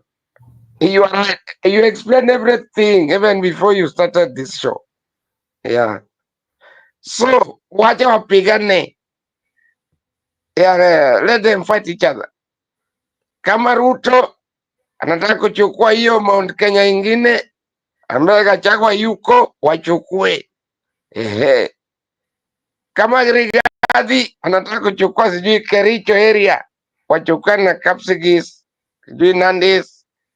Kesho tutasikia kila kitu. Nakwambia hii kitu inakuwa moto. Thank you for that. Thank you, Julia. You are a Thank real you, teacher. Stephen. You see, so they are so selfish. Very selfish. You are right. So he's just telling us Me, I how. can't believe this. I didn't know So this thing. they saw the rest of us as nothing. Imagine.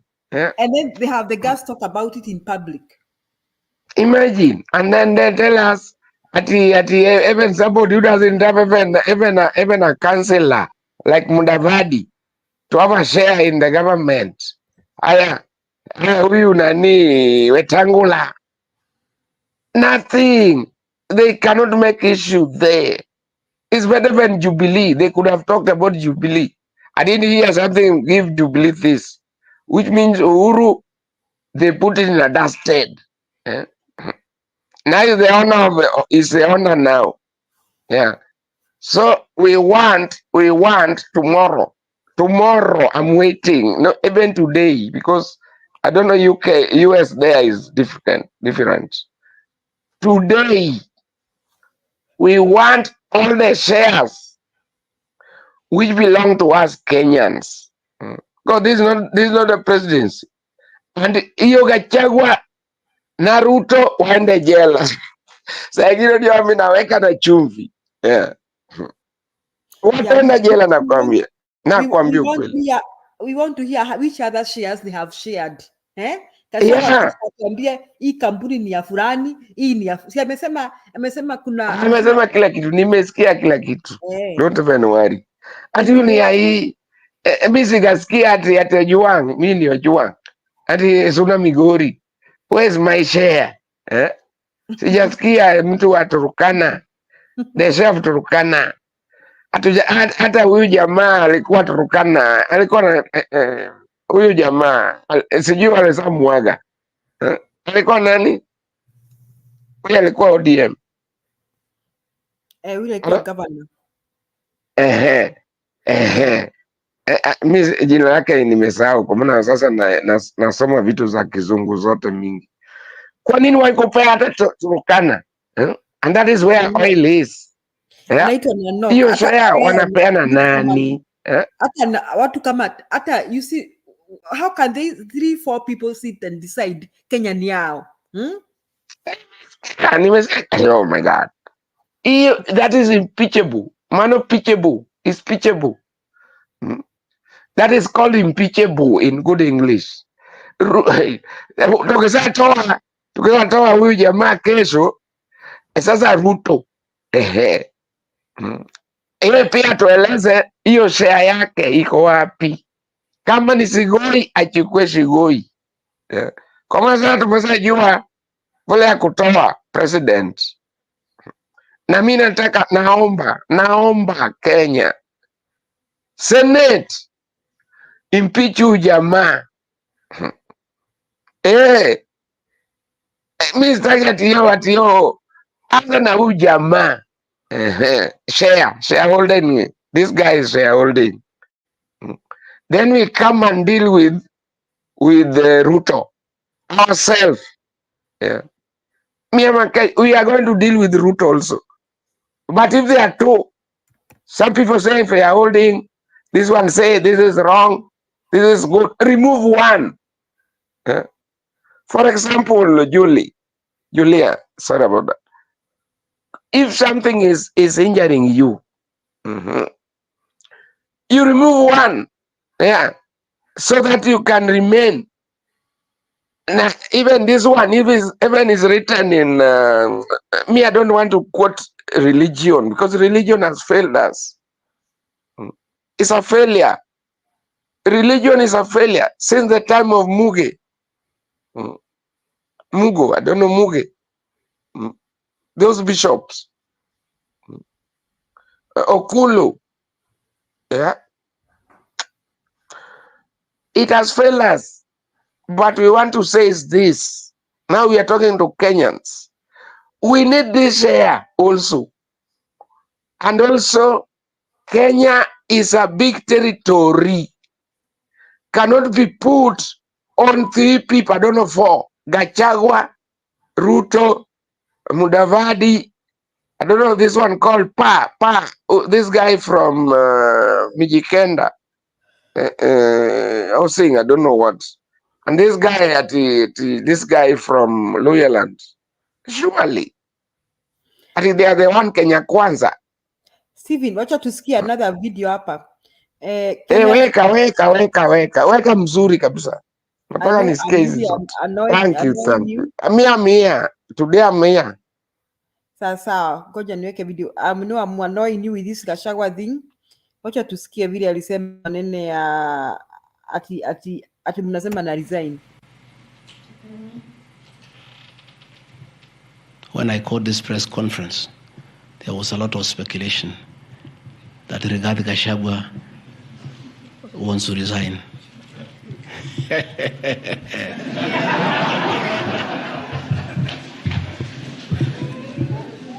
This is a man elected by 7.2 million Kenyans. How dare you suggest to him that he can do so without public participation?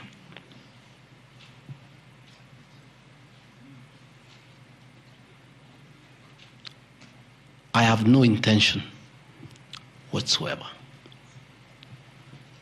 to resign from this job.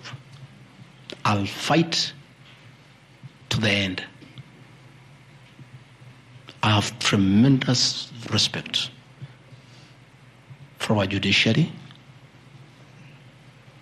and the professional judges of the High Court, the Court of Appeal, and the Supreme Court. And in the professional manner, they have handled serious issues affecting Kenya. The impeachment of a deputy president elected by 7.2 million Kenyans is not a small matter that can hastily be decided by a few members of parliament and senators and wish it away.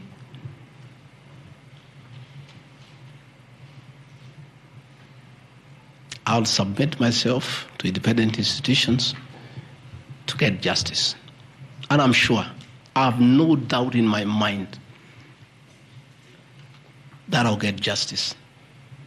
And this impeachment will be thrown out.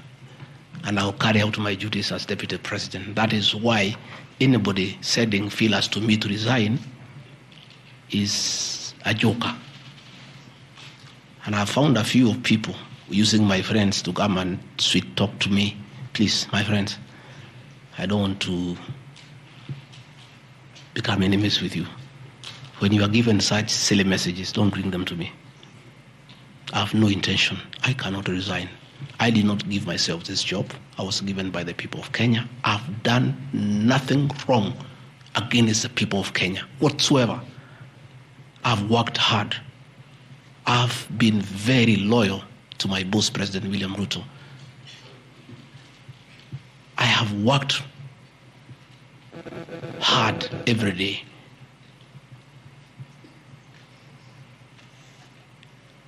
And I will not be distracted.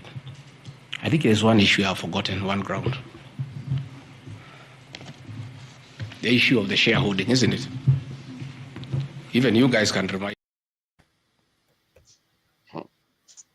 Haya, Wakenya wenye wako kwa comment section. Amesema hangantuki.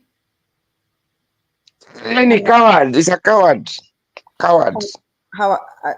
Somebody is saying, Julia, this is Africa. Wacha nione your comment. Soma zote. Don't resign. They fight to loot. Yes, Philip, I agree with you. Ataenda jela. Hapa ni Africa. Ukweli, Stephen, you are right. If he resigns, he'll be jailed. So I'd also advise him not to resign. If I were you. Yeah, he's a coward. So Gachagua amesema resign, he'll fight to the nail. Lakini my joy is about this fighting to the nail.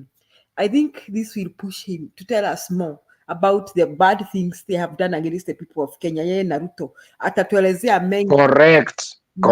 There are two of them. Ruto na Gachagua wamefanya vituko Kenya. Kesho they will spill the beans. Don't sleep today. I don't know tomorrow you are working. Don't sleep. We are going to analyze them. Okay, Stephen, asante, let me finish. So tomorrow wa Kenya will have known. Kesho tutakuwa tumejua mengi zaidi. Correct. Waendelee kuropokwa tu. Tutakuwa tumejua mengi. Tutakuwa tumejua who has been doing what in this country. Things are getting sweeter. So as we go close to winding up, I want us to hear what the Iron Lady said.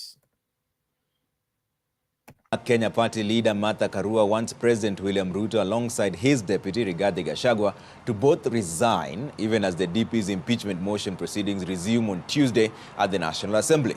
Addressing journalists in Nairobi over critical issues affecting Kenyans, the senior counsel said that bad governance is to blame for the controversial Adani deal infrastructure takeover as well as the SHA transition crisis. Seth Olale has more.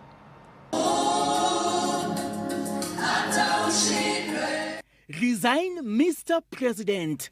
NAK Kenya Party leader Martha Karua's ultimatum to President William Ruto just hours to the resumption of DP Gachagua's impeachment motion proceedings at the National Assembly.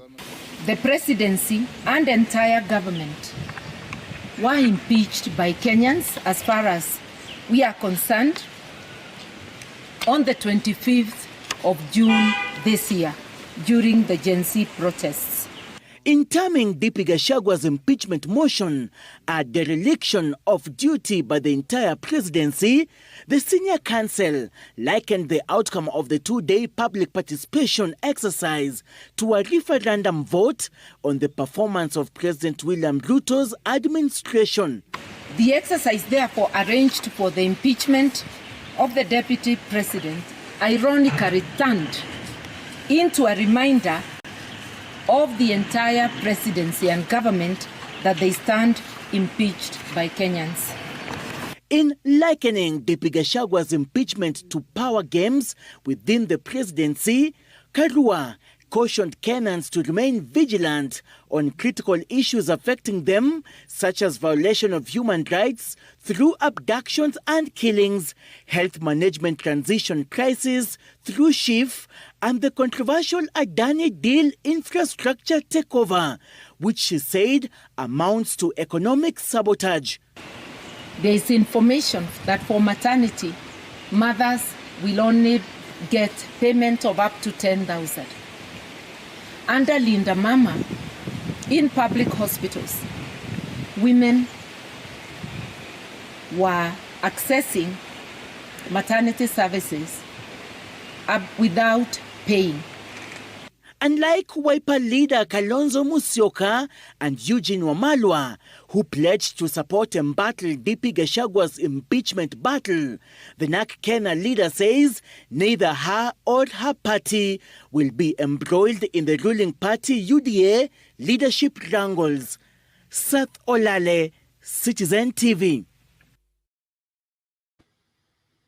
So the Iron Lady amekataa hiyo upuzi, and I agree with her. Sasa thank you. Sasa like Martha Karua. Unajua mimi niko Kenya, mimi ni Kenya, mimi ni Mkenya. Sasa when I went to Kirinyaga that time 2000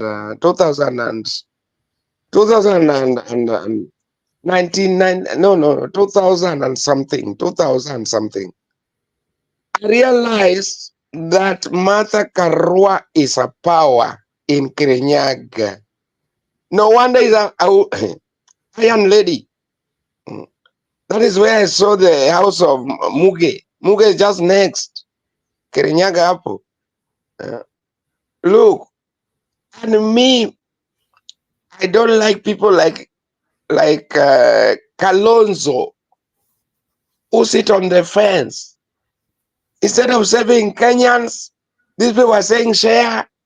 He was in this Nordics. I don't know Nordics. I don't know what they were doing there in Bomas. He should have known that the country was divided in shares. Then he laughs. He laughs. Kalonzo, one day, let me tell you, I was working in Tanzania. Let me tell you. That time it was 19, I don't know 19 what. When Kalonzo wanted to be a president, this guy Moi was there. Even Orengo stood for president. Raila, president. I told them, Kalonzo cannot be a good president. That's when he became watermelon. And now is watermelon inaoza. Amekuja watermelon. At the pressure. I've never had anything of substance. Kalonzo say to Kenyans that I'm going to protect you. All these things nonsense. He knows these shares. Look, we are the people now and nothing to Kenyans. That these people sat down. You are the one who told me. Maybe and me, I didn't know. I can't take your power about it. Empowerment. Kalonzo know these things. I'm telling you, they know. They know. That's why I like Martha Karua. Look, even me, I've taken that stand from Martha. Yeah. Me, I don't, even me and you, we say it, not today. We have already said it even before in this channel that kama Ruto wanataka kuchapana na Gachagua, wachapane huko. Yeah. Sisi wa Kenya tunataka uhai yetu, tunataka our life back. But also now today I'm just realizing that they are the ones who are saying share, which means he meant it. And this interview, when Bernard was there, I heard it. His interview, he said, because now it's like a slaughter, it's going to be slaughtered tomorrow in a slaughterhouse. He's saying that he said, like, did you hear Gachagua say at Kenya is like? He told us that Kenya is a share. Even Waria, this governor from Muranga, yeah, wanted to, even this channel, we wanted to divide Kenya. We say, okay, if Gachagua want to be in Mount Kenya with this shareholding, Waria akasema hata sisi tukue na, yeah, sasa yesterday, I don't know today, yesterday, yeah, because it's going, my time is now today. Yesterday, he was saying in the interview,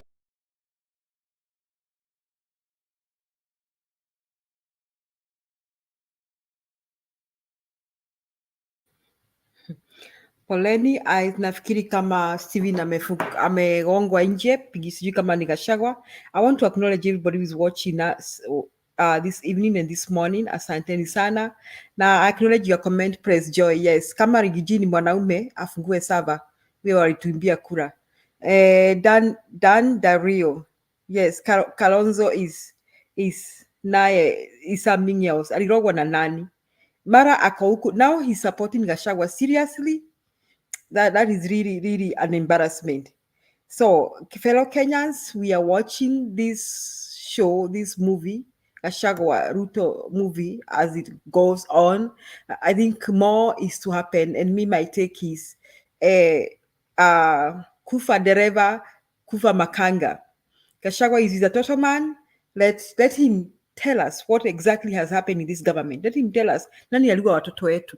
Wacha wafungue server. How did they steal from our election?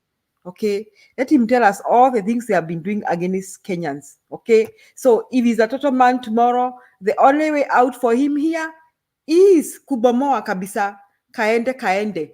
So Gachagua, if you listen to our shows, akata kama kuna mtu anakuambia na update what we discuss here or what we discuss in other spaces, get ready tomorrow, bomoa yote, because your goose is cooked. There's no way that Gachagua is ever going to reconcile with Ruto. Hakuna siku yenye reconcile. Hiyo tunajua na Gachagua mwenyewe anajua. So, and Ruto is hell-bent on destroying Gachagua.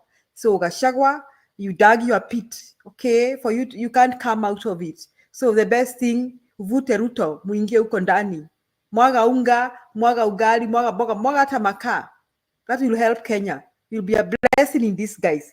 So, fellow Kenyans, we want to thank you so much. I guess we are getting close to the end of the show. And I want to ask my brother, Stephen, to give us his brief closing remarks. Steven, sijui utaambia Wakenya namna gani your brief closing remarks. Karibu, endelea. Yeah. What I tell Kenyans is this. Yeah. Kenya, we have people there who are very, very, because we didn't know this was done in behind doors. Yeah. Kenya, we have hope. And nobody can say at yo, I'm a Kenya more than this one. At I'm a Kenyan. We are all Kenyans. And I'm telling you, we are going to work chini na juu so that Kenya will be great without Ruto, without Gachagua. And tomorrow, tomorrow, there's something you said there I wanted to contribute. What did you ask me before I was kicked out? Sorry about that. I don't know what I asked you, but sasa something you say which I contribute very fast. Yeah. Sikumbuki, lakini unaweza tu wind up. Yeah. Nime wind up, lakini kuna kitu umesema hapo. Kesho Gachagua mdomo yake atoe yote. Hiyo ndo mimi naandika chini. Alafu tukishaandika sasa ati ako na 20 tena anasema ako na 20 lawyers. Kwani 20 out of 56 million Kenyans which you have annoyed in 2 years only. Sasa tukiwachia yeye mpaka Ruto sijui no.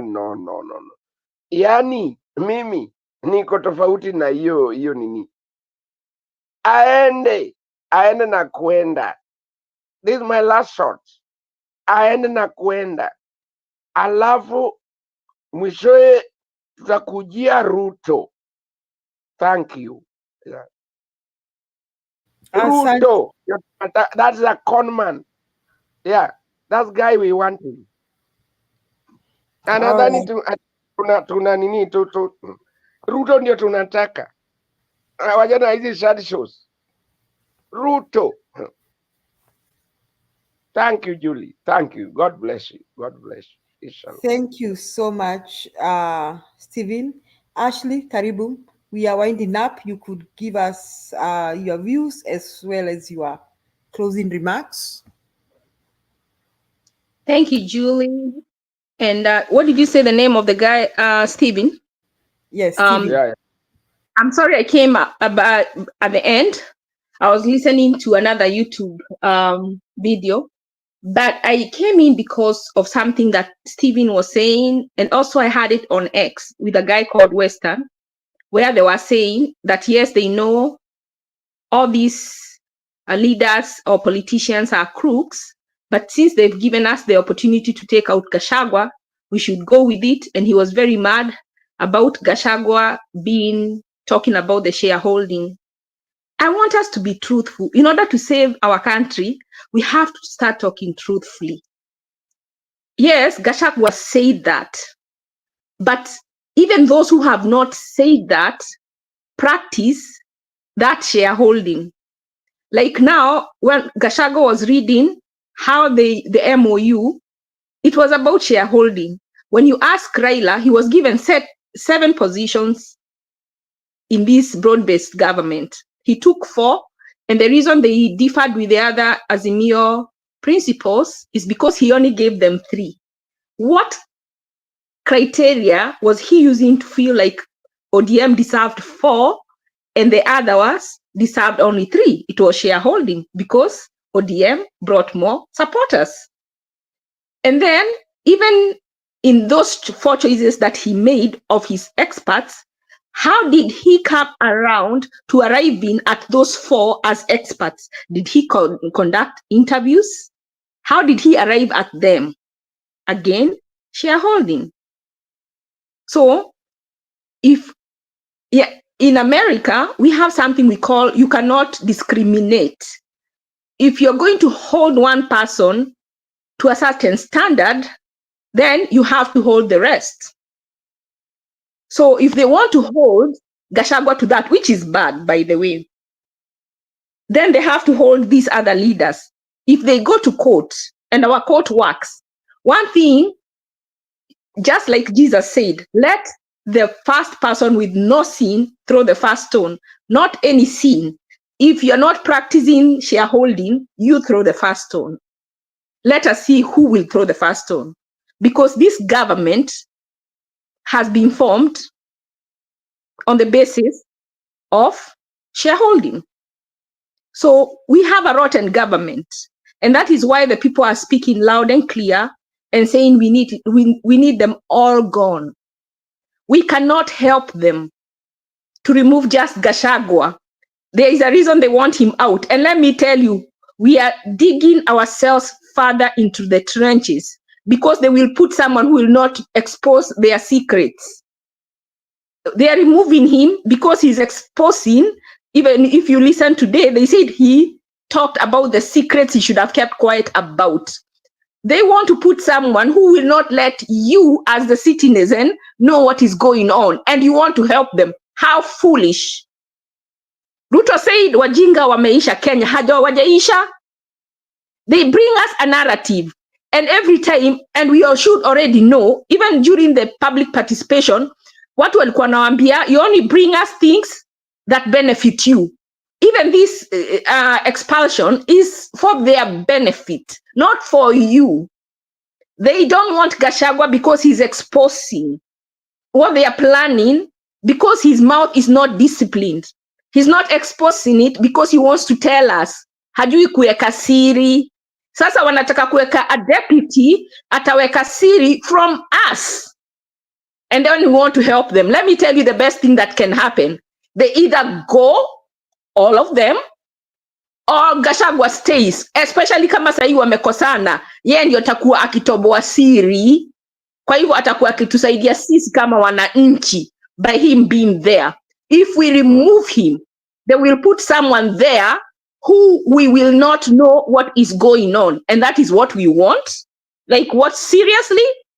Let me tell you, you're saying let us remove him and then remove Gachagua, Ruto later. You tell me, how are we going to remove Ruto later? This is the time. This is our, sahi ndio tuko na bargaining power. Acha nikwambie, mwanamme akitongoza msichana, the only time he has, the only time that woman has power is before she sleeps with him. Once you've slept with him, unaona sasa hata simu zako achukui, he all of a sudden becomes busy.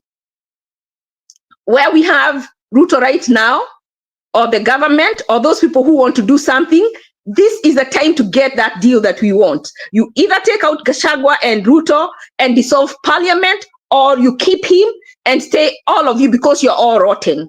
We hold them there.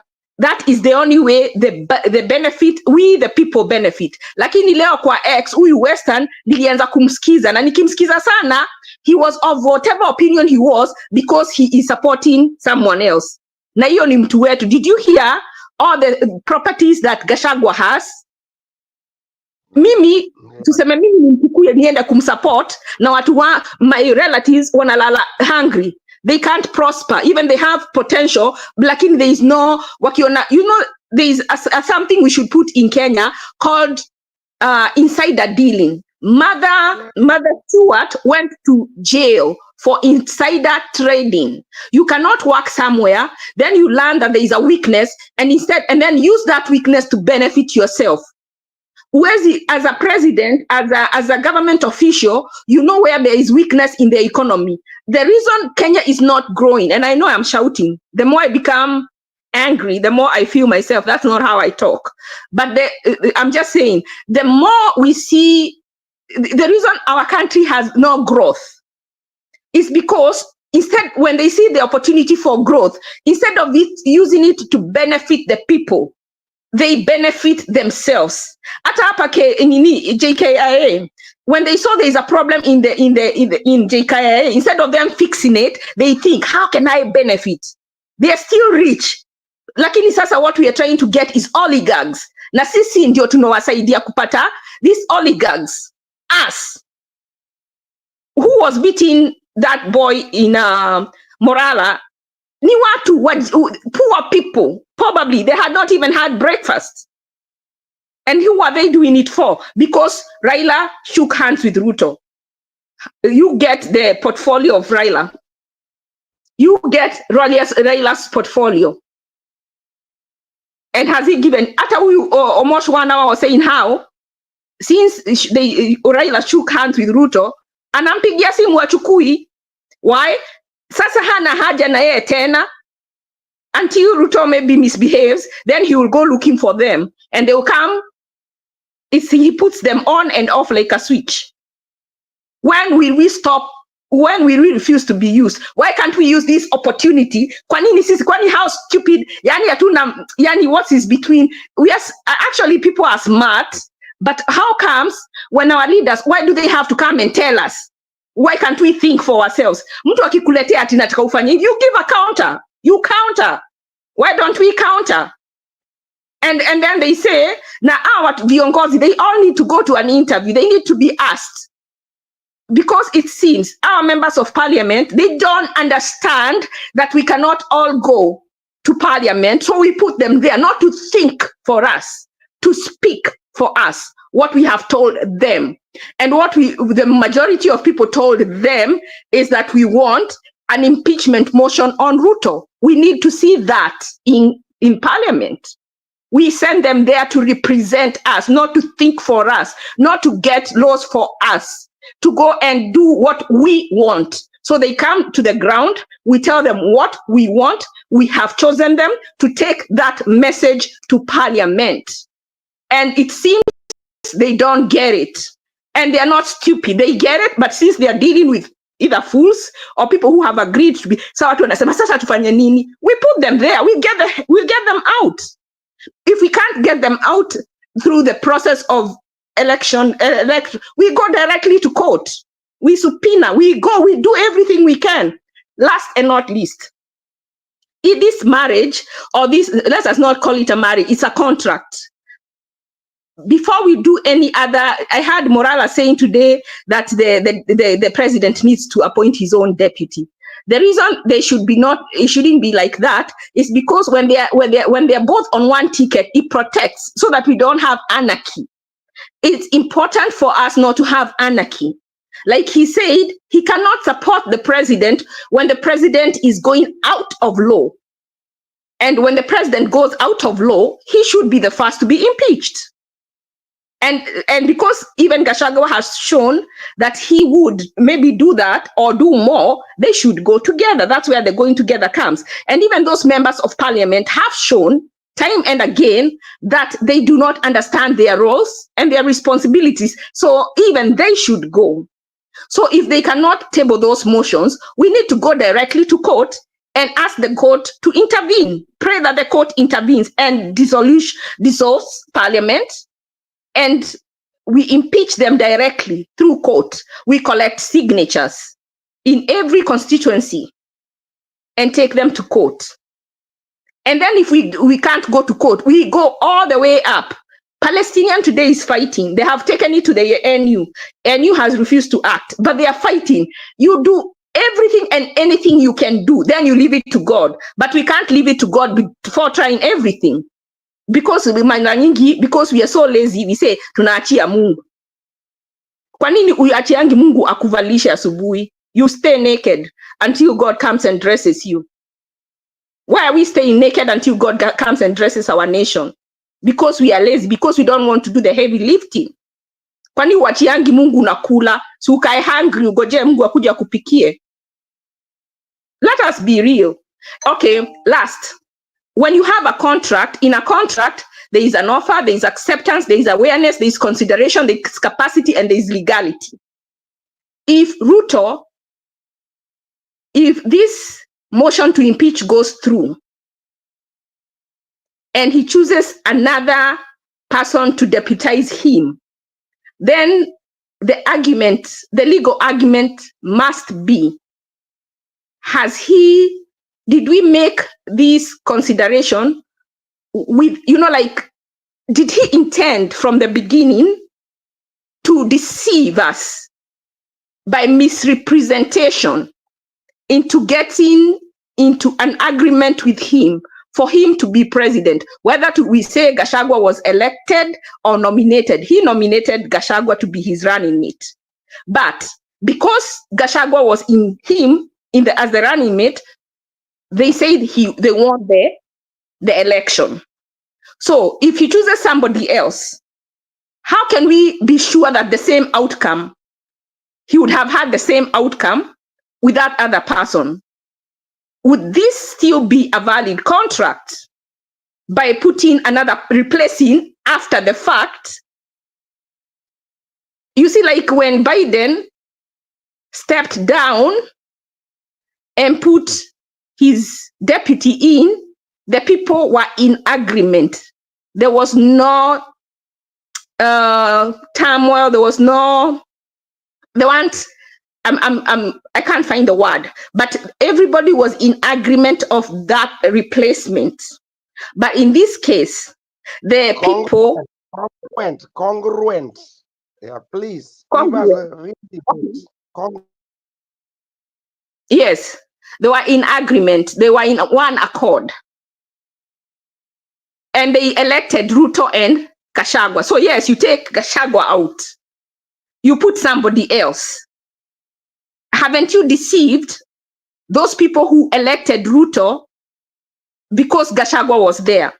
How can that contract of 5 years still continue when a part of those people you cannot 100% say would have elected Ruto had Gachagua not been there? And that is why I think impeaching Gachagua automatically should dissolve the presidency, and we should go back to an election, because we cannot conclusively say, or we cannot come to a conclusive determination that Ruto would have been elected with or without Gachagua. The mandate comes with Gachagua as his deputy.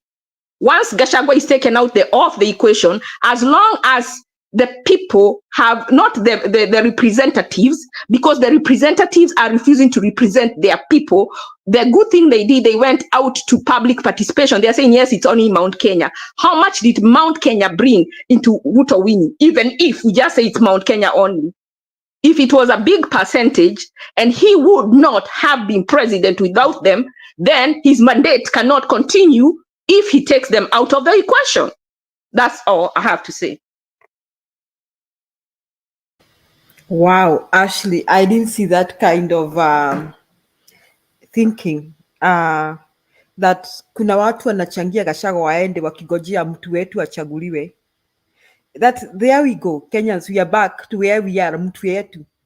Na pengine tungejiuliza wale wamekuwa na mti yao kwa serikali wamewasaidia nani? Sasa mimi hapa sinang'ang'ana kupeleka watoto wako shule na Steven tu. Steven anang'ang'ana na mimi nang'ang'ana.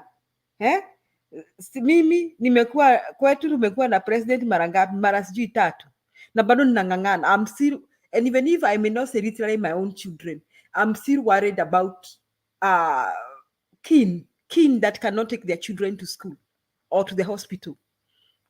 Yet do I have a right to start bragging that mtu yetu amekuwa president?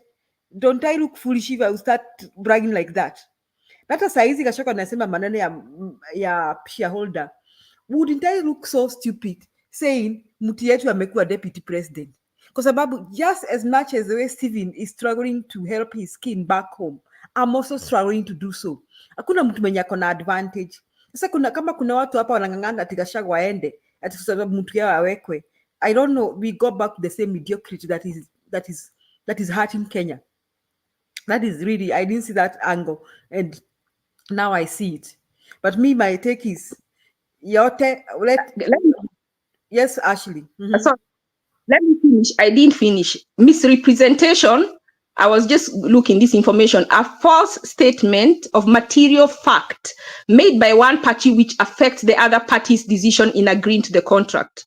So we can argue that Ruto misrepresented. A material fact is that he put Gachagua in that position, knowing very well that after the election, he was going to impeach him and put who he wanted in that position. That is material, because that does affect who votes for him and who does not. And since we cannot quantitate, then that contract has to be invalidated because of this misrepresentation. We have evidence of Ruto saying, ana problem na Wakikuyu. Now, until he gets power, then he will deal with them. He has said that. He has also gone on live TV and said, when he was asked, 2 or 3 years down the road, if you have a problem with your deputy, what will you do? He said, I am promising you that will not happen. And it has happened. So, did he plan this? You know, you have to have evidence. Misrepresentations are false statements of truth that affect another party's decision related to the contract. So had we known that he was going to remove Gachagua after they became president, those people who voted for him that were supporting Gachagua, would they have made that decision? Such false statement can void a contract and in some cases allow the other party to seek damages. Misrepresentation is the basis of contract breach in transaction, matter of size that applies not only to the statements of fact, but opinions or predictions. Hapa kuna statement of fact, kuna opinion, na kuna predictions. There are 3 different misrepresentation. There is the innocent, where you make a misrepresentation without your knowledge. There is also misrepresentation where you're negligent, but there is fraudulent misrepresentation. I am of the opinion that Ruto's misrepresentation was fraudulent, with those 2 other videos that I can put here that I have quoted. Thank you. Asante for that awesome analysis, Ashley. I guess maybe you should have come earlier, lakini watoto wa Kenya pia wameshika. So I guess that is why Gachagua is saying that he'll fight it to the end. But then I guess, me personally, I think this will be a blessing in disguise, that Gachagua fight it to the end. I want to remind that Kenyans that Kawira Mwangaza is still governor for Meru.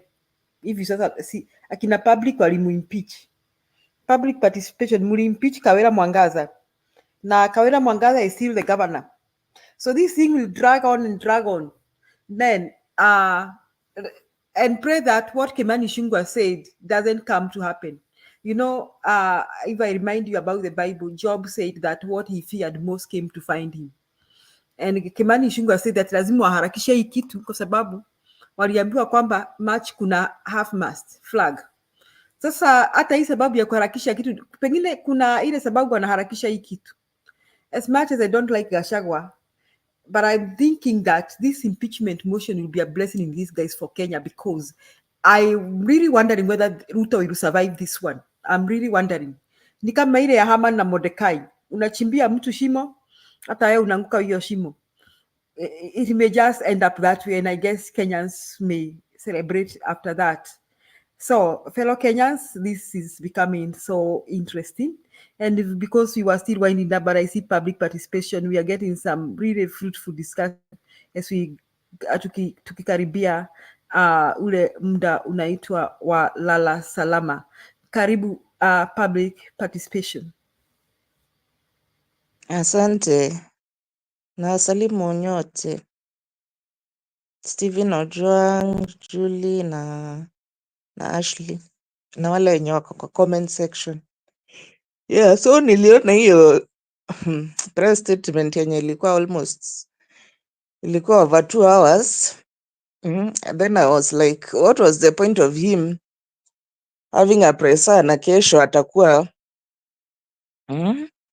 kesho atakuwa hizo ndio nini charges atakuwa anajibu. Sasa point ya kukuja kueleza hiyo kitu ilikuwa nini, and is the same thing which he is going to defend himself against. Mimi nilikuwa nadhani ataresign. Sasa kungojea resignation akaanza kujiexplain hapo for 2 good hours, imagine. 2 hours, over 2 hours. Hata vyenye ilifika 9 o'clock, unajua alianza 7 something, slightly over 7 o'clock. Sasa venye ilifika 9 o'clock, akaanza kuongea sijui stori za hata sikungojea nini questions from the press, nikasema this is a waste of time because that he's going to defend himself, so why is he coming again to try and get sympathy? Because that whole thing was about trying to get sympathy from Kenyans. Na anatuchukulia sisi ni wajinga sana.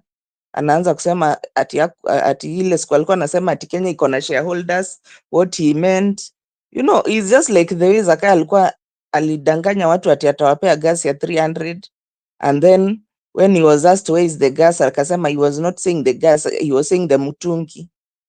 He was saying the mutungi. Sasa we all know what he said.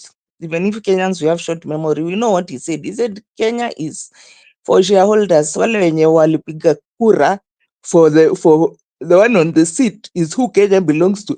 Sasa anakuja ana change the story, the narrative ati unajua sijui akina ma DVD walikuwa wapate what percentage, sijui watu walikuwa wapate of the seats. He was not talking about seats, he was talking literally about Kenya and how wataipora. So I have no sympathy for that man whatsoever. Let him not come and gaslight us here with his dead brother. You are attacking a dead man. My brother died. My mother, my father died. I was feeling lonely, so I went to buy my mother is a Mumeru. Unajua, yani imagine you have stooped to the level whereby unataka support unataka support ya Wameru. So you go so low as to come and tell us your mother was a Mumeru. And tell us the way all your family members they passed away. Wengine wali pass away na alcohol. Two of them passed with alcohol. The other ones died of heart attack. My mother was a Meru, so now I was lonely because I don't have any relatives remaining. I went to buy a shamba in Meru so that I can be next to at least my mother's people. Yani, these politicians, what do they take us for? Do they take us for children? Seriously? You know, sometimes I really wonder. And then you'll find there are some idiots who are really buying into this story. These stories, hata sio story moja, hizi stories mingi. You are attacking dead man. Oh, my brother, wherever he is, he's about to start crying when he's seeing the way you're attacking him. There is nobody who is attacking your brother. In any case, I'm sure he was as corrupt as you. May his soul rest wherever it is. So, these politicians wanatubebanga ufala. They don't care about us. They are very united when it comes to stealing. But then when things fall apart and then they start victimizing each other is when, because all what I can say about that presser, it is 100% sympathy seeking, nothing else. There was no other reason for us to be subjected to 2 hours of a lot of garbage just to get sympathy of what we will go through tomorrow. Because it's the same, she's going to answer accusation tomorrow from 5 o'clock. So why is he again coming to seek sympathy from Kenyans? Kenyans are not the ones who are going to vote tomorrow. But he's there, trying to make himself look like I'm a victim. I helped this man, Now these people they want to remove me. Why do they want to remove me? We are tired of all that BS. We have other better things to think about. Our country is in shambles. Adani ndio huyo anachukua airport. Chief ndio hiyo. It's in shambles. People are not, especially elderly people. Elderly people, most of them, they were on NHF because this private cover, private insurance, they don't take people over 60. So you find that majority of even the people who are well-to-do, they go for NHIF because it's a bit better for elderly people. As a chief, first of all, wamesema they are not paying the arrears yenye NHIF ilikuwa na, and NHIF had a lot of arrears in hospitals, particularly private hospitals. So they have even said that they are not even going to take shift until their nini is paid, their the arrears are fully settled, then that's when now they start taking shift. But the way this government is behaving, it's like that was an NHIF bill, as we are not going to pay it, as we are new now, we are shift. That's the kind of unscrupulous government we have. They don't care whether people lose lives. There are people who have urgent, like people who have cancer, people who are doing dialysis. They need a lot of coverage on a weekly basis. Some going for up to 3 sessions in a week. How many Kenyans can be able to afford, if let's say it's costing about 9,000 per session? So 9,000 times 3, alafu multiply by 4. How many Kenyans can afford almost 100,000 in a month to go and get dialysis? Those are the things that we need to concentrate on. Hii mambo ya upuzi sijui trying to go back to tribal nini enclaves when you are under siege, mpaka mtu anakuja kutuambia mama yake alikuwa Mmeru because ameona sasa Kindiki may replace him, so there he is, anakuja kutuambia mama yake ni Mmeru to elicit sympathy from Wameru. Where wasn't he telling us all this time mama yake ni Mmeru? He has never told us mama yake ni Mmeru. After he has had his being impeached, sasa he's every weekend is camping in Meru, going to seek sympathy kwa kanisa, the usual kanisa which they all use, kwenda kulia kwa kanisa to get sympathy from Christians. Paka unaenda una kneel. Why weren't you kneeling before? Now you are kneeling, unaenda Meru, unaenda kunil ati uombewe na pastor to get sympathy. Those people are not going to vote. You better go door to door to those senators and members of parliament. This is a waste of Kenyans' time. This is a complete waste of Kenyans' time. We have so many pending issues and we are tired of these people. They can as well go to hell, all of them. There is none who is better than the other. Nani trying to cleanse himself, kwanza using his dead relatives is very pathetic and very low. Venye unaweza jaribu kutumia your parents, your late parents and your late brothers to try and elicit sympathy from Kenyans, because wanajua Kenyans ni wajinga. Kenyans are all what you need. Just go to a church and start shedding tears. Hata kama ulikuwa umeua nani, then Kenyans will forgive you and they'll take you back like prodigal son, because ulienda kwa kanisa ukanil down ukaanza kulia machozi. Aki, these people sijui wanatubebanga aje. Sasa nilikuwa nasikia there was a statement by Mr. tuachane na hiyo ya kina hawa wajinga, akina Morara. Sasa Morara, he was saying that in his team there was a mole who was involved in his accident, na pia there was an incident whereby he was about to be poisoned and also somehow was involved in mambo ya what happened to him in Bomas. By the grace of God hajaumia sana, at least ako sawa. It's only his neck which is a bit iligongwa na kiti. So we're wishing him quick recovery. So he has been told there's he knows that there's a mole on his team which is trying to finish him off. These people, they have seen he has quite a potential and good following, so they also want to finish him. And for sure, unajua nani ananga, we can tell, Zakayo from his past, we know that to him killing somebody is just like drinking a glass of water. So Morara needs to be protected at all means. As for ODM, I'm very disappointed in ODM, how they can get goons to, especially Kajwang, TJ Kajwang and Elachi, get goons to start beating. That guy were rich not for people. In fact, hata I was praising his security, hata sio security yake, ni watu tu hapo kwa Bomas who shielded him. Hata ndio walimvuruta. Sasa hiyo ulikuwa unaona anavuruta ni watu tu wenye walikuwa Bomas, wamvuruta and then wakampitisha nyuma huko akatoka. But you can see the type of people which you can see the type of character which ODM has. I'm very disappointed in I mean, unajua this behavior of using violence, why do you have to use violence? Is politics about violence? Because you can disagree with somebody, you can, even if you don't want him to stay in the hall, unaweza mtoa nje, you don't have to throw seats at him.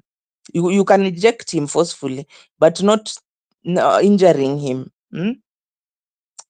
ODM, I'm really disappointed. Kama that's the way they operate, because even the other time when Kalonzo was trying to make a statement, Azimio was trying to make a statement, walikuja wakaanza kuchukua viti, wakirusha viti.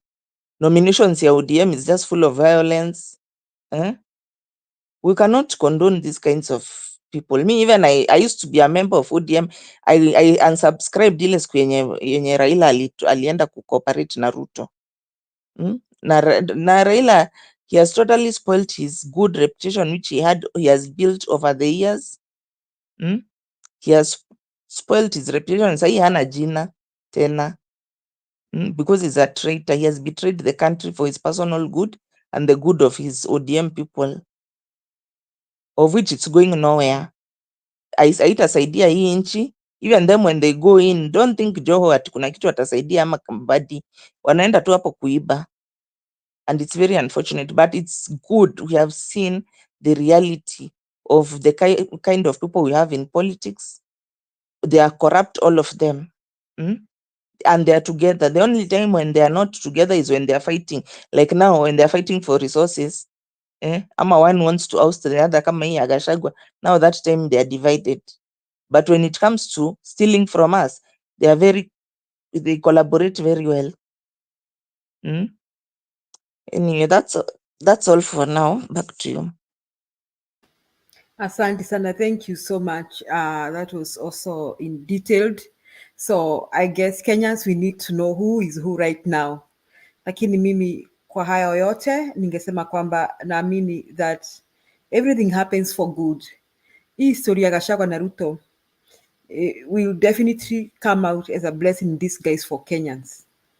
And utaona vile Kenya itatokea, because public participation, I didn't pay attention to Gachagua talking about his relatives, but what I paid attention is him spilling the beans. And I think he's going to do that. So I think this press conference was not, okay, on one side, I think he was trying to seek sympathy from Kenyans. I'm not sure that he got that sympathy. Maybe he did, or maybe he did not. But then I think he was peeling the beans, and in a very intelligent way. He talked a lot. He talked a lot about DCI. He talked a lot about people being killed and kidnapped. He even questioned, he said that I thought President Ruto prayed that we not have kidnaps and extrajudicial killings. He talked about that. He said, now when I'm seeing that, I get surprised. And when I condemn it, I am the bad one. He's talked a lot. He was peeling the beans. And my take is akanyangia hapo. Because anyhow, Gachagua, your goose is cooked. Wherever he is, kama anasikiza watu kama sisi. His goose is well cooked, okay? And there's never gonna be a reconciliation between him and Ruto. So, and these people in fact, Gachagua should be made aware that it's not just throwing him out of power ama kumtoa DP, but they can go beyond that. Tumeona wengi. Tumeona ule lawyer wa Ruto wa ICC, how he just disappeared. Tumeona maneno ya Ogola. So I think Gachagua is prepared of that. And the other day, Kimani alituambia kwamba kuna half mast. Sasa Kimani should tell us whose half mast flag are they planning? So with all that, I think...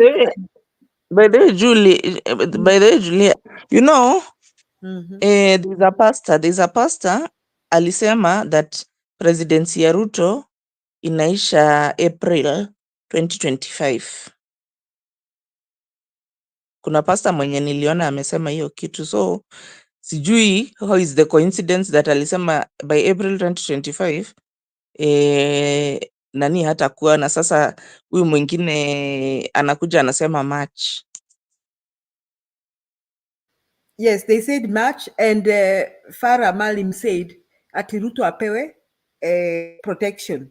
Then Kimani said ati waliambiwa na nani? You know, he should tell us who said this. You know, if you hear things, you cannot go to parliament and say muliambiwa kutatua na half-mast flag, okay?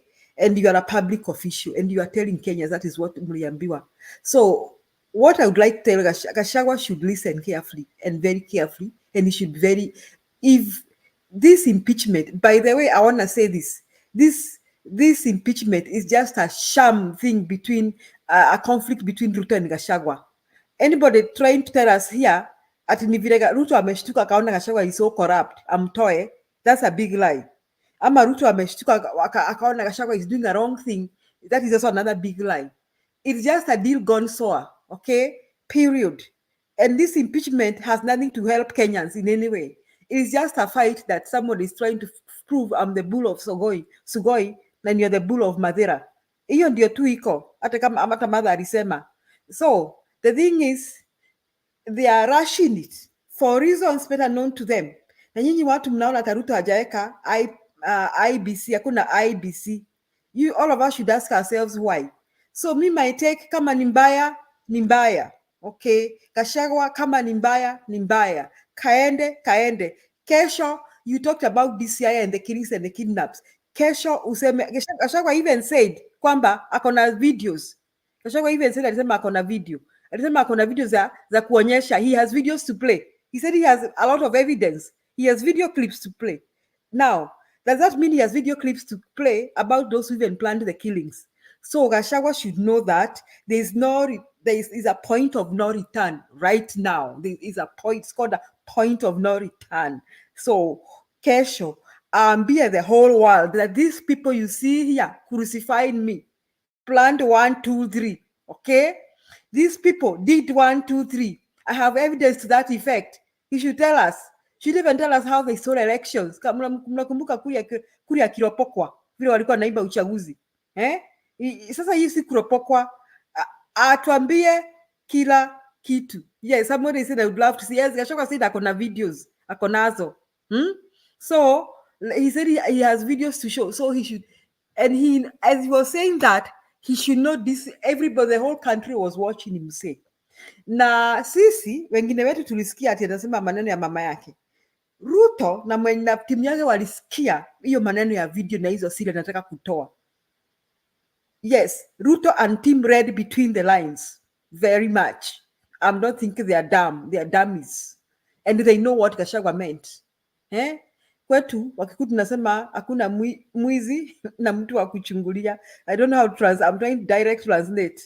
Ni kwamba kuna watu wawili, mmoja anaenda kuimba na mwingine anaangalia huyo mwingine asishikwe. In Kikuyu land, they are both criminals. Whether you are the one stealing or you are the one helping the other one to steal, both of them are in the same pot.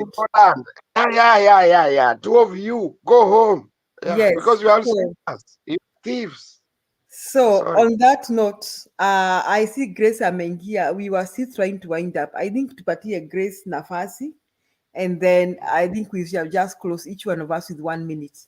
Yes, Grace. Grace Saita, karibu.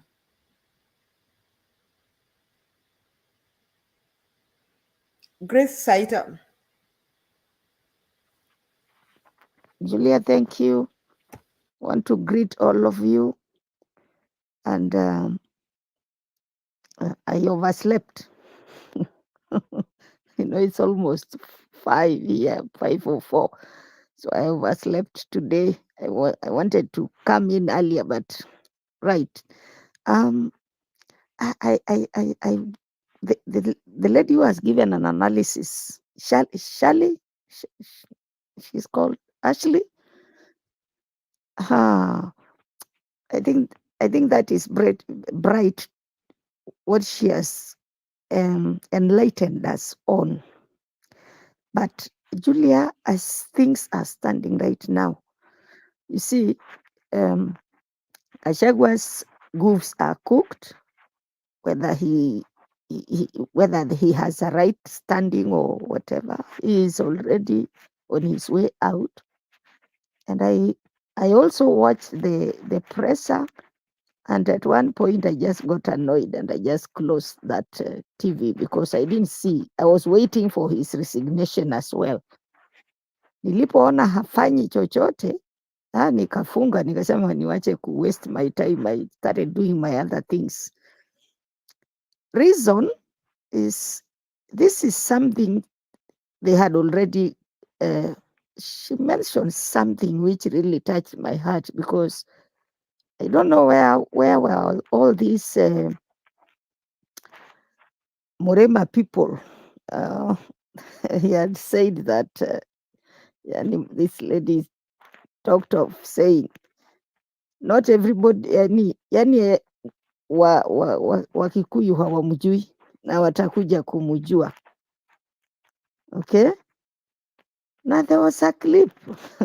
I'm not very good in looking for those things in internet, lakini surely, yani leo Ashley amenikumbusha ya kwamba for real this is what this man had said earlier, and he is making true his threats.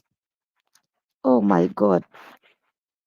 People can carry bitterness. People can hate you with a passion, and until they craft, they cheat the whole community. You back him, you yet knowing ya kwamba ni kukuweka katika mtego wa panya, ndio baadaye akushike. God forbid us. God forbid. That's a high level of hatred. Gachagua, whether ataspill those beans, amewekwa in an awkward situation ndio afanye, but not ati aliwekewa, na nafikiri alijaribu kukua Mrome wakati alikuwa anaambiwa asikue deputy, wachague another deputy, na yeye akainsist ya kwamba vile ametoa pesa. Oh, I listened to all that amount of money, properties. Oh, my late brother had 84 buildings in this Nyayo high rise. Sasa nikashangaa nikauliza, kwani hii corruption iko na miguu aje na mikono? All that money worth this, my brother gave me 20 million ya my mother, na ikasemekana ni yangu. Aki Kenya, Mungu atuhurumie. Mungu atuhurumie sana. And yet we cannot afford to go for dialysis when you are old. Lakini kuna mtu ambaye anauza property 600 million, sijui 400 million, sijui nini, and we are in Kenya. Aki hata Mungu hafurahiwi. Kanisa imetuangusha sana. Kanisa imeangusha hii nchi kwa sababu ya greed. Na hiyo greed yote, tumbo pamoja na hiyo greed yao italaniwa na itachomwa pamoja na wao, sababu kweli I sent a clip to Stony PK. I thought I would be able to come into, when we are talking about this Senator Onyonga, surely sijui vile ningewatumia hiyo kitu, lakini I would have done it. Aliongea habari ya corruption, aliongea habari ya economy ya Kenya, ya kwamba inaweza kusaidia all these countries. Yani ukisikiza hiyo kitu, nilibaki nikitaka kulia machozi, kwa sababu kweli Mungu anapenda Kenya. Mungu ameweka resources in this land. Yani we are rich, but this brand of sijui hata sio thieves. Thieves saa zingine wanakuachia tu coins.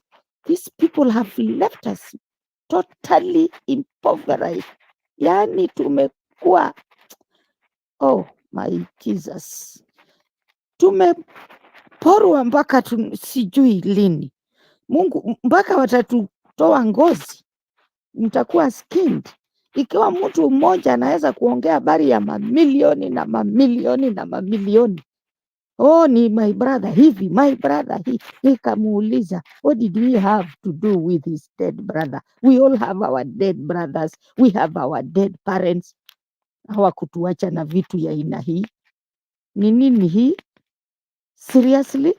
kampuni zile ameregister.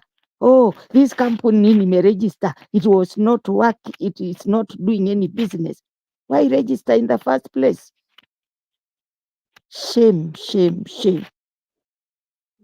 Kenya, we need to repent.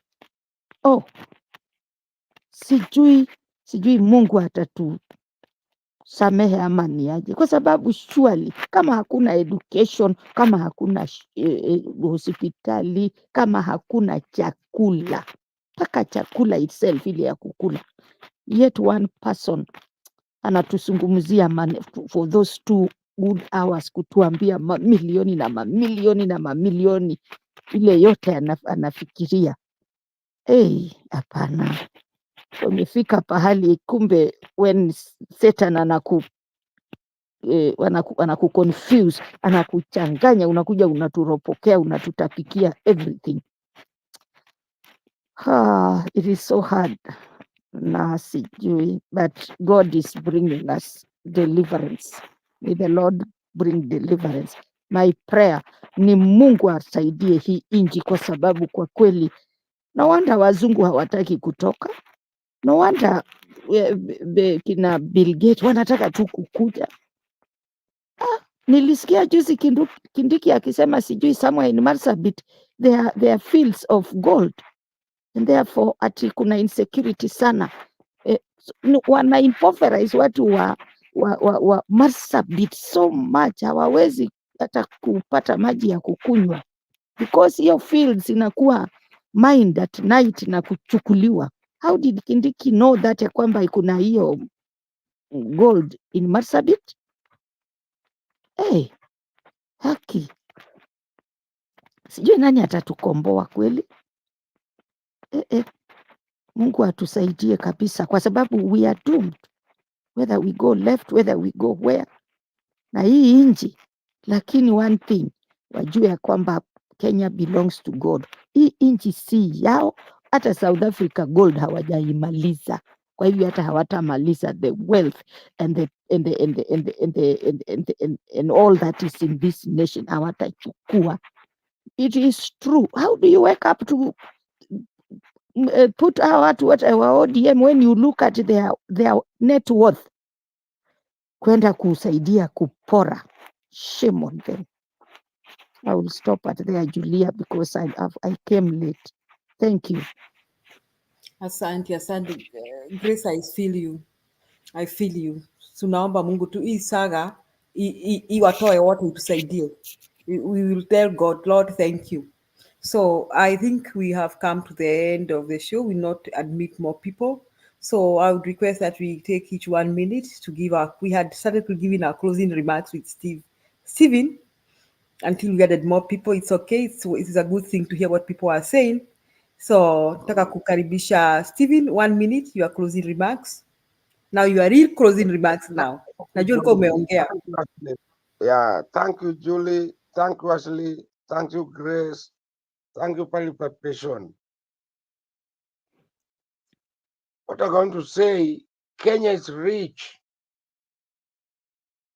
Because I've just heard, as you said, because I worked in Marsabit, I worked in Wajir. There's a lot of wealth in Kenya. The problem is that when con men, 2 of them are in office, no child will get nothing, if you know English. There are a lot of things. Now to reject, let me tell you, Raila is not in government. He called me here all the time. And all say at yo, and he just chose people from Kenya, from Lowland. You see, you are propagating negativity. How many Luos compared in KRA? Surely. Me excuse Raila about this. Let's deal with Gachagua, Gacheta, and Ruto. two of them. Thank you. And anybody, Raila was bringing us together in one cause. Now we have people like Mora, yeah, they can take over. We have many people there in Kenya. There are many, but not Ruto, not Gachagua, because I'm just waiting so that the parliament can open the motion so that we can finish them. Another one, what I'm saying to you is this: Kenya, we are going to form a very united Kenya. Because me, I'm a sociologist, I'm an anthropologist, I'm a philosophy, I'm a professor on it.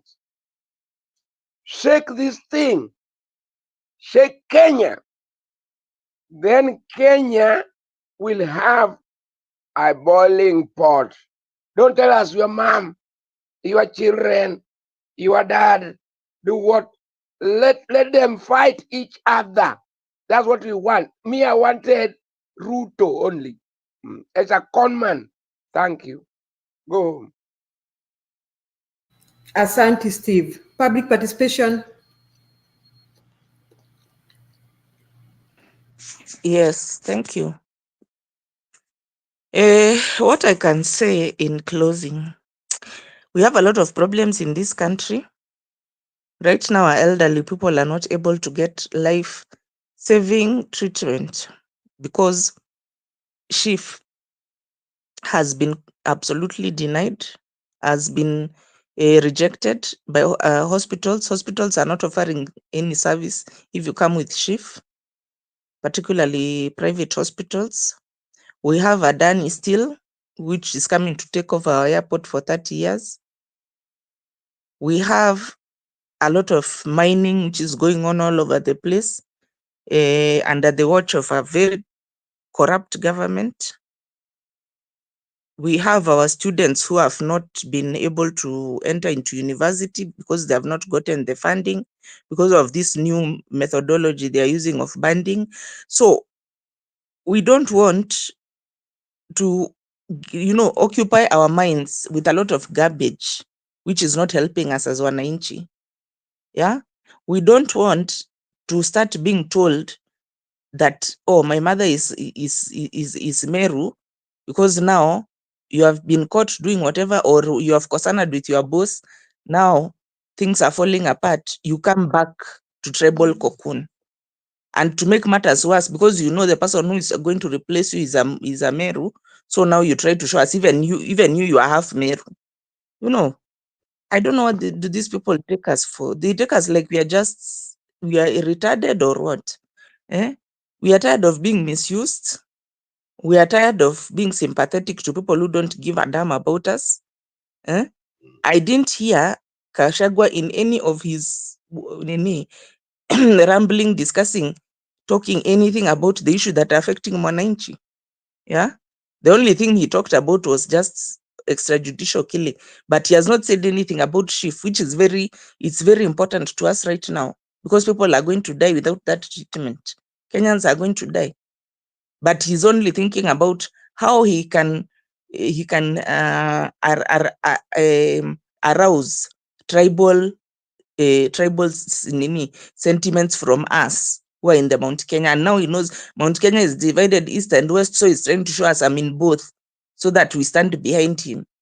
But thankfully, it's not Kenyans who are going to vote tomorrow. It's those MPs who are going to vote, and they have gotten instructions from the president, from Zakayo. So his goose is cooked. Aenda tu nyumbani. We are tired. We are tired of all of them. If they can even go all of them, the better. Yeah, we are tired. We have so many, Kenyans have a lot of problems. We have a lot of problems. We cannot take 2 weeks just discussing the fate of one person as if, as if he's the oxygen in this country. And yet people are dying over here. As for the religious leaders, I saw Ole Sapit coming here to talk. Where are religious leaders when people are dying because of shift? Where are religious leaders when people are being kidnapped, abducted? They are being, I understand, the people who are killed who are being taken at the people who are killed in Nairobi, they're taken to mortuaries in other places. Then the people who are shot and killed elsewhere, they are brought to Nairobi. Their bodies are brought to Nairobi to conceal their identities. Where is the political, where is the religious leaders when all these bad things are happening to citizens? But when they hear Gachagua is going to be impeached, now they have a voice. We are fed up as Kenyans. We are fed up. Let him go home. We don't care anymore. Nobody cares anymore. And you know, using religion, religious leaders plus using religion, unakuja kwa kanisa to start kneeling down to show us how you are a godly person. And we know very well you are a thug. We are tired. And as for those who ODM people who are killing, who want to harm innocent people because now they're trying to defend this government or they're trying to defend this impeachment. Let anybody who is an ODM supporter, me, I used to be an ODM supporter. I used to be a member. I unsubscribed. You can unsubscribe online, but through SMS.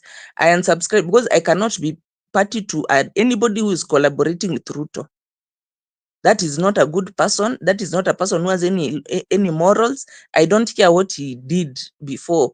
But the moment when you join hands with an evil person, that's the end of the story.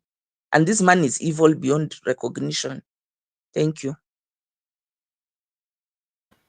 Thank you, public participation. Grace, your closing remarks? I wanted to ask this, and I don't, not that I want us to open the show, I mean to debate again.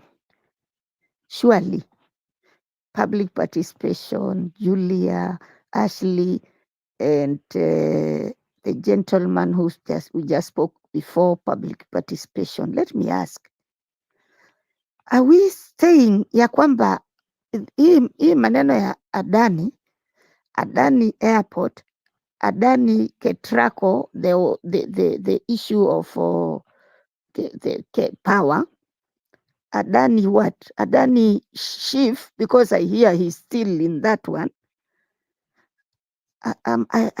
My mind is bogged up. Are we saying that it has already been be given to them? There is nothing we can do? That is a question for another day, because we need, I'm not able to comprehend. I'm not able to think. I don't know. Ninakaga nikijiuliza, for real it's going to happen? Kwani Ruto ametuchukua, yani ametuteka nyara to that level?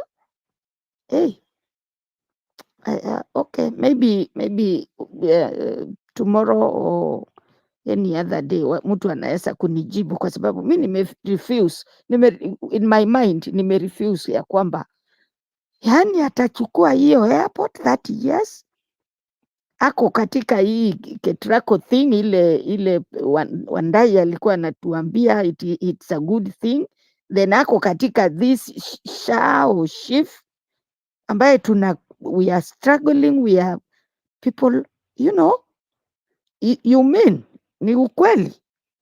Sijui, mimi I leave it at that.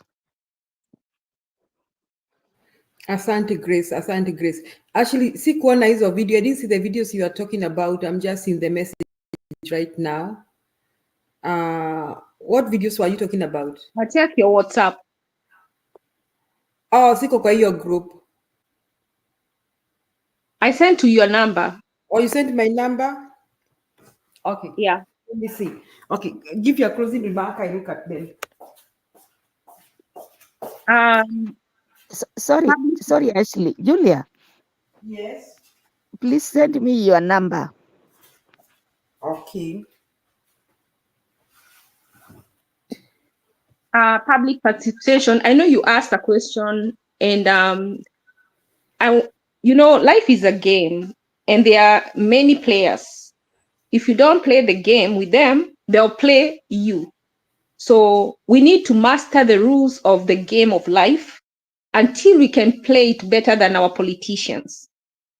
Because even those who are bringing the impeachment motion against Gachagua, it's just also a game. They want to remove him, not really for the reasons that they have put there. They're just using those reasons to attain their goal. And he's also coming. We are just like collateral damage. They don't care about us, neither does he.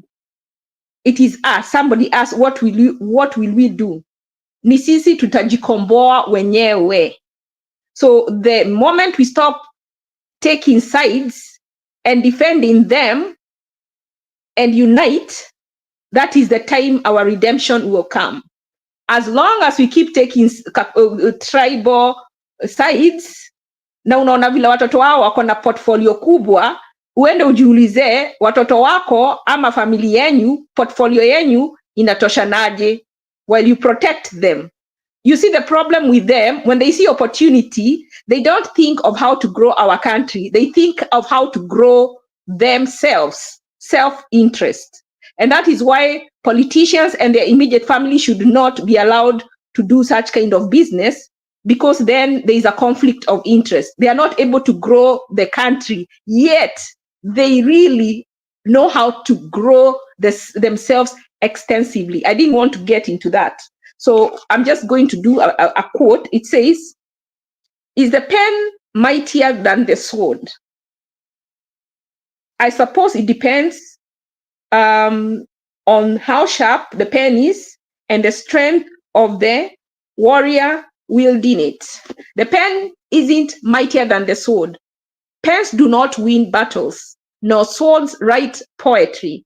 Mighty is the hand that knows when to pick it, or when to pick the pen, or when to pick the sword.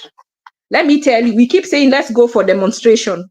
We have been presented with an opportunity in this time to win this war with a pen. I hope we will take the invite. And instead of complaining, and instead of saying, let Gachagua go, let us use this opportunity to demand that they all go, that they dissolve parliament, that we go back to elections. If they have it, we don't care whether IBC is there or not, they can form, it can be formed, but I think we need to try and turn the tables on them and demand that they both or all go now, because none is better than the other. That is my closing remark. Ashley. Yes. One person is on the table. Yeah, it's like you are cooking. Let crucify Gachagua tomorrow. Let me tell you, play their game. Because you are confusing us. It doesn't benefit us. I need tomorrow Gachagua go. Then we look for Ruto. That's it. If you say we go together, no. Okay, what have you read? Order. One person. We have.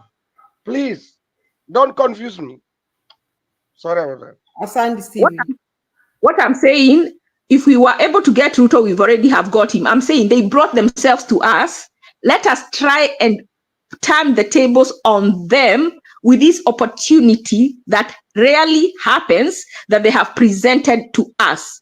Because let me tell you, even though we crucify just Gachagua, somebody talked about the airport shift or shafas, all these other things that are going on. So we can now, this door they have opened, which may be our only door, without any bloodshed, let us try and turn the tables on them. I'm going to repeat, life is a game and there are many players.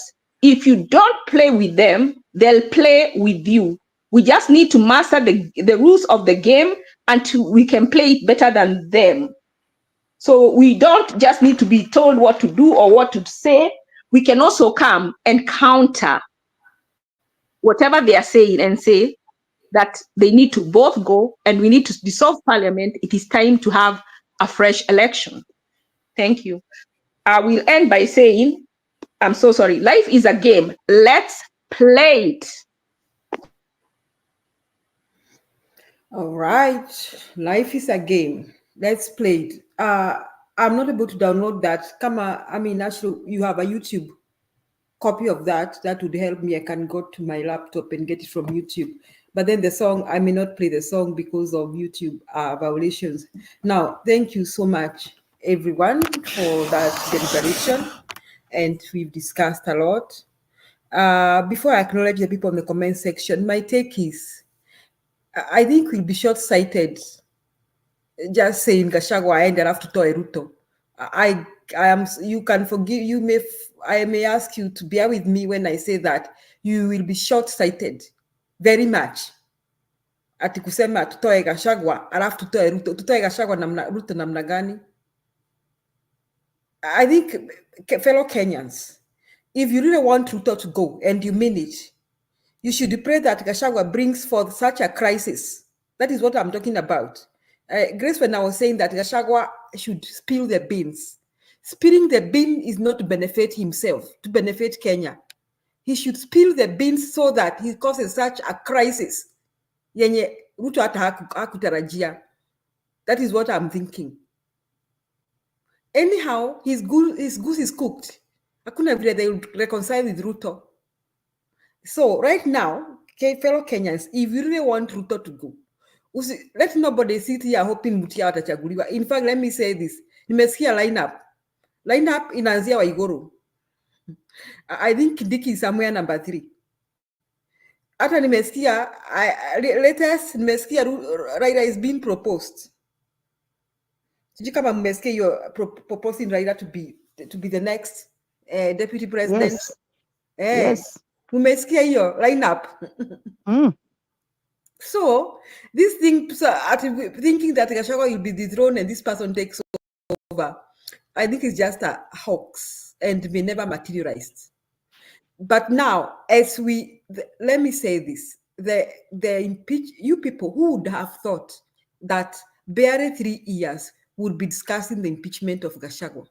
Who would have thought? Okay, now first and foremost, who would have thought that we would have seen young people storming the parliament?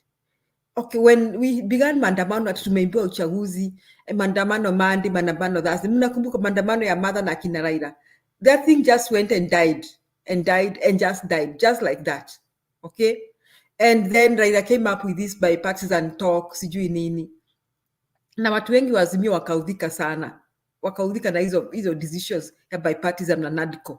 Because we thought, for us who are in Azimio, we thought that we were really going to fight this thing and get this guy out of power. Then, because of that, I think the Mandamano died and people went back to wherever. And, okay, then from nowhere, tunasikia Gen Z wameingia parliament. You people who would have thought that Gen Z would have stormed into parliament. So we were back again, now thinking of a revolution. Then later on, Ruto killed these children, intimidated them, abducted them, and kind of cowed them, okay? And Kenyans were like, okay, Gen Z wamezimwe. And then before long, before Gen Z wazimwe, whom do we see? Raila jumps into the government. And then he lies to us 3 times. Those of you are Raila supporters, mimi huko nilitoka kitambo sana. He lies to us 3 times. 3 times he lies to us. Hata mimi nilitoka. Yes, he lies to us. Even lied with Uhuru and said that Uhuru spoke with him.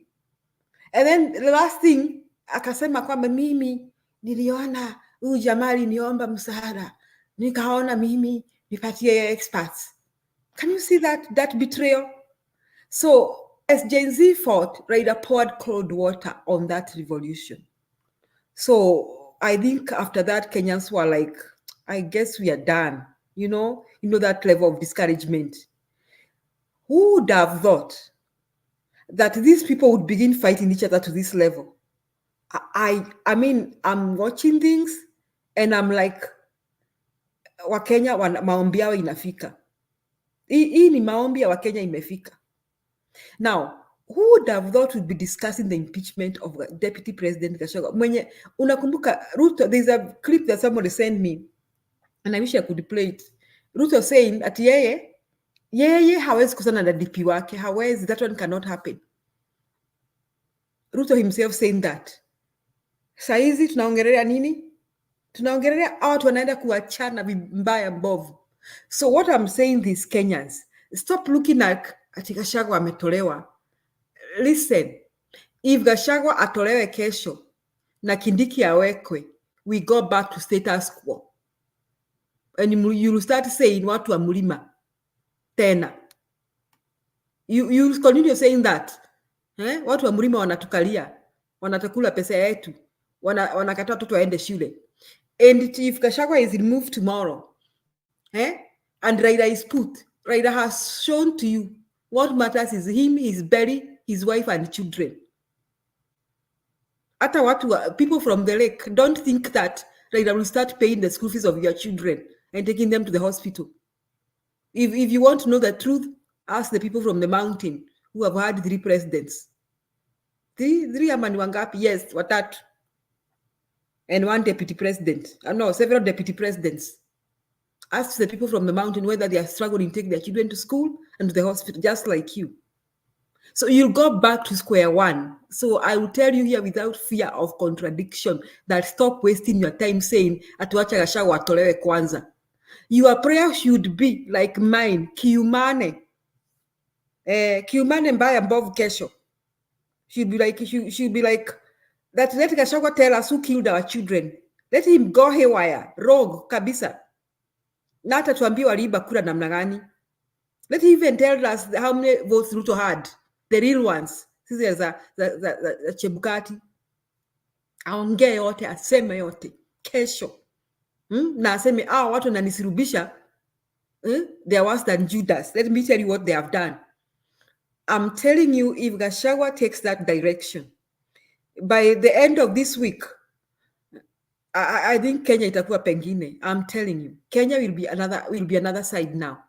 And those are the only things that can help our country. But sitting here saying ati Gachagua atolewe, tutoe Gachagua kwanza, ndio tutoe Ruto. Mtatoa Ruto saa ngapi after kutoa Gachagua? How will you remove Gachagua? Ruto after that? How? The only thing, pray that Gachagua causes a commotion such that will not be redeemable. And we should celebrate this impeachment. This impeachment should not stop. So that Gachagua, we hope that Gachagua causes such a commotion that will not be redeemable. And I think ni Mungu amesikia maombi. According to me, Mungu amesikia maombi ya Wakenya. Sana sana. So mimi maombi yangu hii impeachment iende. Na Gachagua kesho afungue mdomo kuliko vile alikuwa amefunga leo. Acha kuweka break. Afungue mdomo kabisa. Atuambie vile kulienda, vile kumeenda, who kidnapped our children, who planned the killing of our children, where were the meetings held, who financed. So the things we want to hear. In fact, he said akona videos. Hizo videos apatie ma lawyers, tupeleke ICC. Saa hii tu. Sasa yeye akienda, aseme kufa dereva, kufa makanga. That is my theme. Asanteni Kenyans, you are all entitled to your own view. And I want to appreciate everybody who is here, that we are part of Sound Candid Talk, where we come and discuss the way forward. So as we watch the Gachagua Ruto drama, let us hope that this whole saga brings out a better Kenya. Hatutaki kuwa na Gachagua alafu tubaki na Ruto. Hapana. It will be a waste. The impeachment will be a waste of time, waste of our time, and our air time for that matter.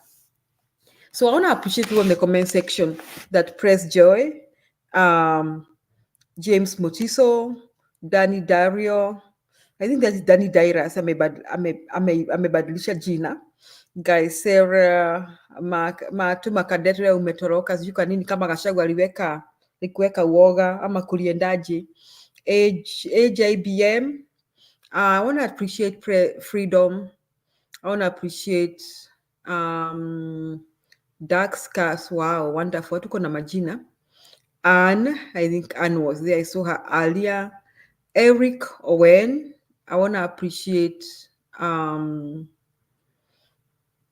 And everybody else who were with us in the comment section, in the panel, Grace Soita, public participation, Ashley, Stephen, those who came earlier, Pogon, Lala, and everybody else who was here earlier to deliberate about the fate of our country. Let us continue educating our people, now doing civic education, telling them what things that we don't want to hear happening in our country. Kuna mambo imekuwa kitendeka na lazima tuyakatae na tuendelee kutetea Kenya yetu. Tuseme hapana. Umesikia Gachagua amesema ati vile walikaa wakakubaliana they share our country. Yani they were sharing, and for us, those of us who did not vote for Kenya Kwanza, we were insignificant. Ni wao tu. They're the people who matter. So we should stop those kind of things in Kenya. Let everybody know that there should be equality and equity irrespective of whom you vote for. Sasa hizi story ya mtu kutuambia tuliandika shares na tukafanya shareholding. Mimi nipewa sijui what percentage. Na kwanza yeye akasema ati mimi nikapewa deputy president. Yeye alipewa na bibi yake. Sasa sisi tulipewa nini? I mean, okay, we don't want to be deputy president, but the thing is, it is very unfair to think of sharing resources, even government jobs, in terms of who voted for. People should be appointed as a matter of credibility because they are credible and that they are able, they are professional, they can perform in those appointments. Si kwa sababu wao wanaegemea upande fulani wa serikali. So thank you so much. We hope to meet again next time. Same place to just say which way forward. Asanteni sana wa Kenya. Tunawashukuru sana. Tuendelee kuwa pamoja. Kutoka Mombasa hadi Kakamega, hii ni Sound Candid Talk.